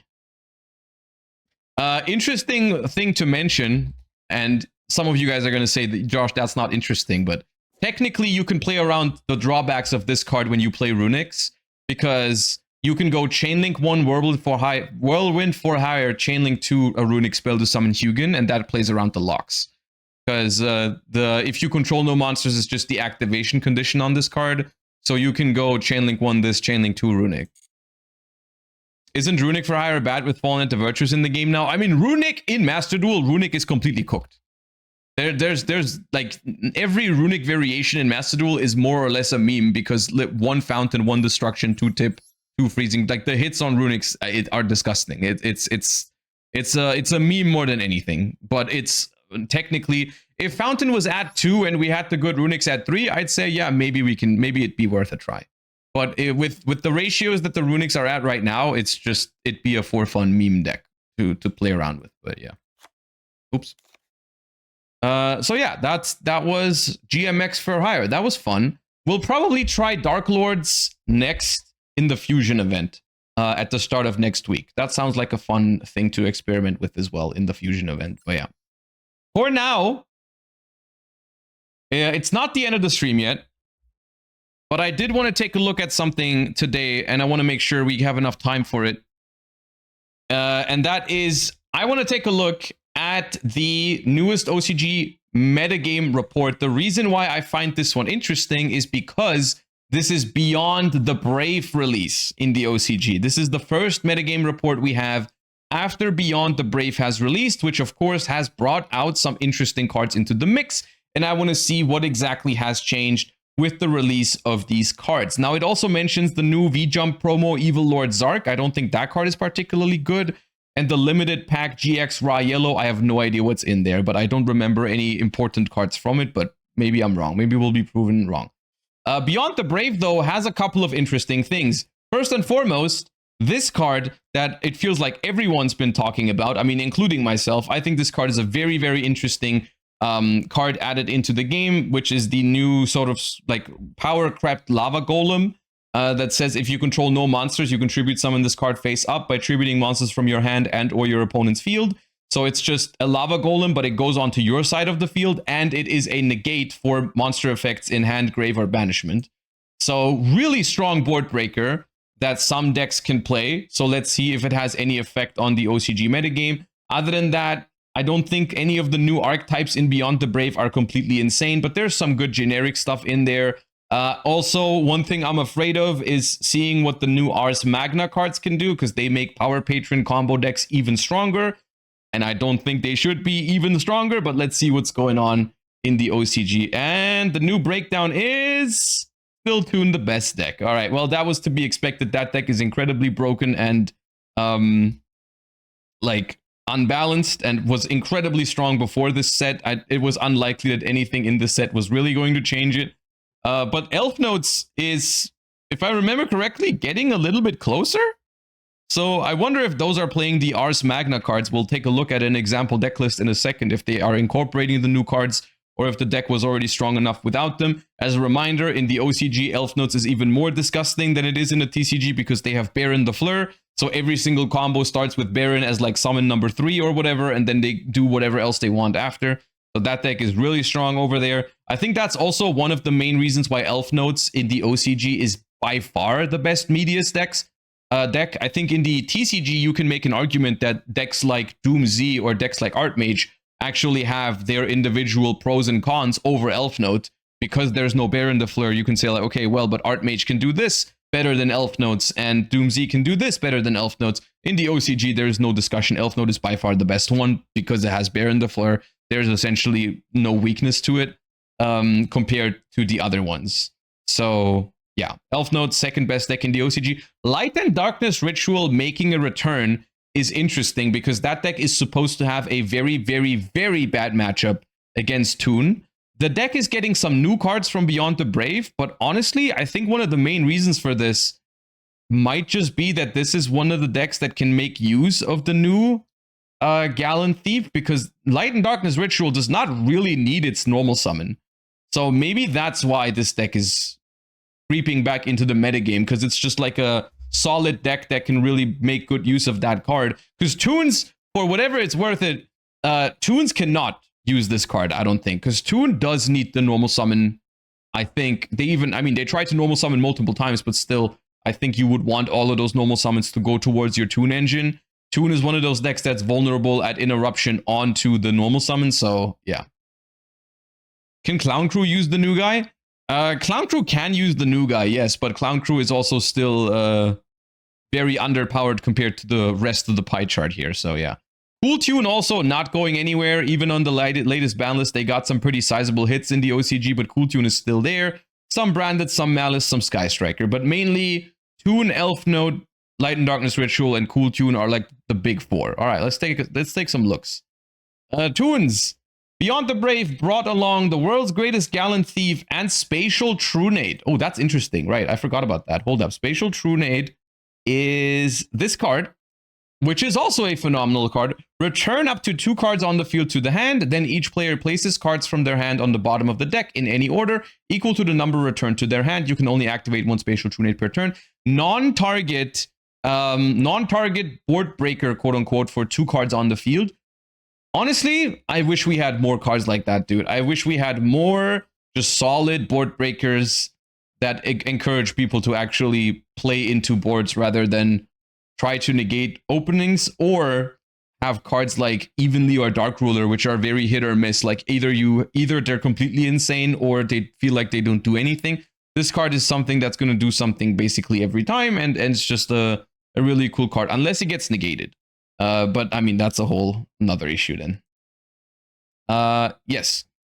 Toon has to use the normal summon on Funny Dark Rabbit, so they're unable to use the Gallant Thief. On the other hand, Spatial Trunade is a fantastic addition to the side deck that every deck can run.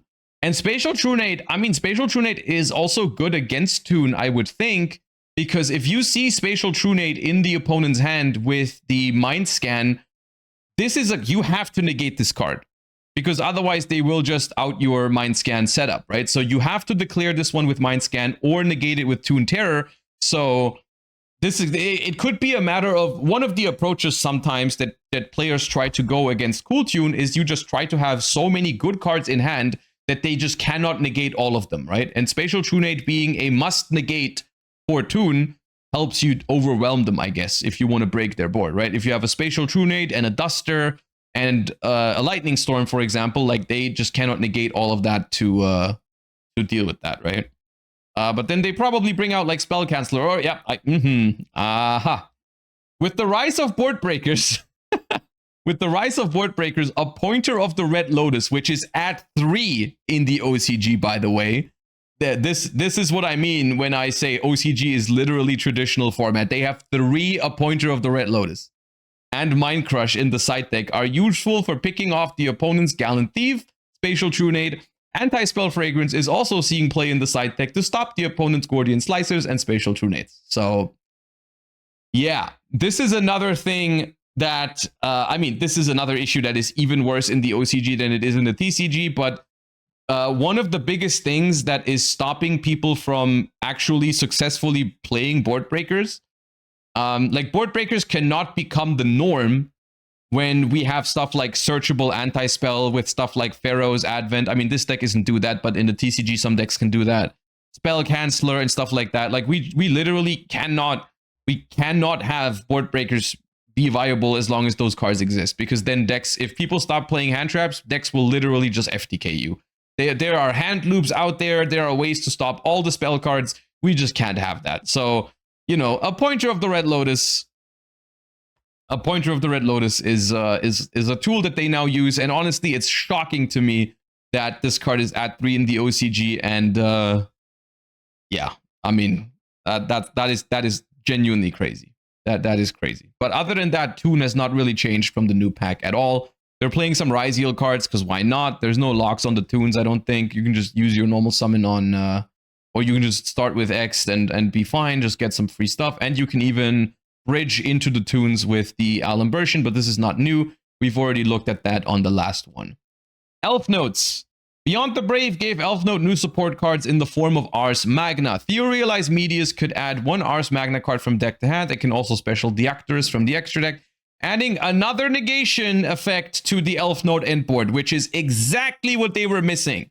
This is exactly what Elf Note was missing. I am so happy that the Elf Note players finally have access to another Omni Negate. All right, an opening with prohibited or Power Patron Portal Terminus is as follows. All right, how many steps? I'm not reading all that.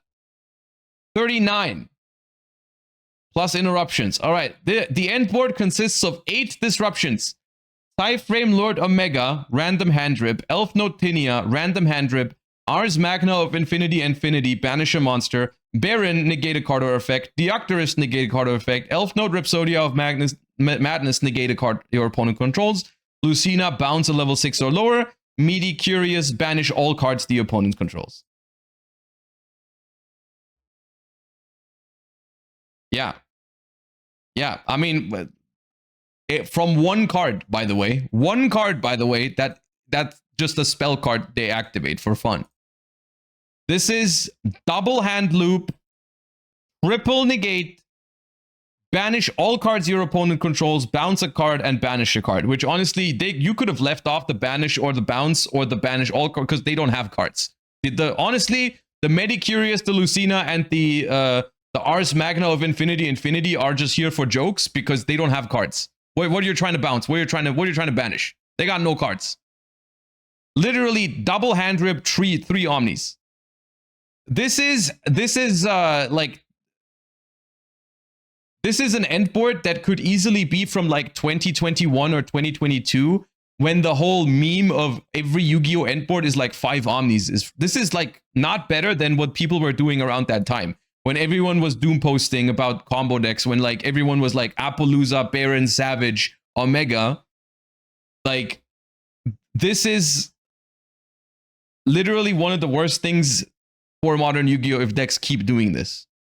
The game is unplayable if this happens. You cannot Dark Ruler this because there's a trap negation on here. You have to hand trap it, but you have to hand trap it preferably like instantly, because they are summoning Baron the Fleur very, very early on. I mean, I don't know when this exact combo makes it, but it makes it. Where's Baron? Baron here.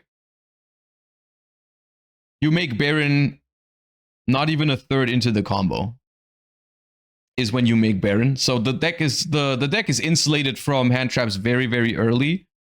Basically, this is a kind of deck where you have to Charmy it, or you have to throw your hand traps at the first starter and hope they can't play. Is literally it. And this is why I was not very happy when I saw the Ars Magna cards. This is going to be like, here's the thing. In the TCG, we don't have Baron, but even if you leave Baron off of this endboard, it's still way, way, way, way too much. It's actually insane. It is actually insane what is happening there. So yeah, I don't even know what to say. I don't even know why they would add another. And honestly, this deck also play here. You see, this deck gets access to all of the best non-engine in the game as well. This deck still has room because like basically everything is 1-card combos here pretty much to make these boards. So you still get to play 3 of the world's greatest Gallant Thief, because you don't really need your normal summon in Elf Node, all of them special summon. You have room for 6 Charmies. You still have room for Ash, Maxi, and Droll. And you get to do stuff like this. So yeah, have fun. Have fun with that deck in the format. I mean, we're going to have fun with that too in a moment. Like, yeah. Light and Darkness Ritual, I guess, is the only positive thing about any of this. Light and Darkness Ritual does not use the normal summon. Yeah, and they can use the world's greatest Gallant Thief. So that is a board breaker. So they go down to 1 Celtic Guardian. That makes sense. Other than that, you know, we play the Albaz package here, because that also plays as a special summon, gives us a little bit of pressure. They play the bridge again.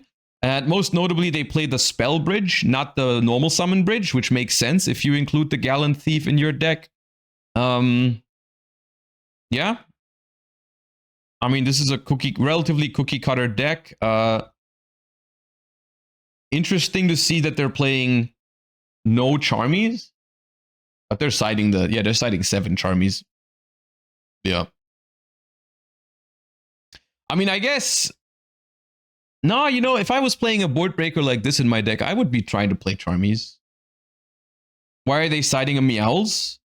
I am not sure if Meowls is maybe okay against Elf Nodes. I mean, they have Sterilitzia that revives from grave. They have the Trap that can revive from grave. Sometimes Medius wants to come back from graveyard. The level 10 Synchro can summon 1 from grave. The Ars Magna cards summon themselves back from banished. So yeah, maybe Meowls becomes a solid card against this deck. Also, the Power Patron, the big Power Patron bring 1 back from grave, right? So maybe Meowls is okay. Like, what I'm saying, I think Meowls is not even that great against this deck. But unironically, when decks are this powerful from 1 card, what else are you gonna do, man? You cannot board break this deck. I mean, they play the best board breaker that the game has ever seen in the Gallant dude, and I don't even think it would help against this board. Because, first of all, even if you draw the best board breaker in the game, there's still a chance it gets ripped out of your hand. They rip 2 of your cards. So if you get lucky, you get to keep it. And then you also have to have a way to keep playing. And then they still have more interruptions because you cannot tribute all of this. It's not possible. So it's Charmies are the only thing you have at this point.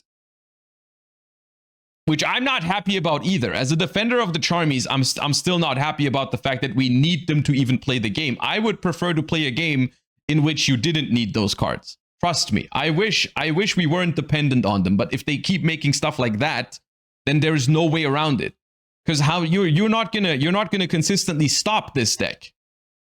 You are not going to consistently stop this deck because every single card here is a high quality starter or high quality extender, pretty much. Like they start with the spell. If you're lucky, you can Ash it. Then they special summon Lucina. You need an answer for that too. If they have Regina in hand or Tinia in hand or the spell in hand or whatever, you need an answer for that too. If they normal summon the Power Patron, have fun trying to Effect Veiler their stuff because they're gonna dodge it. There's literally no way to beat a deck like that consistently going second with negation hand traps. It just does not work. It's not an appropriate solution. So they're siding hella Charmies. The reason why they even main deck these cards is probably because this deck going first, the ceiling is so low that this deck probably just destroys it.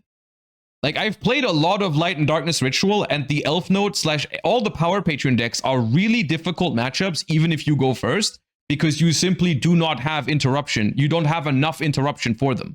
The ceiling of these decks is so high that your interruptions are often not enough to stop it. So that's why they're probably maining Ogre, Ash, Veiler, Harmonia, Droll, and Maxi. Not because these cards are actually good going second, because most of the time they're not, except for Maxi probably.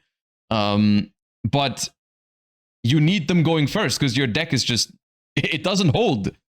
It doesn't hold up to the pressure that this deck has.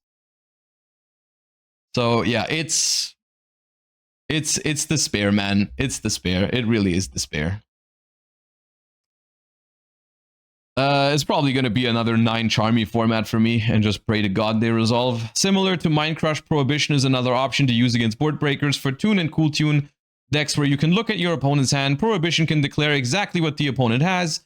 The card declared with Prohibition cannot be normal summoned, flip summoned, or special summoned, which would disable the opponent's world's greatest gallant thief. Alright, so some people are playing Prohibition in Cool Tune now.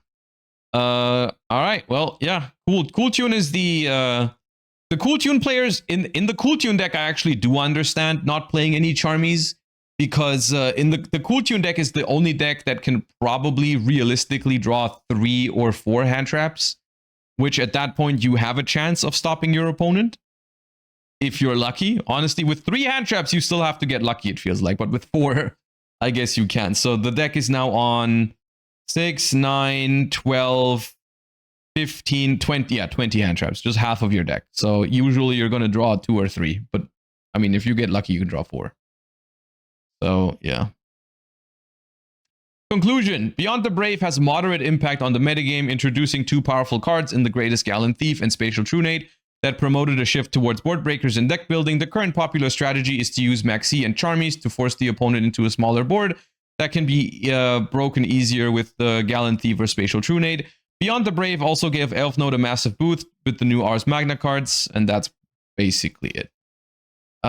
China City Tournament will be the first major tournament where Beyond the Brave and Limited Pack GX can be played, but utility selection is not yet allowed. Okay.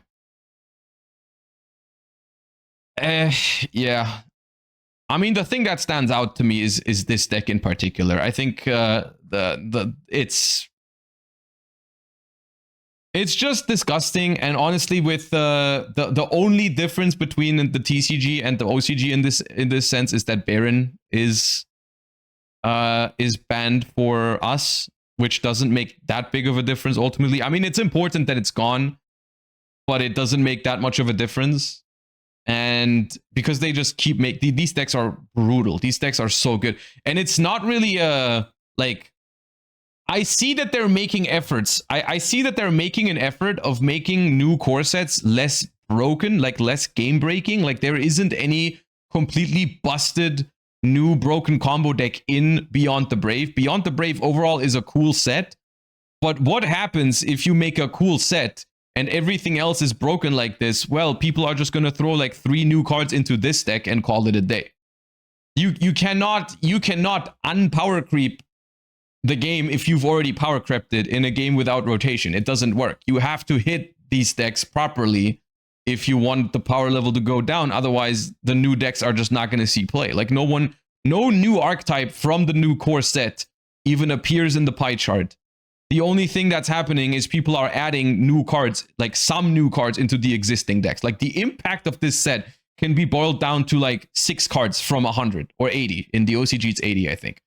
The new Board Breaker has impact, the Spatial Trunade has impact, and the Ars Magna cards have impact, however many those are, 4 or 5 different ones. So literally, the rest of the set might as well not exist because of how powerful Toon and Elf Node are. So, yeah, cool. And that's the OCG right now. And the thing is, the fact that this is not looking great doesn't have that much to do with OCG versus TCG. This is just a general design philosophy thing that combo decks are, I hate to say it, but combo decks are getting out of hand again, just like they did about 5 years ago. And people were ending on end boards that were unfathomable. Like you just cannot possibly play the game against these boards. It's just not possible. Honestly, the best case scenario for us, unironically, I think the best case scenario for us, if it worlds, is just completely dominated by Elf Nodes, which I don't know if it's going to be the case because these cards are not out yet for worlds and Baron is banned at worlds. So I don't know if that's going to be the case, but it would be I'm rooting for, and I hate that I have to say that, but I'm rooting for worlds to just be unwatchable because everyone plays Elf Nodes. And then Elf Nodes wins. Like, because in the finals, it's like an Elf Node mirror, and just whoever wins the coin flip and goes first just FTKs the opponent, and then they are forced to do something about it. Just like how that, you remember that YCS that happened before they banned all the floodgates? That was miserable to watch because everyone was FTKing and floodgating each other. I feel like we need something like that again. I feel like it's time for another tournament that gets completely ruined by these cards, just so that, you know, we have a valid reason to crash out again, and then they actually have to do something about it. Because, like, if the World Championship Finals looks like that, I feel like they would do something about it. I feel like they would be forced, because from all the backlash that would happen, and because a lot of people watch the World Championship and it doesn't provide a good look on the game. Like, as much as I would hate to sit here and just watch Elf Node mirrors all day, I kind of hope it's happening for Worlds. I kind of hope. Like, if you're watching this and you're playing the World Championship, please bring Elf Nodes. Please bring Elf Nodes and play as many floodgates as you can. Yeah.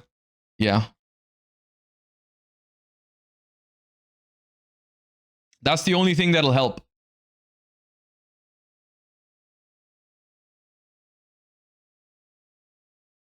Didn't make it to Worlds and is now wishing for the worst format ever. I mean, look, I'm just going off of what worked in the past, right? Like, after that YCS, where cards like D-Barrier and so on and so forth ruined so many games, like searchable barrier statues and Mjolnir Lock and stuff like that. When that happened, we got, miraculously, 1 month later, we got a ban list that banned 7 floodgates. It worked. After that YCS happened, because I think they realize that when that stuff happens on the biggest stage on stream, it looks bad. Because you made the video. I don't think it had that much to do with the video, maybe a little bit, but I think it's because they just, like, I'm sure there are people at Konami who want those cards to be gone. I don't think it's like they all don't want it, but I feel like they need to have like good arguments to other people to make it happen. And so, like, if something like that happens and the stream is bad and the public reception is bad, then, you know, here's the reason. And I think the World Championship being the biggest stage of all, I think, you know, I feel like that would actually get them to do something about it. Just like how another example of this, actually, not from the TCG, but from the OCG, was they actually finally did something about FTKs in the OCG after YCS Japan was basically completely overrun by FTKs, right? They just didn't care about it until it happened, like, over and over and over again on the YCS Japan stream. Like, right after next ban list, immediately banning like a bunch of FTK cards in the OCG, right?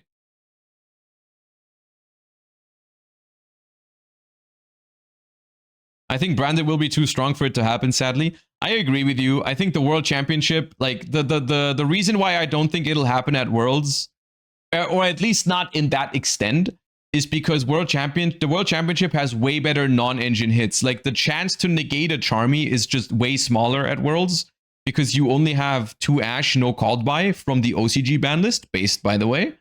So the combo decks are inherently a little bit weaker because of that. The Charmies are way better in that environment than they are in the TCG right now, which is the one thing I want from the OCG ban list. But also the TCG endboard pieces are gone, right? So there's no Baron, for example, there's no Savage and stuff like that. So the Elf Note is more likely to get Charmied, and it doesn't even have Baron either. So it's just wishful thinking. I just think at this point, what we need is just another one of those tournaments where people really see, you know, what kind of gameplay these cards provide. But yeah. Good thing SP Little Knight is at 1, yeah. That's gonna save us. It's the second SP that gets you.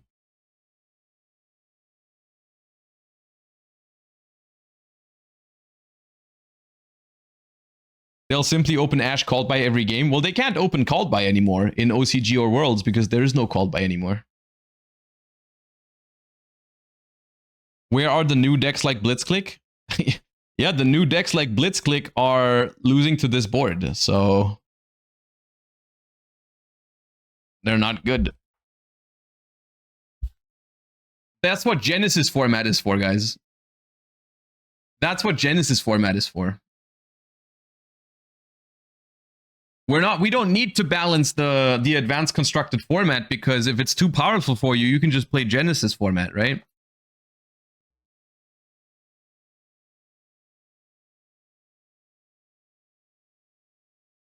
Is there Genesis at Worlds? There is no Genesis at Worlds, and I also think with the recent move from the OCG to have their own points list, I don't know how likely it is that Genesis will ever get a World Championship. Not to like doom about it, but I just don't know how that would work. Because yes, you can unite the ban lists for Advanced Constructed relatively easily. It's still, the World's format for Advanced Constructed is already a little awkward. But like, how are you going to do it? The OCG Genesis points list has like 1,000 cards on it or something. I don't know exactly how many it is, but it's a huge points list. And the TCG points list is also very, very like large.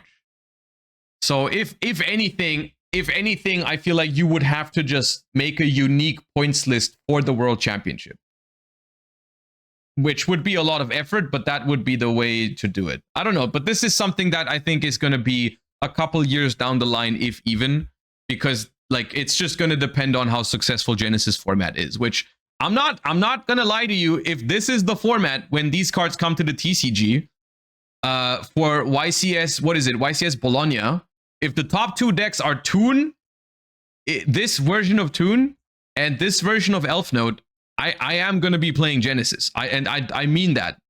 If this is the format, I'm preparing for Genesis. I will do that. Because I'm not sitting across from that for 15 rounds. Like I'm playing Genesis at that point. I'm moving over. Maybe it's maybe they make these cards to advertise Genesis to the people.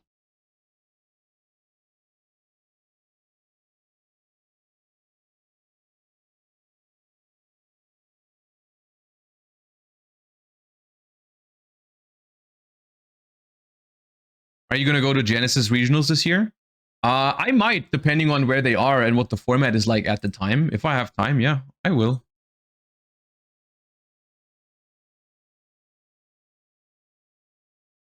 You'll stay away from Master Duel when Toon releases on Master Duel? I mean, I'll play it, I'll stream it. As a content creator, Master Duel is still always good for me. Like I'll play it, but I will not. Essentially, what this stuff does to me is it doesn't make me not want to play Yu-Gi-Oh! It makes me not want to like try hard, essentially, for Master Duel, for example. Like if there's a Duelist Cup in this format, for example, I'm not going to sit here and force myself to grind for 60 hours. Like I'll just, because this stuff is only really bad. If you, the more seriously you take the format, the worse it's going to be with this kind of stuff. If there's a format that I legitimately just think is not good, which does happen in Yu-Gi-Oh, not every format is perfect. But if there's a format that I just don't like that much, then if I just don't try hard as much, then it's not that big of a problem. You know, we can just, because I mean, Master Duel, you can always play some wacky stuff and have some fun with it anyways. And you know, that's what I do in formats where I like stuff like this happens.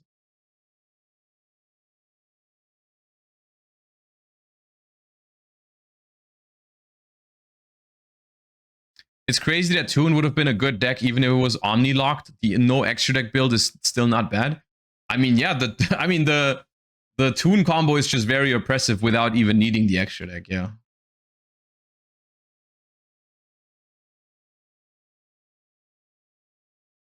If they release the utility selection with Toon, it's fine because Mind Mirror Force fries them.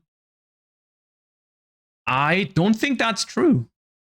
I don't think that's true because Mind Mirror Force, if they see it, it's super easy to play around, right? Mind Mirror Force is one of the worst cards against Toon because they know you have it, so they simply don't put 5 cards up. So you play with 1 less card in hand and they still have Toon Terror and Mind Scan for the rest of your hand plus their hand traps. Like, I just don't think that's true. I think it's the opposite. I think if they want Mind Mirror Force to be any impact on the format, then Toon cannot be there.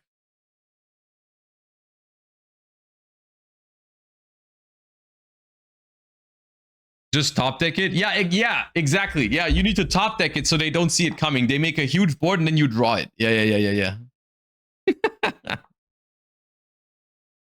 Alright, yeah. Well, that was enough look into the future. I don't want to look into the future anymore. I would like to stay in the present for now as long as I can. Alright. Okay, gamers, that is going to be the end for today's stream. I am going to be live tomorrow for a little bonus stream on Friday. Normally not planned to stream on the Friday, but because we couldn't really play Master Duel yesterday, I do want to give you guys a bonus stream tomorrow because we still have local gameplay to look at from my locals yesterday where I went X1 with Runic Chaos Ritual, which was very fun. I recorded those games. We're going to take a look at those tomorrow. So I'll see you guys tomorrow. Thank you all so much for watching. I'll find someone to raid real quick. And then I wish you all a wonderful rest of your day. Thank you so much for your support as usual. Everyone who subbed, everyone who followed, much appreciated. Thank you all so much for watching. I'll send you guys over to Farfa, who is playing some Fairy Tail right now with the new pack. So I think Farfa played Fairy Tail at UK Nationals, so you should be all right with that deck. You guys have fun over there. I'll see you all tomorrow. Thank you for watching. Peace. Bye-bye.